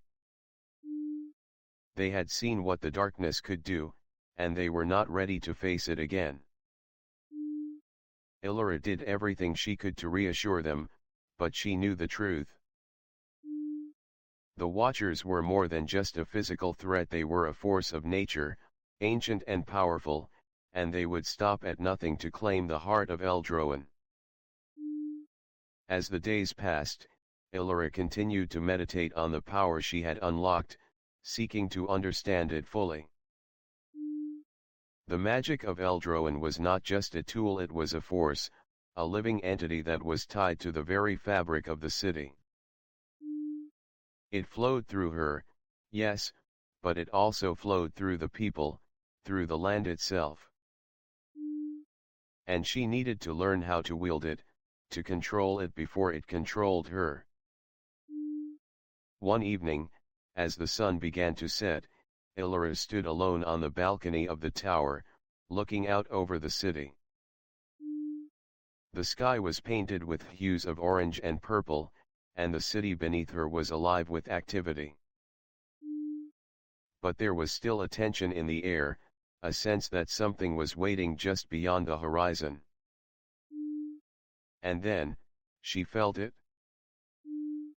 A dark presence, far away but growing closer. The Watchers were coming. Elara's heart raced, but she stood firm. She had made her choice. She would protect the city, no matter the cost. The storm was coming. And this time, she would be ready. Chapter 26, The Price of Power. The city of Eldroin was ready. The streets that had once been filled with the echoes of ancient magic now hummed with the steady rhythm of preparation. People moved swiftly, their faces determined but weary, as they worked together to fortify the city. The gates were reinforced, the walls rebuilt, and the defenses were strengthened. The sun had set, casting long shadows across the city, and Elara knew that the time to prepare was running out. The Watchers were coming, and she had no idea how much longer they had before the storm would strike. The council had agreed on a plan, but even as they worked, there was a sense of foreboding in the air. The city was buzzing with activity, but beneath it all, there was an undeniable fear of what was to come. Elara had felt it for days. The Watchers were not mere threats. They were ancient beings, the true guardians of Eldroan's power. And they were not going to stop until they reclaimed what was theirs. Elara, Lysander's voice broke through her thoughts. She turned to find him standing by the doorway, his face tense with concern. "We need to talk." Elara nodded, her mind still racing with the weight of the responsibility on her shoulders. "What's happened?" "There's been a disturbance at the western gates," Lysander said, his voice low.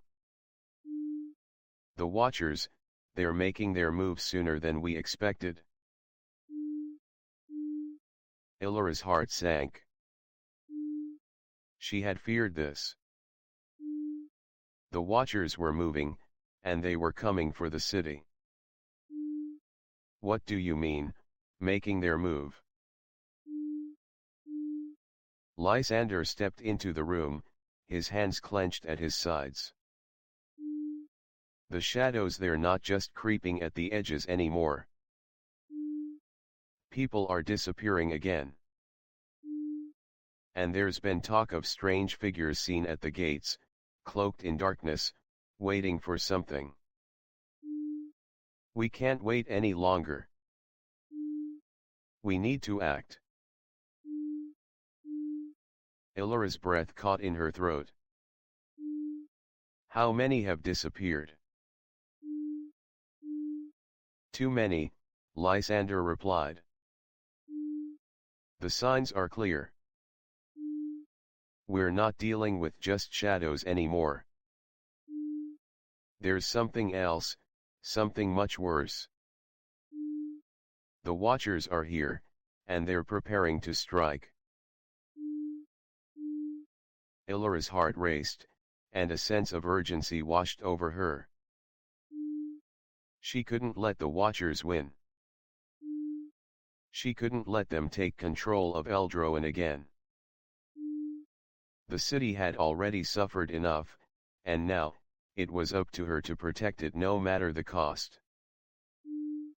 "I'll gather the men," Elara said, her voice firm.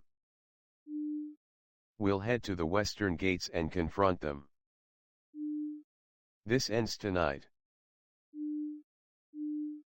Lysander nodded, but there was a look of concern in his eyes.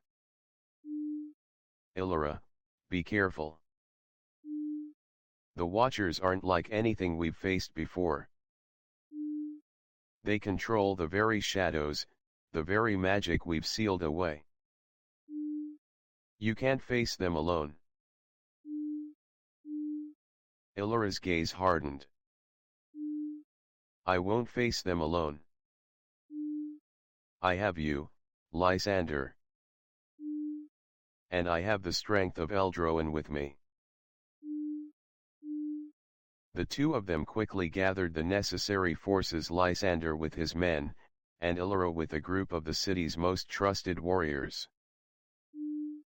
They moved swiftly, their footsteps barely making a sound as they moved through the dark streets. The city was silent now, the only sound the soft rustling of the wind. but Elara could feel it, the impending storm, the threat that was drawing closer. As they approached the western gates, Elara could feel the presence of the Watchers. The air grew colder, the shadows deeper, as if they were surrounding them. The gates loomed ahead, but there was no sign of the figures Lysander had spoken of. The tension was palpable, and Elara's heart raced. They were here, somewhere, waiting for them. The group stopped at the gates, Elara's eyes scanning the darkness. The wind had died down, leaving an eerie stillness in its wake. But then, she saw it. A flicker of movement in the shadows, a figure cloaked in black, standing at the edge of the forest. "Elara," Lysander whispered, his voice filled with dread. "It's them." The Watcher stepped forward, its eyes glowing faintly in the darkness. "Elara Wynn," it said, its voice like a whisper carried on the wind. "You've come. But it's too late." Elara's hand tightened on her sword, her body tense with the weight of the situation. "What do you want? Why are you doing this?" The Watcher tilted its head, a dark smile creeping across its face. "You think you can stop us? You think you can control the magic of Eldroan? The heart was never yours to command. The power you released, we will claim it."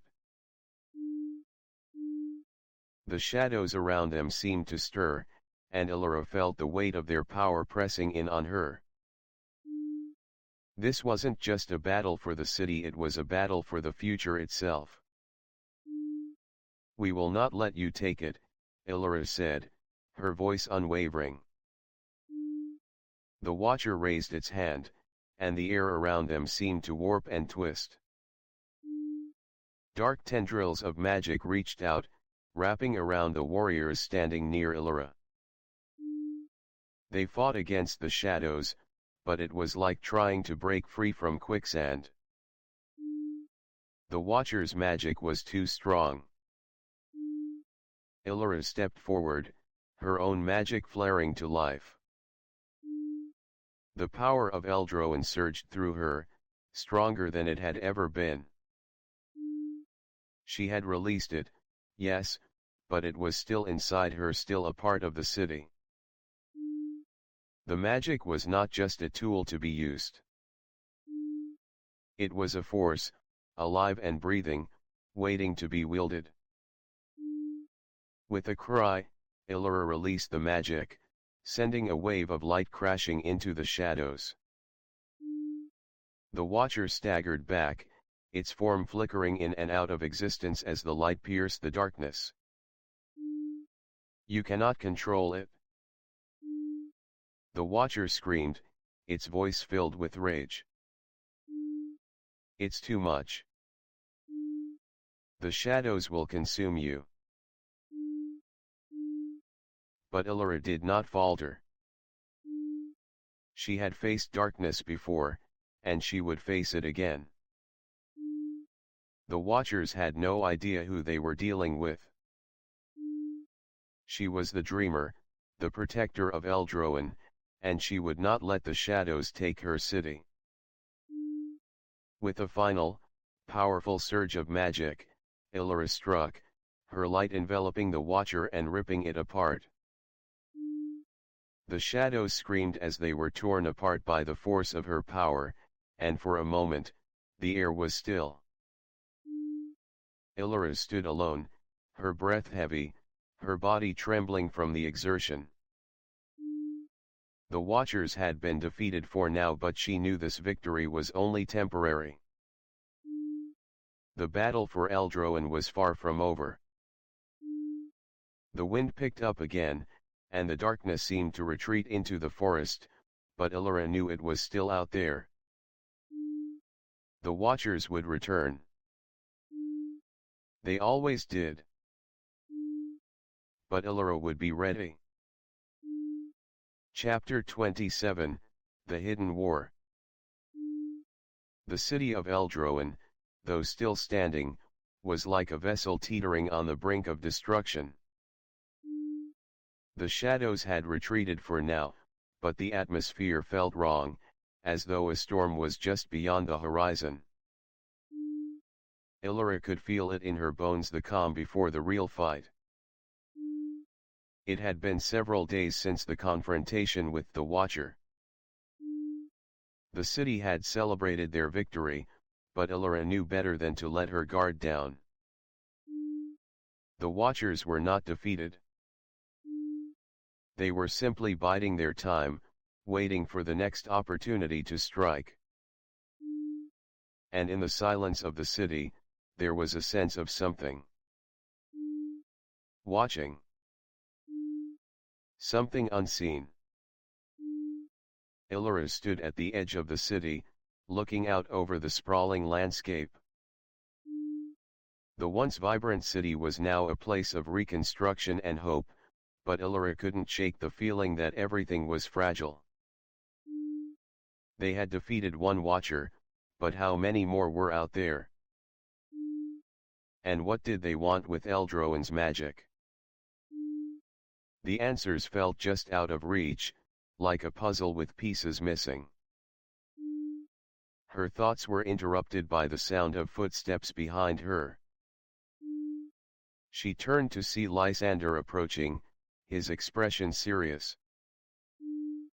He had been by her side through everything: Ravel's betrayal, the Watcher's rise, and now the aftermath. He was more than just a captain of the guard, he was a friend, and Elara trusted him with her life. Elara, Lysander said, his voice low, there's something you need to see. Elara raised an eyebrow, concern flashing across her face. What is it? Lysander motioned for her to follow, and they walked through the streets toward the council hall. The sun was setting, casting long shadows across the city. The glow of the moon was beginning to rise, and the air grew colder, a subtle reminder of the dangers still lurking in the darkness. As they entered the council hall, Elara's eyes were drawn to the center of the room, where a large map of Eldroin was spread out. Several of the council members were gathered around, speaking in hushed tones. When they saw Elara enter, they fell silent. One of the council members, a middle-aged man with a thick beard, stepped forward. Elara, we've received troubling reports. More people are missing, but this time, it's different. It's not just the outskirts. There have been sightings within the city itself. Elara's stomach twisted. Within the city. Lysander nodded, his face grim. There's been talk of figures cloaked in shadow, moving through the streets at night. Some say they've seen them near the old temple. Others claim they've heard whispers in the wind, voices that sound too familiar. It's like the shadows are moving with purpose. The room grew tense, the weight of the situation settling heavily on everyone present. We need to act fast, Elara said, her voice firm. The Watchers are not done. They're here in the city, and they're moving closer. Another council member, a young woman with long dark hair, stepped forward. We've done everything we can to strengthen the city's defenses, but if the Watchers are already among us, we need to prepare for the worst. Elara nodded. We will. But we need to understand what they want. Why have they returned? Why now? A voice from the back of the room interrupted her. They're not just after the power of Eldroin, Darian's voice echoed in the room, and Elara's heart skipped a beat as he stepped forward, his face shadowed by the dim light. Darian, Elara said, her voice mixed with surprise and wariness. What are you doing here? Darian's eyes were cold, his expression distant. You don't understand, Elara. The Watchers are not just after Eldroin's power. They are after the very soul of the city itself. The magic that runs through this land is more than just a source of strength, it is a tether to something much older. The Watchers are trying to unlock the ancient bindings that hold the true power of Eldroin. Elara stepped back, her mind racing. Ancient bindings. What do you mean? The first dreamers were not just powerful, Darian said, his voice dark and heavy with secrets. They were caretakers. They held the key to something far more dangerous than you realize. They knew that the magic of Eldroin could never be allowed to run wild. That's why the heart was sealed, why the magic was contained. It wasn't just to protect the city, it was to protect the world. Elara's mind whirled. And the Watchers are trying to unlock this power. Darian nodded. Yes. And if they succeed, everything you know will be undone. The magic that was contained in Eldroin can reshape the world, control the very fabric of time and space. If the Watchers gain control of that power, they will have the ability to bend reality to their will. Elara felt a cold chill run down her spine. The stakes were higher than she had ever imagined. The Watchers weren't just after power, they were after control over everything. So, what do we do? Lysander asked, his voice tight with urgency. We need to find the source of this power, Darian said, his eyes locking with Elara's. And we need to stop the Watchers before they can unleash it. The temple is the key. But there is something else, a hidden chamber beneath the city. The first dreamers placed the ultimate defense there. If the Watchers find it, all will be lost. Elara's heart raced. The temple. The chamber beneath the city. How do we get there? Darian turned toward the map, his finger tracing a path toward the underground section of Eldroin. There's a hidden entrance, one that only the dreamers could access. It's not marked on any map. But I know where it is. Elara nodded. We leave tonight. The room went silent. Everyone knew what this meant. The path to the hidden chamber was dangerous, and the Watchers would stop at nothing to prevent them from reaching it. But there was no choice. If they didn't stop the Watchers, Eldroin and everything that Elara had fought for would be lost. Get ready, Elara said, her voice steady. This is the final battle. We won't let them take Eldroin. The journey to the hidden chamber beneath Eldroin was fraught with peril. As they moved through the underground tunnels, Elara felt the weight of her responsibility. The Watchers were closing in, and she could feel their presence in the air. They were not just watching, they were waiting. Darien led them deeper into the tunnels, his expression serious, his movements purposeful. Elara stayed close behind, her sword drawn, her senses on high alert. She could hear the distant sound of footsteps, of whispers in the shadows, but she kept moving forward. Finally, they reached a door at the end of a narrow passage.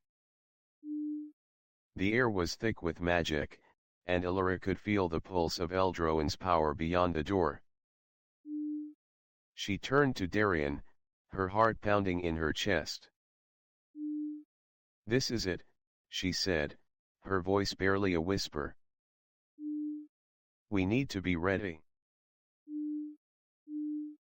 Darien nodded. "We're close. But we must be careful. The Watchers will do anything to stop us." Elara took a deep breath and pushed open the door. Inside, the chamber was vast, filled with ancient symbols and runes that glowed faintly in the dark. At the center stood a pedestal, atop which rested a stone tablet. Elara could feel the power radiating from it. This was what the Watchers wanted. The true source of Eldroin's magic. And the Watchers were already here. Chapter 27, The Forbidden Power. The door creaked open, the ancient stone groaning in protest as Elara stepped into the hidden chamber beneath the city. The air inside was thick with magic, a kind of tension that seemed to pulse with every breath.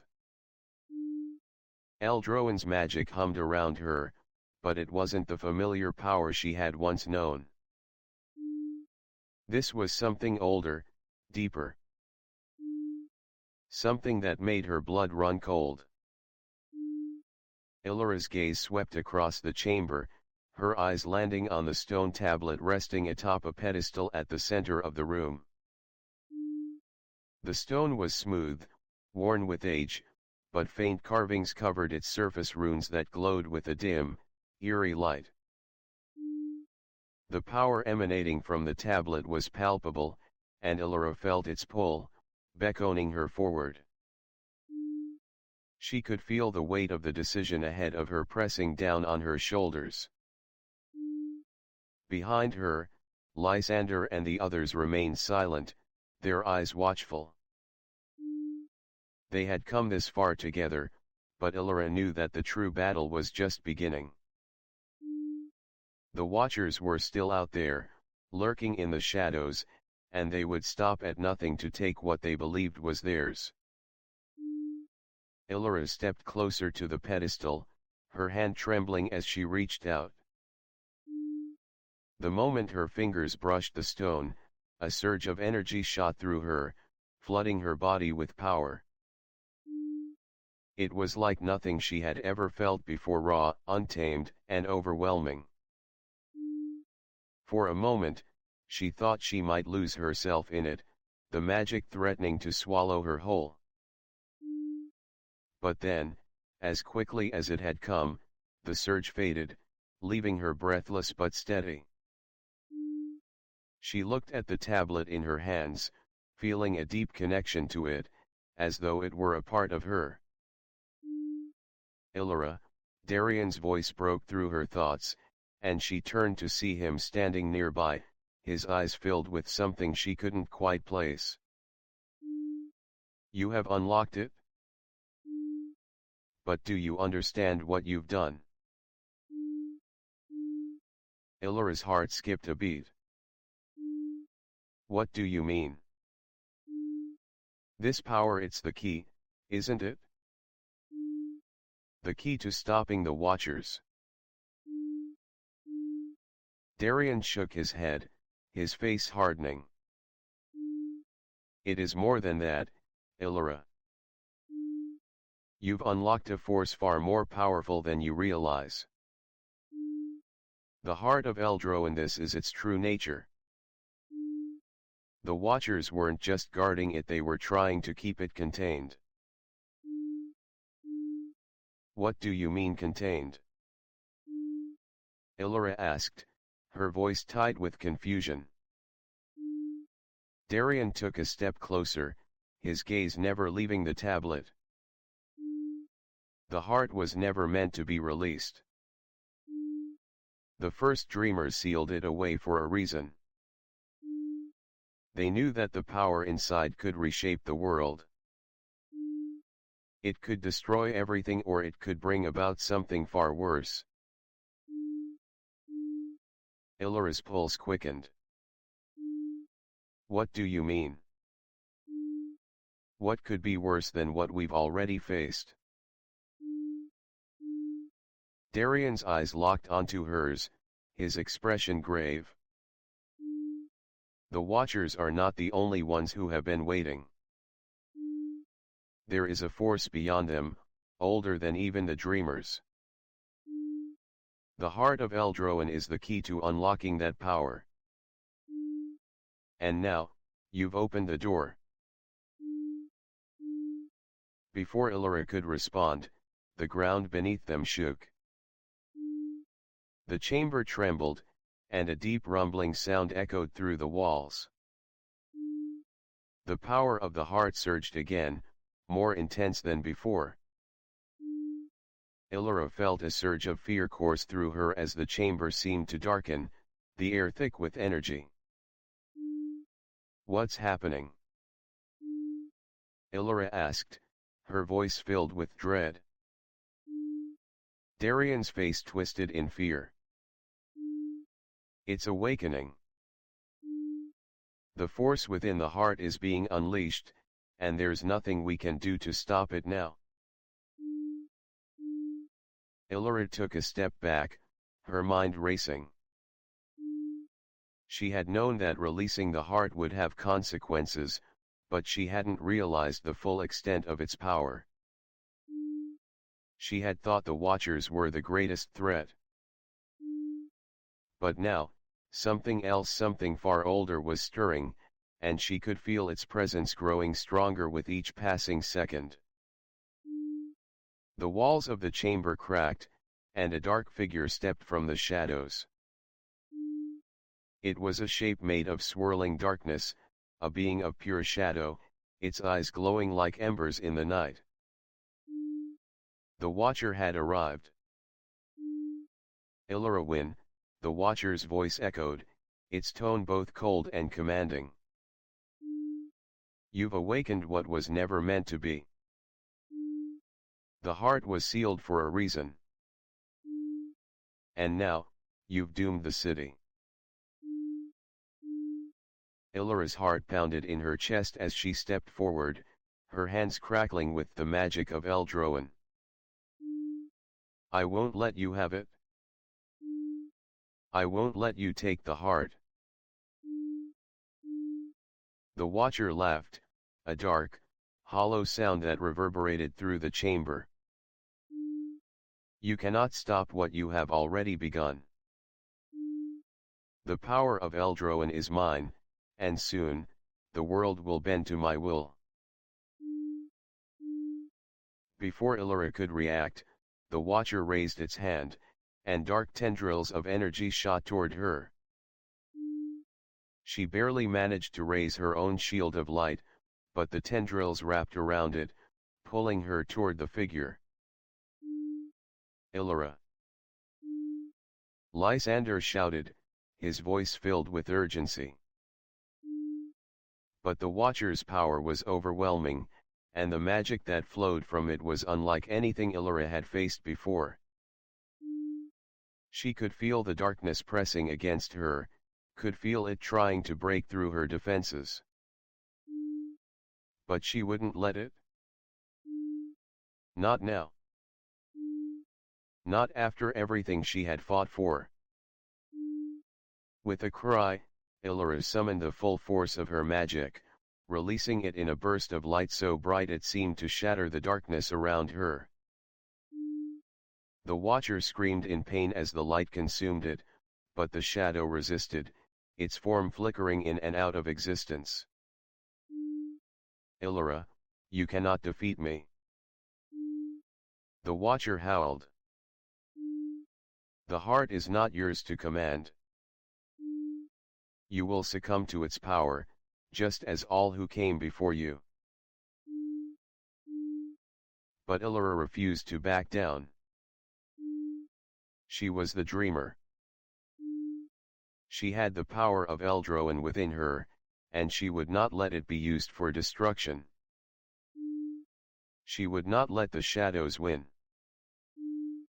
With a final, overwhelming surge of magic, Elara released all of her energy, sending a wave of light that consumed the watcher entirely. The figure let out a final, anguished scream before it was torn apart by the force of her magic. The chamber fell silent once more.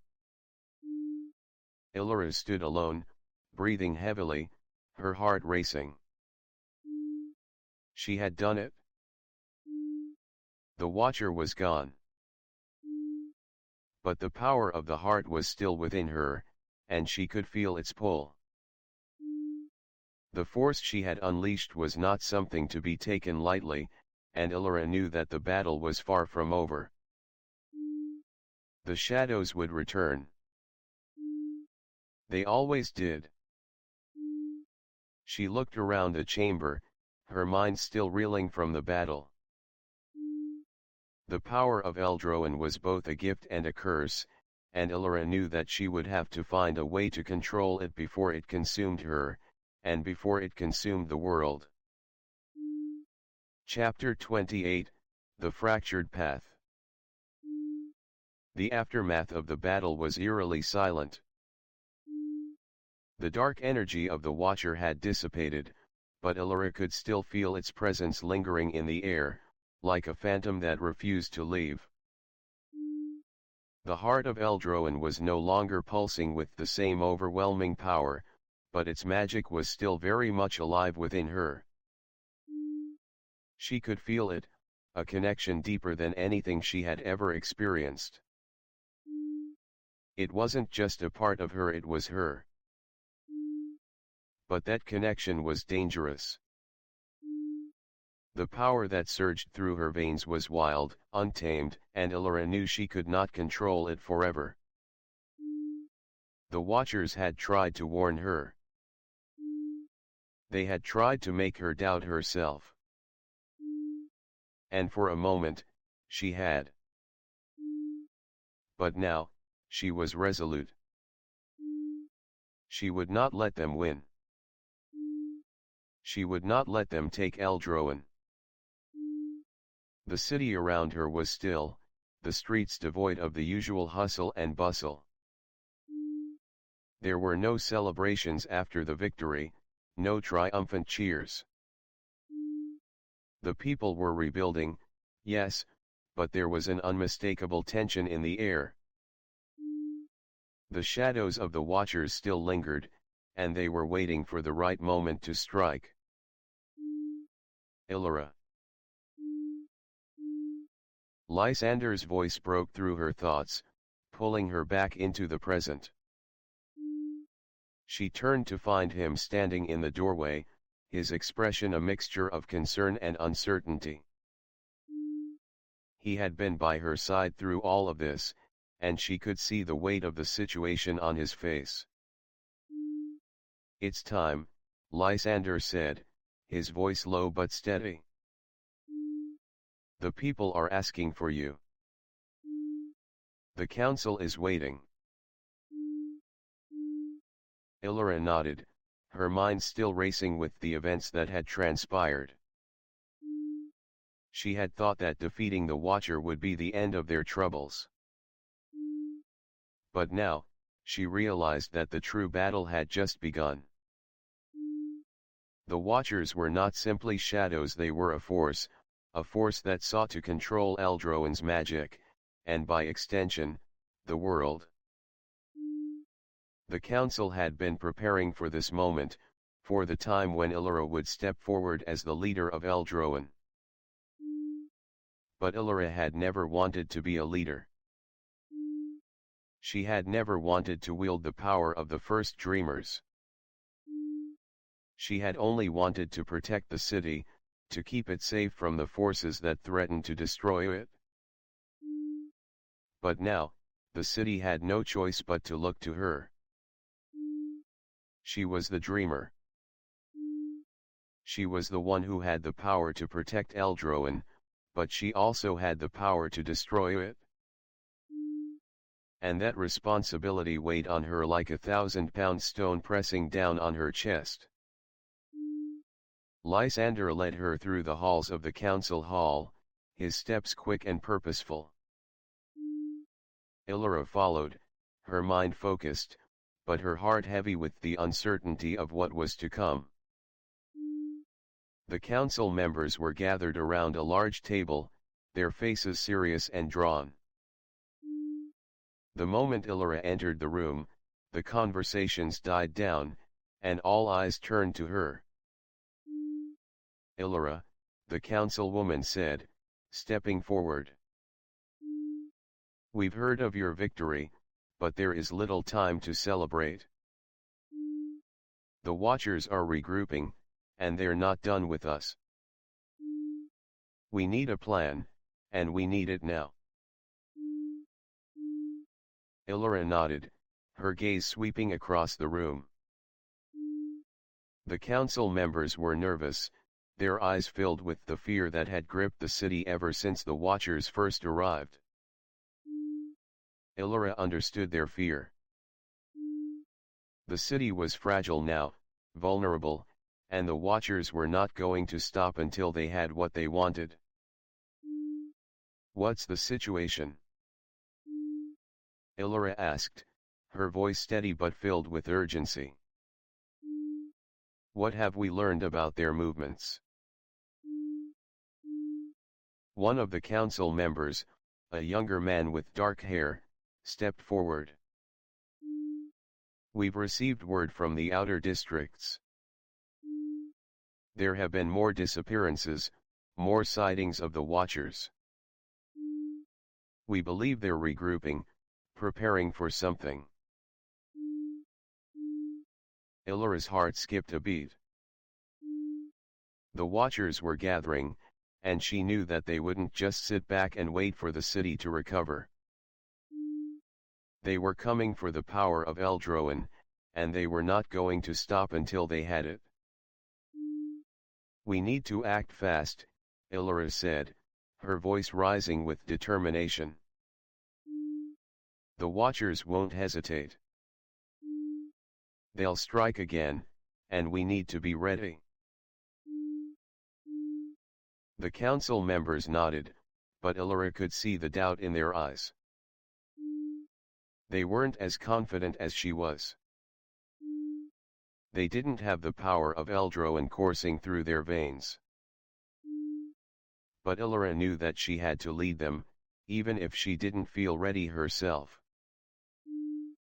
We need to strengthen the city's defenses, Elara continued.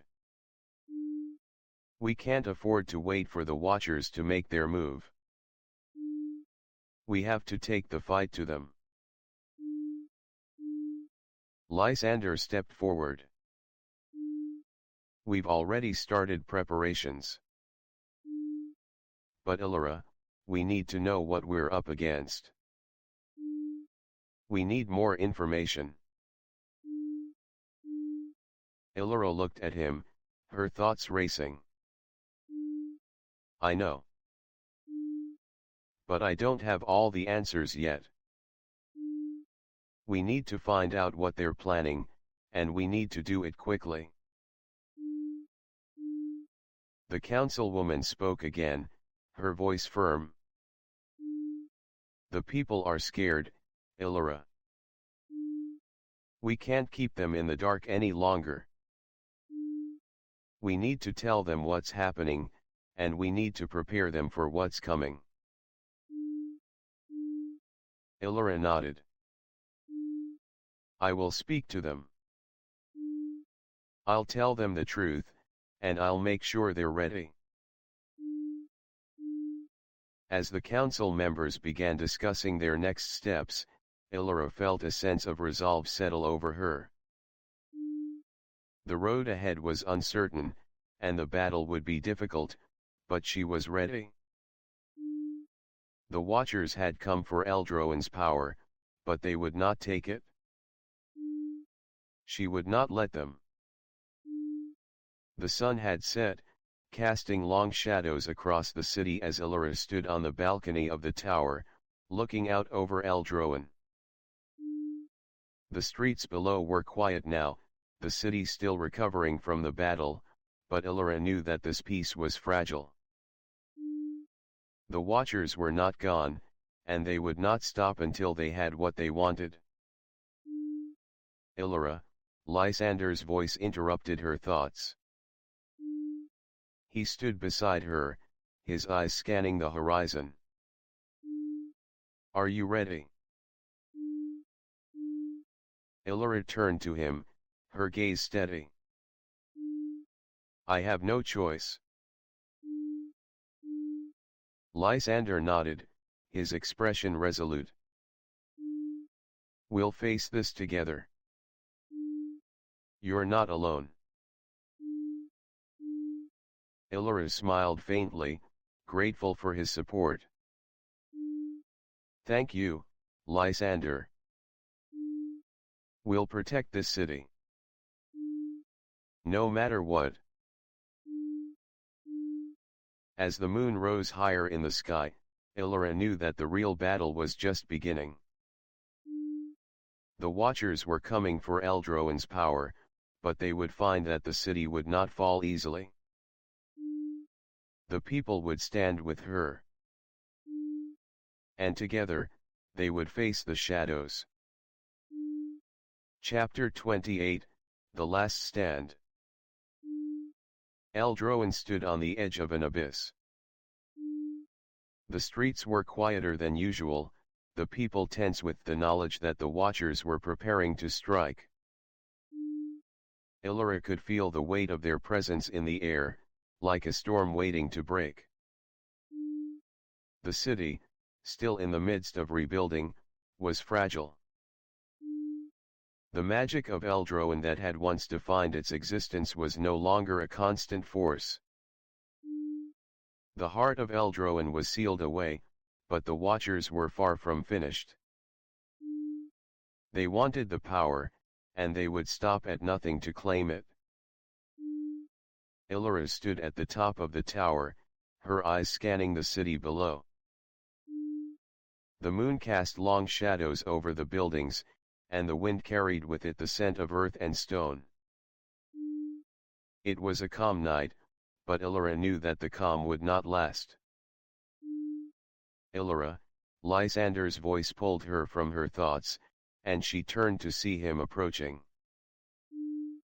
His face was weary but determined, his hand resting on the hilt of his sword. I've sent word to the other districts, he said, his voice low. We're ready. The people know what's coming. They're preparing for the worst. Elara nodded, her mind still racing. We've done everything we can. Now, we wait. Lysander frowned. It's not just about waiting, Elara. We have to take the fight to them.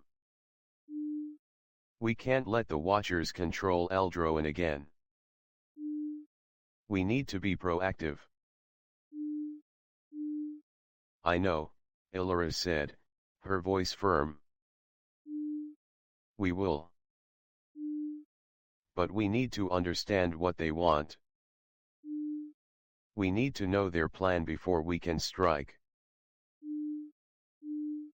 Lysander looked at her, his eyes filled with concern. And how do we do that? We find the heart of their power, Elara said, turning toward the distant mountains, where the temple of the moon lay hidden beneath the earth. We go to the temple. The Watchers are after something deeper than just Eldroan's magic. The power they seek is tied to the land itself, to the very foundation of the city. Lysander's eyes narrowed. The temple. But Elara, that's where the first dreamers sealed the magic.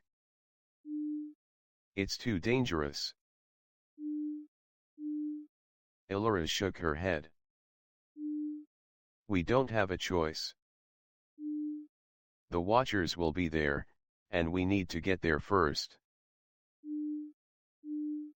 The journey to the temple was more treacherous than Elara had anticipated. The terrain was rough, the path narrow and winding, and the deeper they ventured, the more oppressive the air became. The magic of Eldroan still lingered in the air, but it was weaker, more distant. And the shadows. They were everywhere. As they neared the temple, Elara could feel the magic growing stronger. The walls of the mountain seemed to pulse with energy, as though they were alive. She could hear the faint hum of the power that had once shaped Eldroan, the energy that the Watchers sought to control.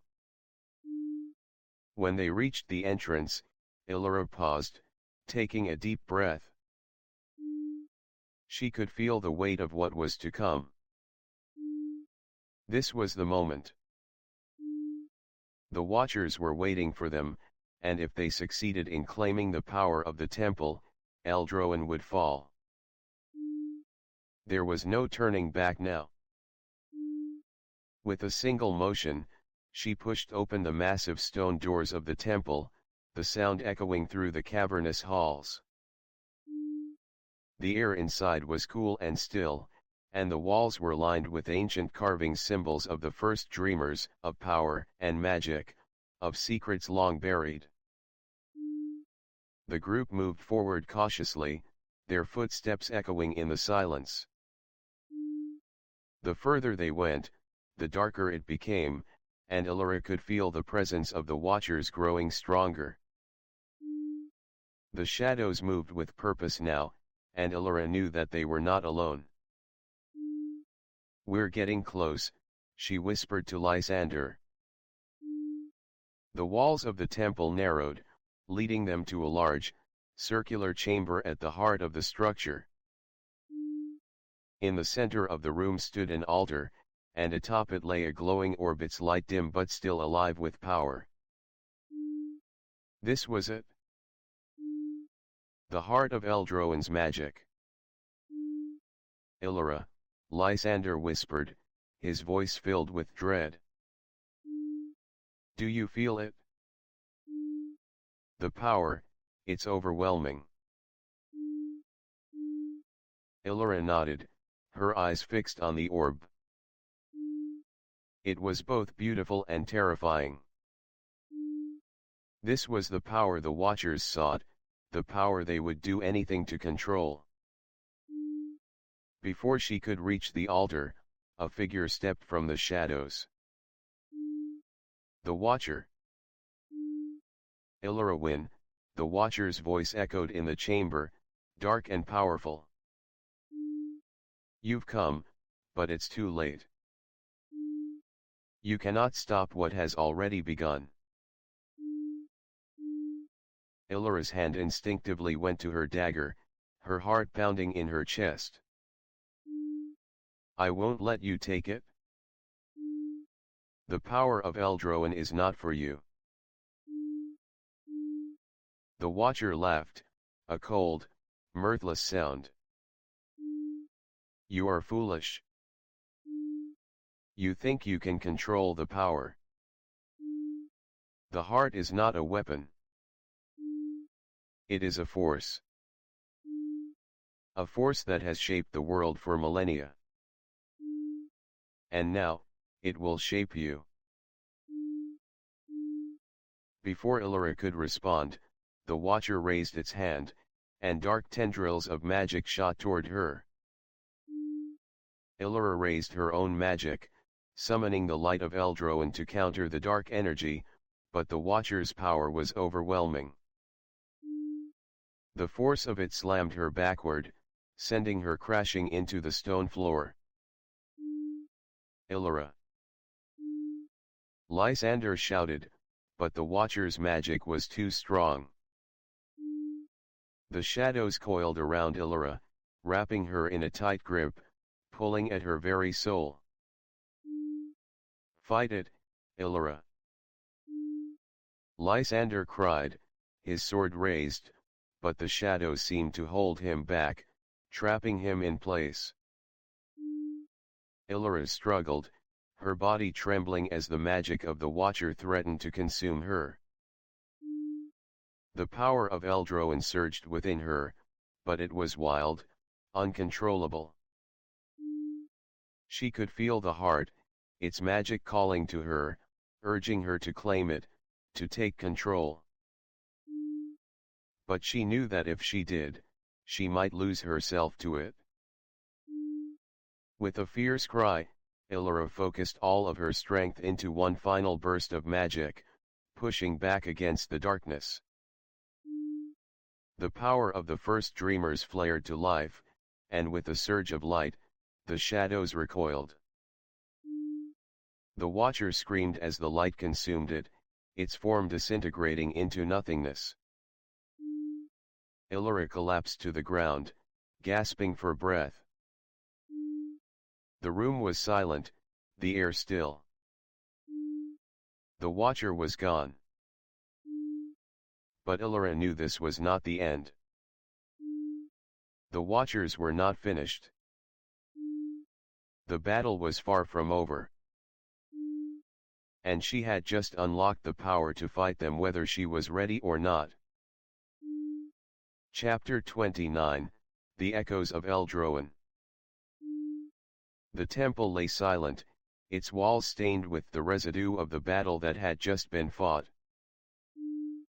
Elara's chest heaved as she stood over the shattered remnants of the Watcher, its dark magic dissipating into the very air that she breathed.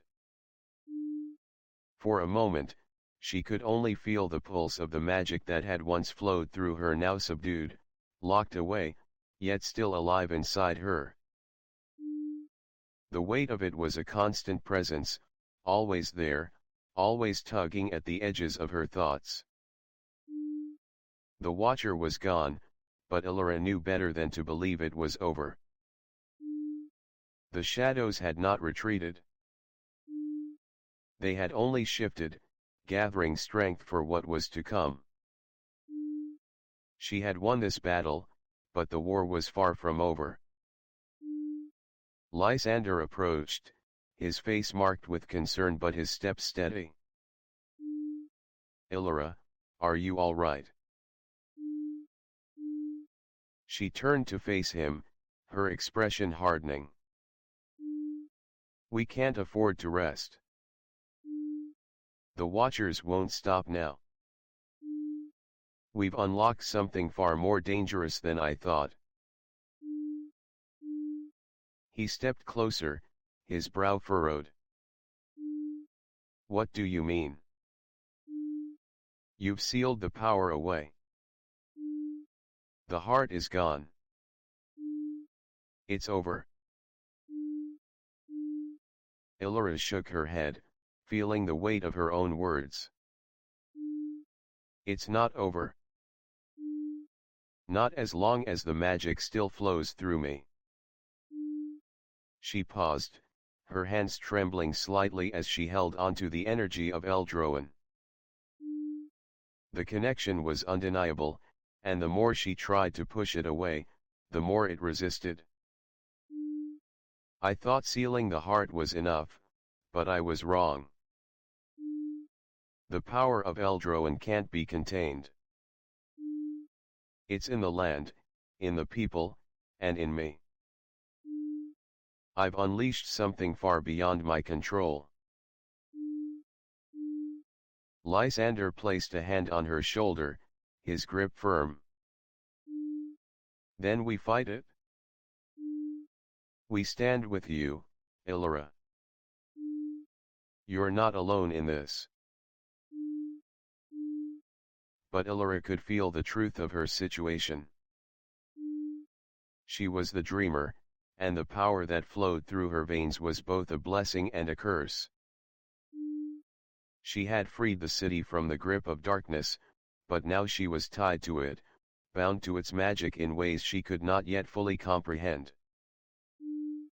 The more she resisted the power, the more it fought to claim her. Not alone, she whispered, eyes flicking to the horizon, where the first light of dawn was breaking. But what if that's not enough? The words lingered in the air between them as the sun began to rise over Eldroan. The city was waking, its people stirring to continue rebuilding, unaware of the growing threat that loomed just beyond their borders. As Elara and Lysander made their way back to the council hall, the weight of their mission bore heavily on Elara. The Watchers had not only been after the heart, they were after her. They knew she was the key to Eldroan's power, and they would stop at nothing to control it. But what did that mean for her? What did that mean for the city? Inside the council hall, the council members were gathered around the central table, their faces grim. They had been waiting for Elara's return, their eyes filled with questions and concerns. Elara stood in front of them, her heart heavy with the burden of the knowledge she carried. Elara, the councilwoman spoke first, her voice filled with unease. We've heard of your victory at the temple, but the news of the Watchers is troubling. You said they are not finished. What does that mean for the city? Elara took a deep breath, meeting the eyes of each council member. It means we are not out of danger.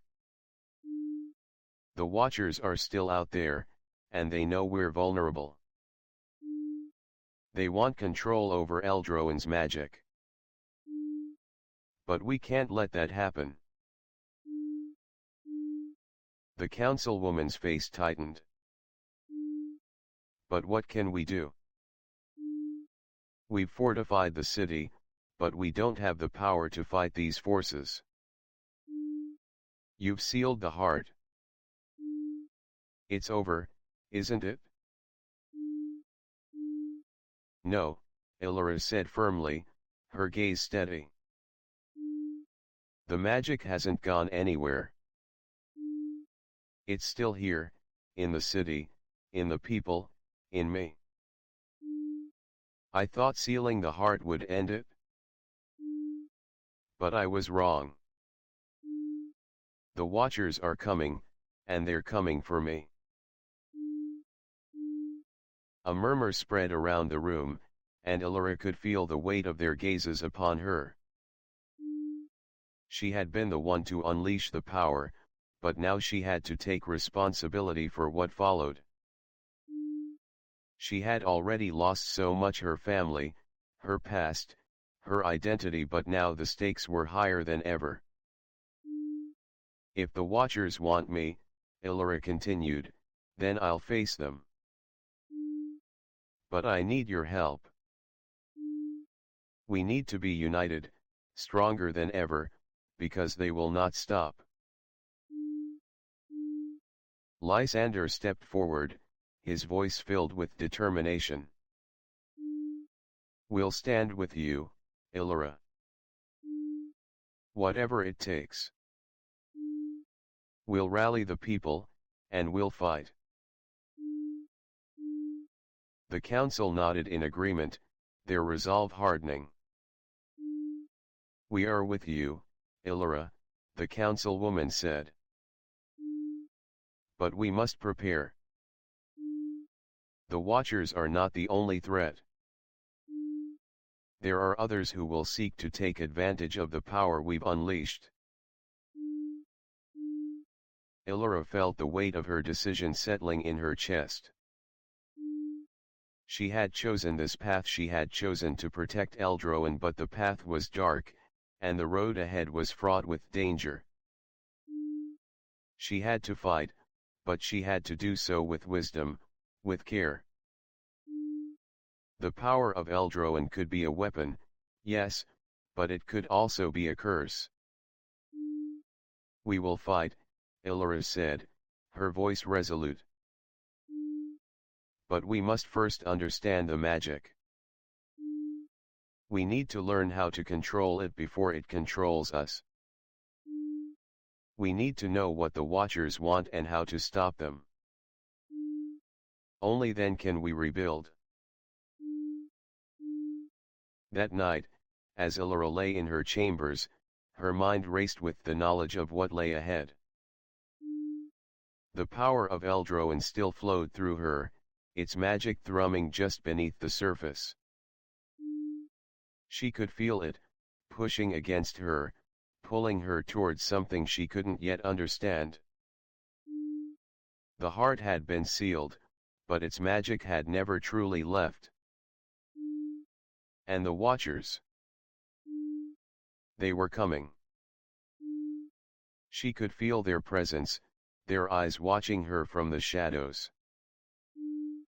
The battle had only just begun.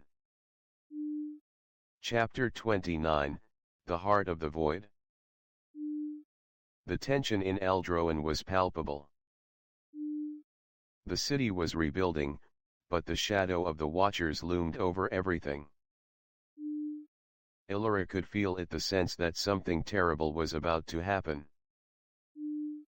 The people of Eldroan had been working hard to restore their homes and their lives, but beneath their efforts was a lingering fear, an unspoken dread that something was coming, something they weren't prepared for. Elara had tried to reassure the council and the people, but deep down, she knew that her victory at the Temple of the Moon had only been a small part of the larger puzzle. The power of Eldroan still flowed through her, and she had come to realize that the heart had not been sealed to protect the world, but to contain something far more dangerous, a force that the Watchers sought to control. And now, they were coming. The city was no longer the quiet haven it had once been. It was a city on the brink of war, a city filled with shadows that reached into every corner of its walls. Elara had felt the Watchers' presence growing stronger each day, their magic thick in the air, pressing against her very soul. They were closing in, waiting for the right moment to strike. Elara. Lysander's voice broke her from her thoughts, and she turned to see him standing in the doorway, his expression tense. He had been by her side through all of this, his loyalty unwavering, but she could see the weariness in his eyes. The city was taking its toll on them both. What is it? Elara asked, her voice steady but tinged with the weight of everything that was happening. We've received word from the outer districts, Lysander said, stepping closer. It's worse than we thought. The Watchers aren't just waiting, they're making their move. Elara's heart sank. What do you mean? Lysander's face grew darker. There have been more disappearances. The patterns are getting worse. People aren't just disappearing anymore, they're being taken. The shadows have been moving in ways we can't track, and the Watchers are spreading their influence further into the city. It's only a matter of time before they make their move. Elara clenched her fists, the power of Eldroan surging inside her, a reminder that she had the strength to fight. But was it enough? "We need to act," she said, her voice low but determined. "We can't afford to wait any longer." Lysander nodded. "We'll gather the men. We'll need to fortify the city's defenses even more. We can't let them break through the walls." Elara turned, her gaze focused on the distant horizon. "The walls won't stop them. The Watchers have power beyond anything we've faced. They control the shadows, the very magic that flows through this land. But we can't let them take the city without a fight." Lysander stepped up beside her, his voice firm. "What do you suggest we do?" "We need to find the source of their power," Elara said, her voice steady despite the fear clawing at her chest. "We need to get to the heart of the Watcher's magic. There's something I haven't told you, something that has been hidden for centuries. The Watchers aren't just after Eldroan's power. They're after something much older, something that has been buried beneath the city for generations." Lysander's eyes widened. "What are you talking about?" "The heart," Elara said, her voice barely a whisper. "The true heart of Eldroan. The one that was never meant to be sealed away. The one that the Watchers are trying to awaken." Lysander stared at her, his face filled with disbelief. "You're saying there's something deeper? Something more powerful than the heart we sealed?"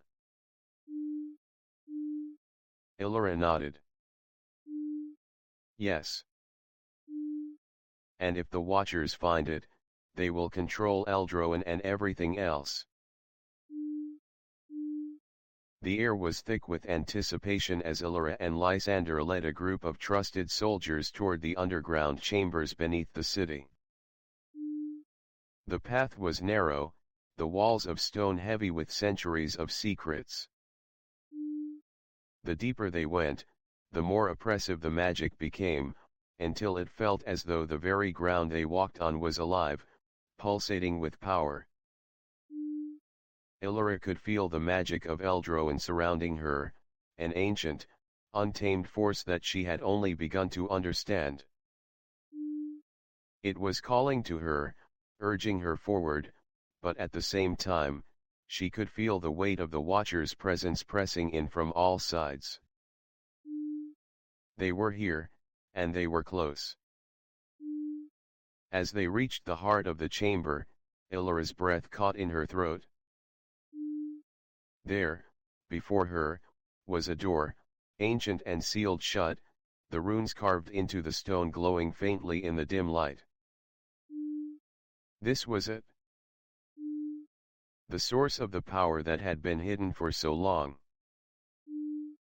Lysander stepped forward, his sword drawn.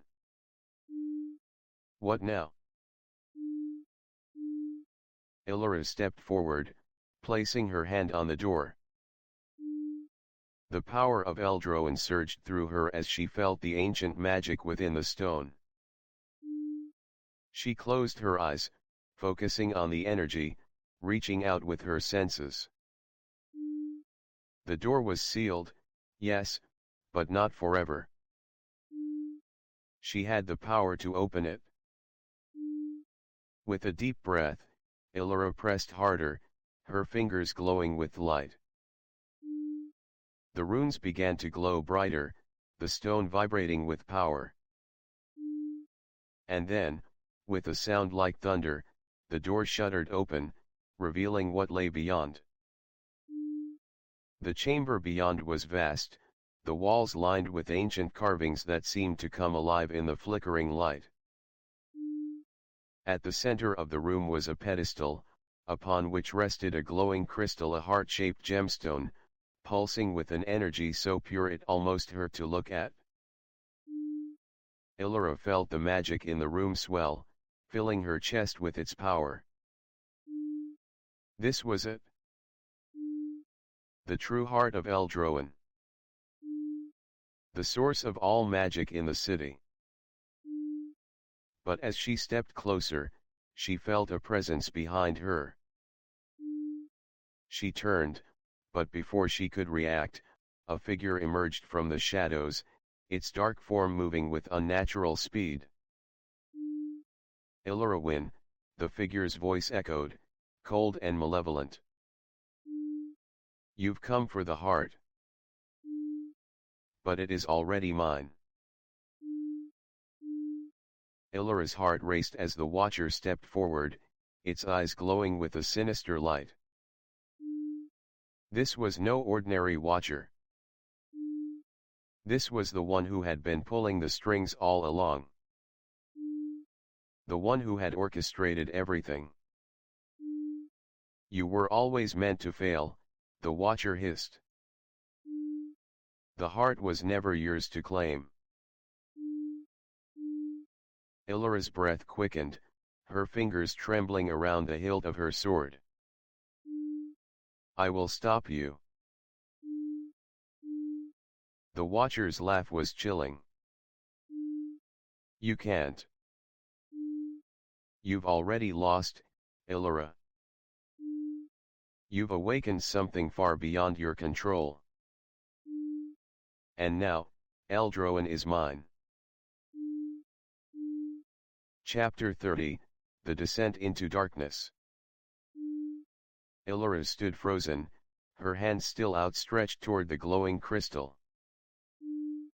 The Watcher's words echoed in her mind, cold and final, the heart was never yours to claim. Her heart raced in her chest, the power of Eldroen's magic surging within her, but she could feel the Watcher's presence closing in, suffocating her with the weight of its power. You're wrong, Elara said, her voice steady but filled with defiance. She could feel the ancient energy of the heart calling to her, urging her to embrace its full potential. But the Watcher was blocking her, standing between her and the source of Eldroen's true power. The Watcher's eyes gleamed with malice as it stepped forward, its form flickering like smoke. You don't understand, Elara. You've awakened something far greater than yourself. The heart of Eldroen isn't just power, it's a gateway. A doorway to the darkness that lies beyond. Elara's heart skipped a beat as she processed the Watcher's words. A gateway. To what? To whom? You're too weak to wield it, the Watcher hissed.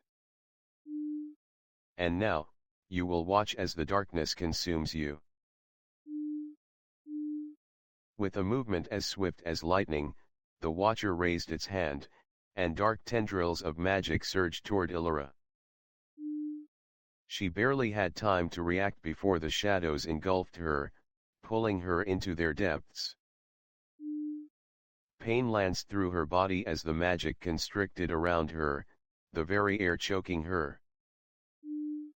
The darkness was cold, suffocating. Elara gasped for breath, but it felt as though the weight of the world was pressing against her chest. The power of Eldroen, once a beacon of light, was now a terrifying force, a force that threatened to break her. But Elara couldn't give in. She couldn't let the Watcher win. With a shout, she summoned the last remnants of her power, her hands glowing with golden light as she pushed against the dark tendrils. The magic of Eldroen surged within her, a reminder of what she had fought for, a reminder of the city that depended on her. The heart was not just a source of magic, it was a part of her. And no darkness would take that from her. The tendrils recoiled as the light from her hands blasted through the shadows, tearing them apart. The Watcher howled in fury, its form flickering, but Elara was too focused now, too determined to let it stop her. The heart was within reach. Elara, the Watcher snarled, its voice filled with venom. You don't know what you're unleashing. The heart is not a tool to be wielded. It is a weapon. And you are the one who will destroy the city with it? No, Elara said, her voice unwavering. I will not let you control it. The power of Eldroan is meant to protect, not destroy. The Watcher's form twisted, its magic intensifying, trying to overwhelm her. But Elara stood firm, her hands raised high, the light from her body shining brighter than ever before. She could feel the heart responding to her, its magic pulsing in time with her own heartbeat. The bond between them was undeniable. With one final cry, Elara released all of her magic, sending a wave of light so powerful it shattered the shadows around her. The Watcher screamed as the light consumed it, its dark form disintegrating into the ether, leaving nothing but silence in its wake. For a moment, everything was still. The darkness that had filled the room slowly dissipated, and Elara was left standing alone, her breath ragged but steady. The heart of Eldroan pulsed gently in the center of the room, its power calming, though still alive with energy. But Elara knew that this was only a temporary victory. The Watcher was gone, but the shadows would return. She had no illusions about that. And the power of Eldroan, though powerful, was not something that could be wielded without consequence. She had only just begun to understand what the heart truly was, and already she could feel its grip tightening. Elara. The voice came from behind her, soft but familiar. She turned quickly, her heart leaping into her throat, but there was no one there. Only the flickering remnants of the dark magic that had once filled the chamber. Elara, the voice came again, clearer now, but distant, like a whisper in the wind. You have done what you must, but you cannot run from what you have awakened. The darkness is part of you now. It will always be part of you. Elara's heart sank as the voice faded, leaving only the echoes of its words. The darkness was inside her. It was in the very core of Eldroan, and it was not something she could ever escape. The realization hit her like a ton of bricks. She had fought for the city. She had fought for the future. But in doing so, she had unleashed something far more dangerous than she had ever realized. And now, she had to learn to control it or face the consequences. Lysander appeared in the doorway, his face filled with concern. Elara. Are you all right? Elara turned toward him, her face grim. I've unlocked something far darker than I thought, Lysander. The Watchers were right. The heart isn't just power. It's a gateway. And now, I've opened it. Lysander stepped forward, his eyes narrowing. What do you mean? What's inside the heart? I don't know yet, Elara said, her voice trembling. But whatever it is, we need to be prepared. The Watchers will return. And when they do, they will not stop until they have it all. Lysander's gaze softened, and he stepped closer to Elara, his hand resting on her shoulder. We'll face it together, Elara. Whatever comes, we'll stand with you. Elara nodded, grateful for his support. But deep down, she knew that the storm was far from over. The heart had been awakened, and with it, a power greater than anything she had ever faced. The Watchers were only one part of the threat. There was something worse coming. Something that could destroy everything she had worked to protect. And this time, the battle would not be fought with magic alone. Chapter 31, The Eye of the Storm. The night had fallen over Eldroen, but the city was far from peaceful. The once tranquil streets now felt like a battleground.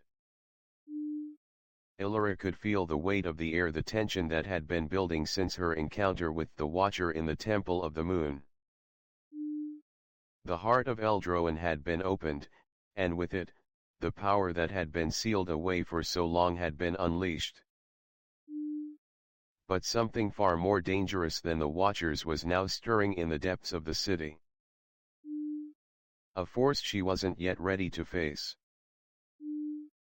As Elara walked through the streets of the city, she noticed the subtle changes. People were still going about their lives, but there was an unease in their eyes, a quiet fear that hadn't been there before. Eldroen was not just a city, it was alive, and it felt as though the pulse of its magic was growing stronger, wilder. And with it, a storm was brewing on the horizon. Elara. Lysander's voice called her back from her thoughts. He had been with her since the beginning, through Ravel's betrayal, the Watcher's rise, and now, through this new darkness that threatened the city. He had seen what she was capable of, but even he could sense the danger that now loomed over them. We need to talk, Lysander said, his voice heavy with concern. The council is waiting for you. They're asking for your leadership. They don't know what's happening, but they know we're in trouble. Eldroen's magic is changing, and they're afraid. Elara nodded, her mind still racing. She had been avoiding the council, but she knew that she couldn't keep running from her responsibilities. The people of Eldroen were looking to her, not just as a leader, but as the one who had the power to protect them. And yet, the power that flowed through her felt as though it were slipping out of her control. I'll meet them, Elara said, her voice steady. But we need to be prepared. Whatever is coming, we need to act fast. Lysander's eyes were filled with concern, but he didn't argue. I'll gather the men. We'll be ready. The council hall was filled with murmurs when Elara entered. The members were gathered around a large table, their faces filled with worry and uncertainty. Elara had known that the situation had been dire, but now, as she looked around the room, she saw the fear in their eyes. Eldroen was on the brink of something far worse than what they had already faced. Elara, the councilwoman said, stepping forward. We've heard reports from all corners of the city. There are strange occurrences, sights, sounds, and disappearances. People have seen figures in the shadows, just like before. But now, they are different. More powerful. They're closing in on us. Elara stepped forward, her heart pounding in her chest. She had known the Watchers were still out there, but this was something else. The magic that had been sealed away was now a part of her, and she could feel it stirring, pulsing with energy. The very ground beneath their feet seemed to hum with the power that had been unleashed. And that power was growing. They're not the only threat, Elara said, her voice low but filled with determination. The Watchers are one part of a much larger force. The heart has been opened, and with it, we've awakened something ancient. Something that was meant to stay buried. The council members exchanged worried glances, but no one spoke. They had trusted Elara to lead them, but now, it seemed, the very city they had worked so hard to protect was turning against them.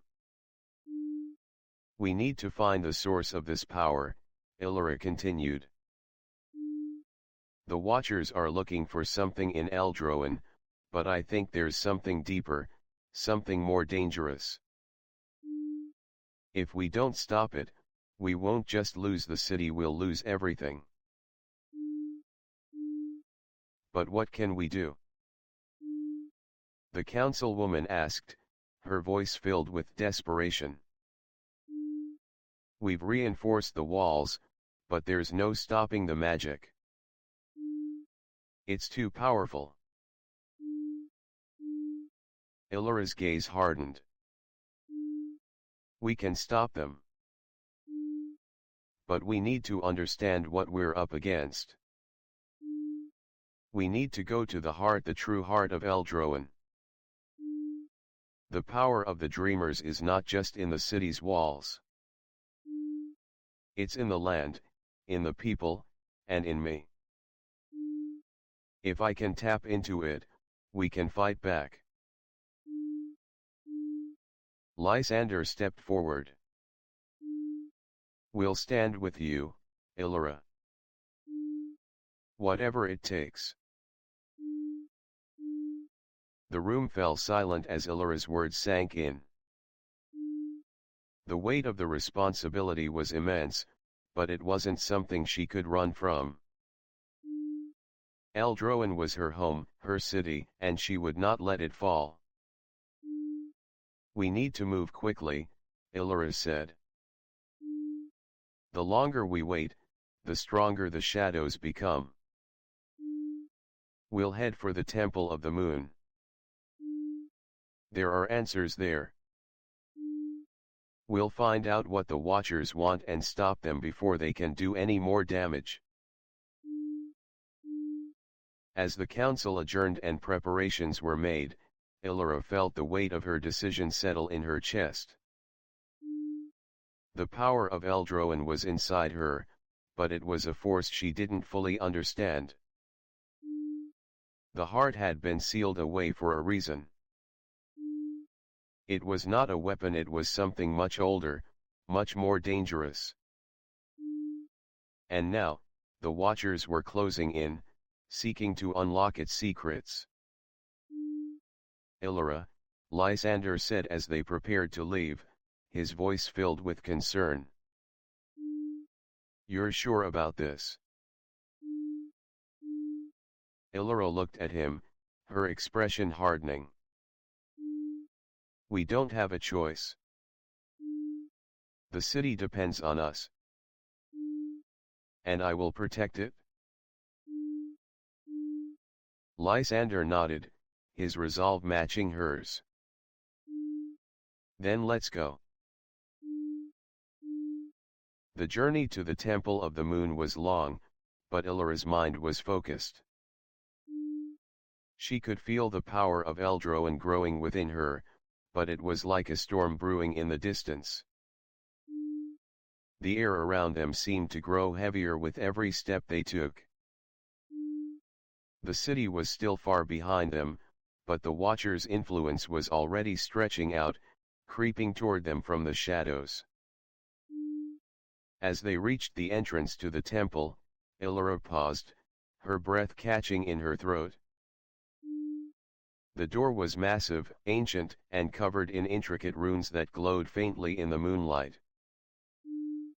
It was more than just a door, it was a barrier, a gateway to something far deeper than any of them could imagine. Lysander stepped up beside her, his voice low. "Are you ready for this?" Elara didn't respond right away. She could feel the pull of the heart, the pull of the magic inside her. It was calling to her, urging her to enter. But she wasn't sure what she would find on the other side. "I have to be," Elara said finally, her voice steady. "I won't let Eldroan fall." With a deep breath, she pushed open the massive stone door. Chapter 30, The Awakening of the First Dreamers. The Temple of the Moon stood silent, its towering walls casting long shadows across the sacred grounds. The air around Elara was thick with magic, a presence she could feel in her bones.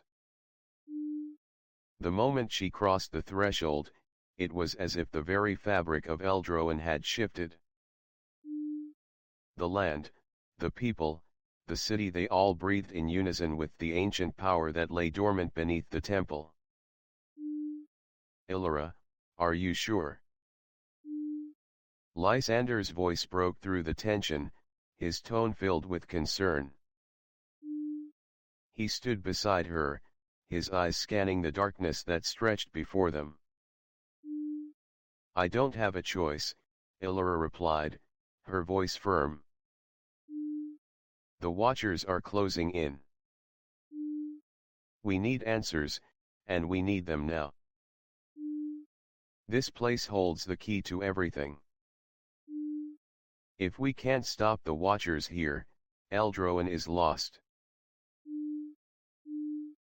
Lysander nodded silently, but his eyes were filled with the kind of doubt that only came from facing something far more dangerous than they had imagined. The power of the heart, the magic of the first dreamers, it was something beyond their comprehension. But Elara had seen enough, fought enough, to know that their only hope lay within these ancient walls. Together, they moved deeper into the temple, their footsteps echoing in the vast hall. The walls were lined with intricate carvings, depicting the first dreamers and their bond with Eldroan's magic. But as they ventured further, Elara couldn't shake the feeling that the temple was watching them, as if it were alive, aware of their presence. At the end of the hall stood a massive door, its surface covered in glowing runes. The heart of Eldroan, its true heart, was hidden behind it, but Elara knew that this was just the first step. She had to understand the source of its power before the Watchers could claim it. Elara raised her hand to the door, the runes reacting to her touch. A wave of energy surged through her, almost overwhelming in its intensity. She could feel the magic of Eldroan calling to her, and for a moment, it felt as though the city itself was alive, waiting for her to unlock the final secret. The door opened slowly, revealing a vast chamber bathed in soft, golden light. In the center of the room stood a pedestal, atop which rested a crystal orb, glowing with an ethereal light. "This is it," Elara whispered, her voice filled with awe. Lysander stepped forward cautiously. What is it? Is this the power we've been looking for? Elara didn't answer immediately. She stepped closer to the pedestal, her hand reaching out toward the orb. It was beautiful, but there was something unsettling about it. She could feel the pulse of magic emanating from it, strong and ancient. This was no mere artifact, it was the heart of Eldroan's magic, the source of its power. But as her fingers brushed the surface of the orb, something shifted. The ground trembled beneath her, and the air around her crackled with energy. The orb began to glow brighter, its light intensifying until it filled the entire chamber. Elara! Lysander shouted, but his voice was lost in the deafening roar that filled the room. A surge of power shot through her, and Elara felt herself being lifted off the ground, her body surrounded by the intense force of the magic. In the chaos, Elara's thoughts were pulled into a vision. She saw the first dreamers, mysterious and powerful beings standing in the center of Eldroan, their hands raised to the sky. They were calling upon the magic, weaving it into the land, binding it to the city. The magic was not just a tool to be wielded, it was a living entity, a force that shaped the world itself. And the first dreamers were its guardians. But Elara saw something else, something darker. She saw the Watchers, their faces hidden in shadow, standing in the corners of the world, watching, waiting. They had always been there, waiting for the moment when the power of Eldroan would be released. And now, it had been awakened. The vision ended as suddenly as it had begun, and Elara found herself back in the chamber, breathing heavily. The orb had stopped glowing, but she could still feel the magic surrounding her. She had seen it, the true power of Eldroan, a force that could reshape the world itself. And the Watchers were coming for it. We need to stop them, Elara said, her voice steady but filled with urgency. The power of Eldroan must not fall into their hands. Lysander's expression was grave. What can we do? We don't have the strength to face them head on. They control the shadows. We don't need to face them head on, Elara replied, her voice hardening with resolve. We need to stop them from unlocking the heart. The true heart. If we can keep them from accessing its power, we can stop them for good.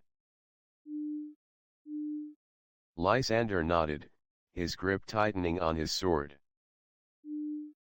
Then let's make sure they never get the chance. Chapter 31, The Storm's Awakening. The days that followed were filled with tension. The discovery of the true heart of Eldroan had shaken Elara to her core. She had seen the power it held, and the vision of the first dreamer's bond with the magic was clear. This wasn't just about controlling the magic. It was about keeping it safe, keeping it contained, so that no one, especially not the Watchers, could use it for their own ends. Elara knew that they couldn't afford to wait any longer.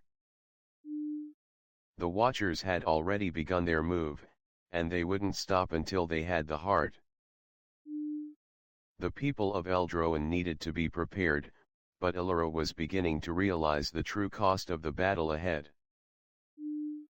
The Watchers were not just after the magic, they were after the very soul of Eldroan. They wanted to break its connection to the land, to the people.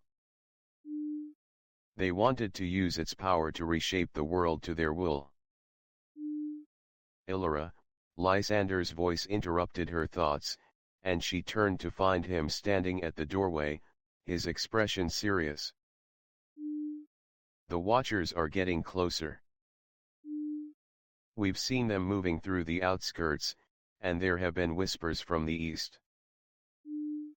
They're preparing for something.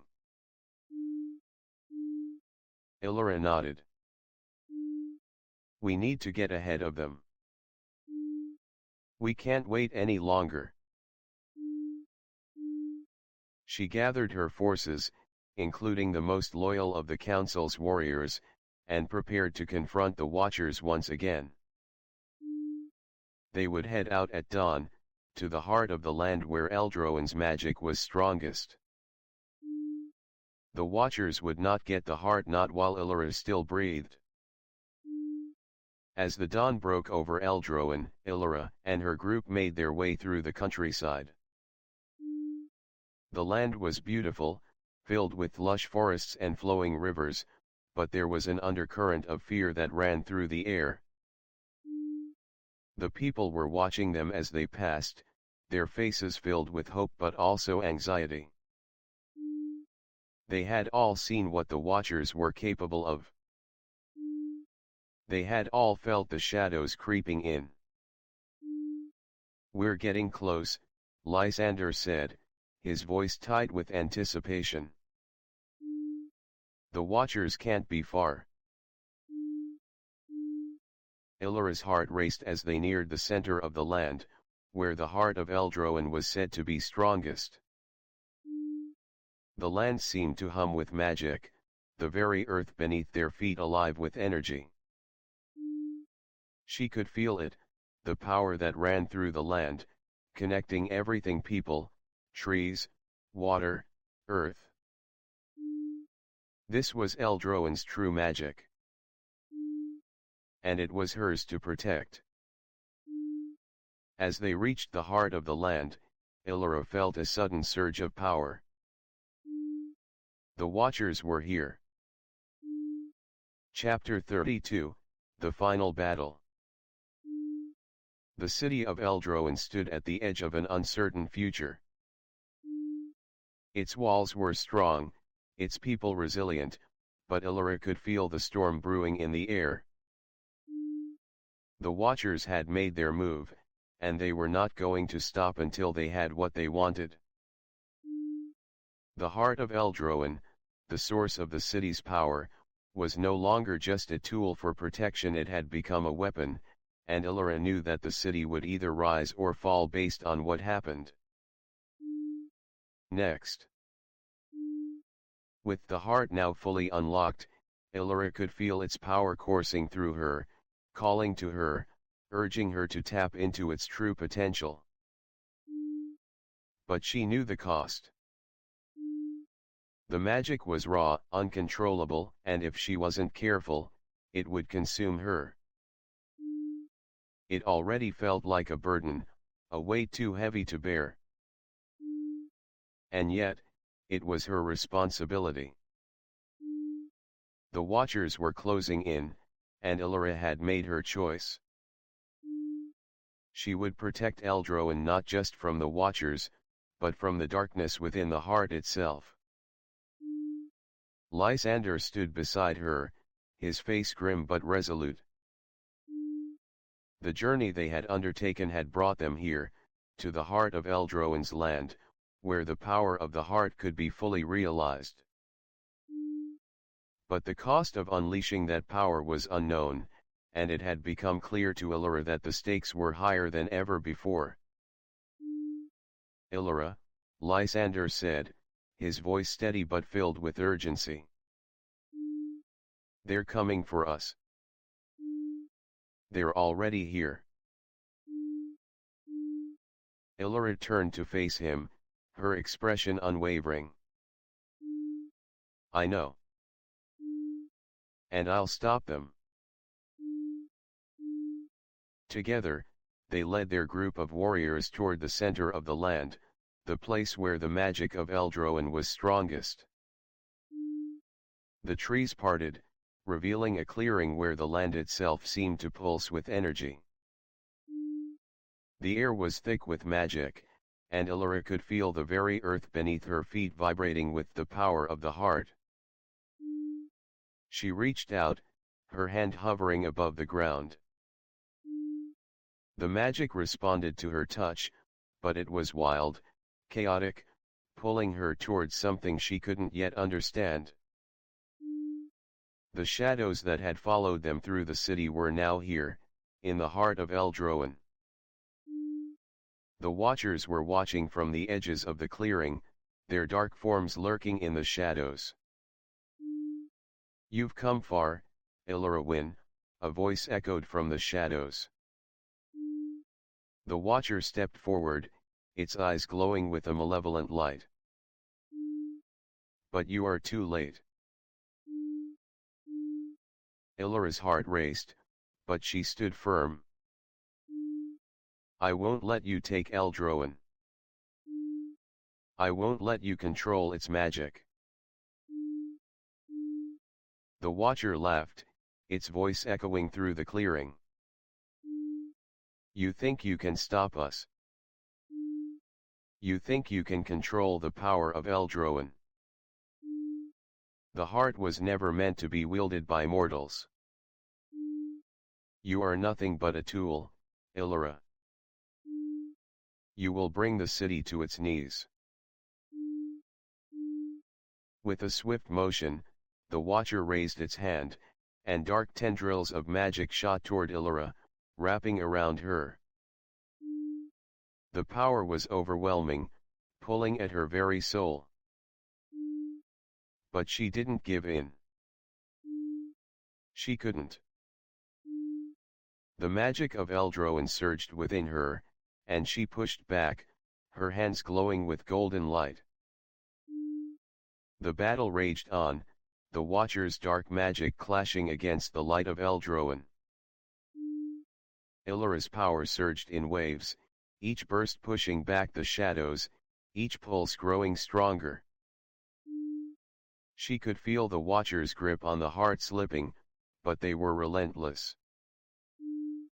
They would stop at nothing to claim it. "Elara." Lysander's voice broke through her thoughts, and she turned to see him fighting off a group of shadowy figures. His sword gleamed in the moonlight, cutting through the darkness. But the Watchers weren't just after the heart, they were after her. They knew that she was the key to the city's magic, the key to its future.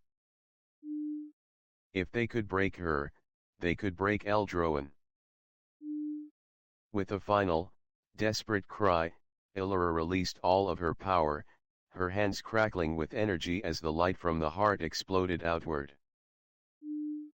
The Watchers screamed as the light consumed them, their forms disintegrating into shadows that were scattered to the wind. But even as the Watchers fell, Elara knew the battle wasn't over. The magic of Eldroen was still in her hands, and she had to decide what to do with it. She had already sacrificed so much. Could she wield the magic without losing herself to it? Could she protect the city without becoming the very thing she had sworn to destroy? Lysander rushed to her side, his face filled with concern. "Elara, are you all right?"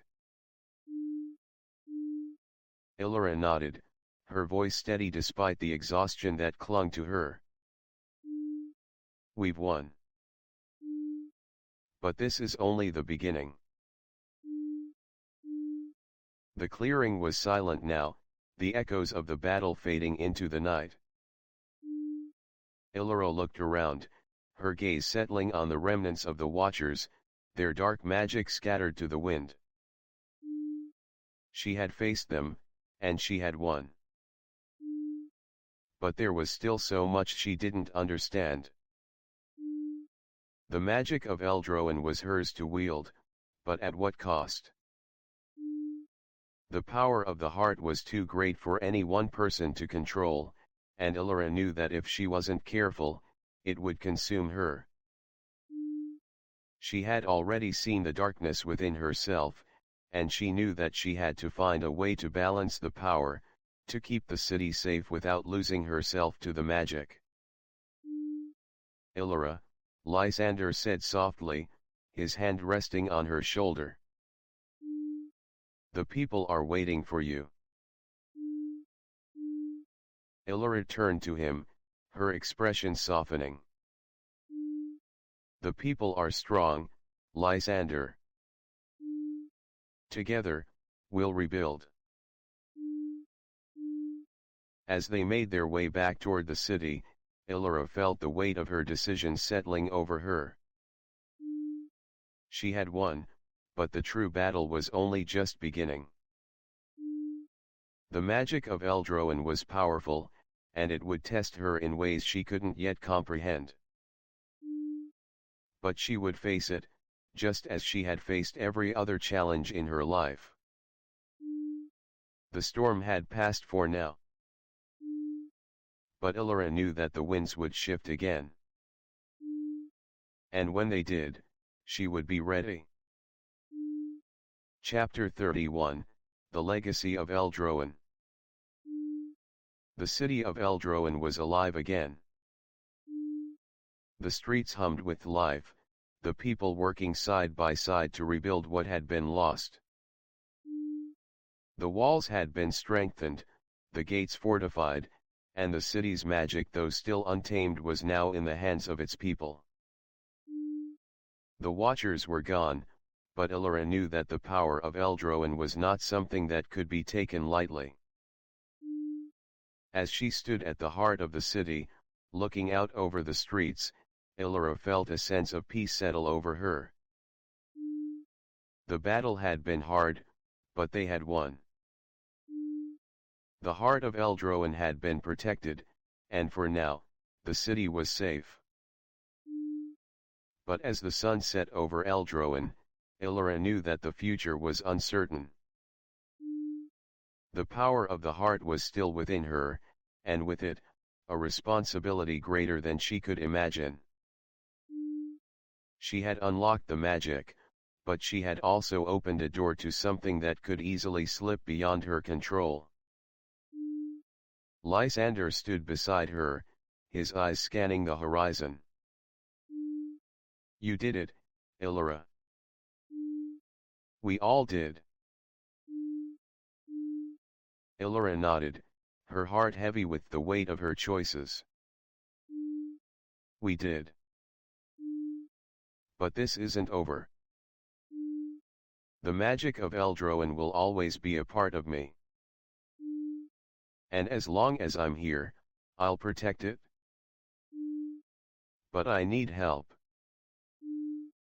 We need to ensure that the city can stand without relying on one person, one power. Lysander's hand rested on her shoulder, a gesture of support and understanding. We're with you, Elara. The people, the council will stand together. As the night fell, Elara looked out over the city once more, knowing that while this was the end of one battle, the true journey of Eldroen had only just begun. She would fight to protect it, and she would fight to keep its magic from falling into the wrong hands. The future of Eldroen was uncertain, but one thing was clear: as long as she was there, the city would rise. And so, Elara stepped forward, knowing that the path ahead would be difficult, but filled with hope. The heart of Eldroen had been awakened, and with it, the promise of a new beginning.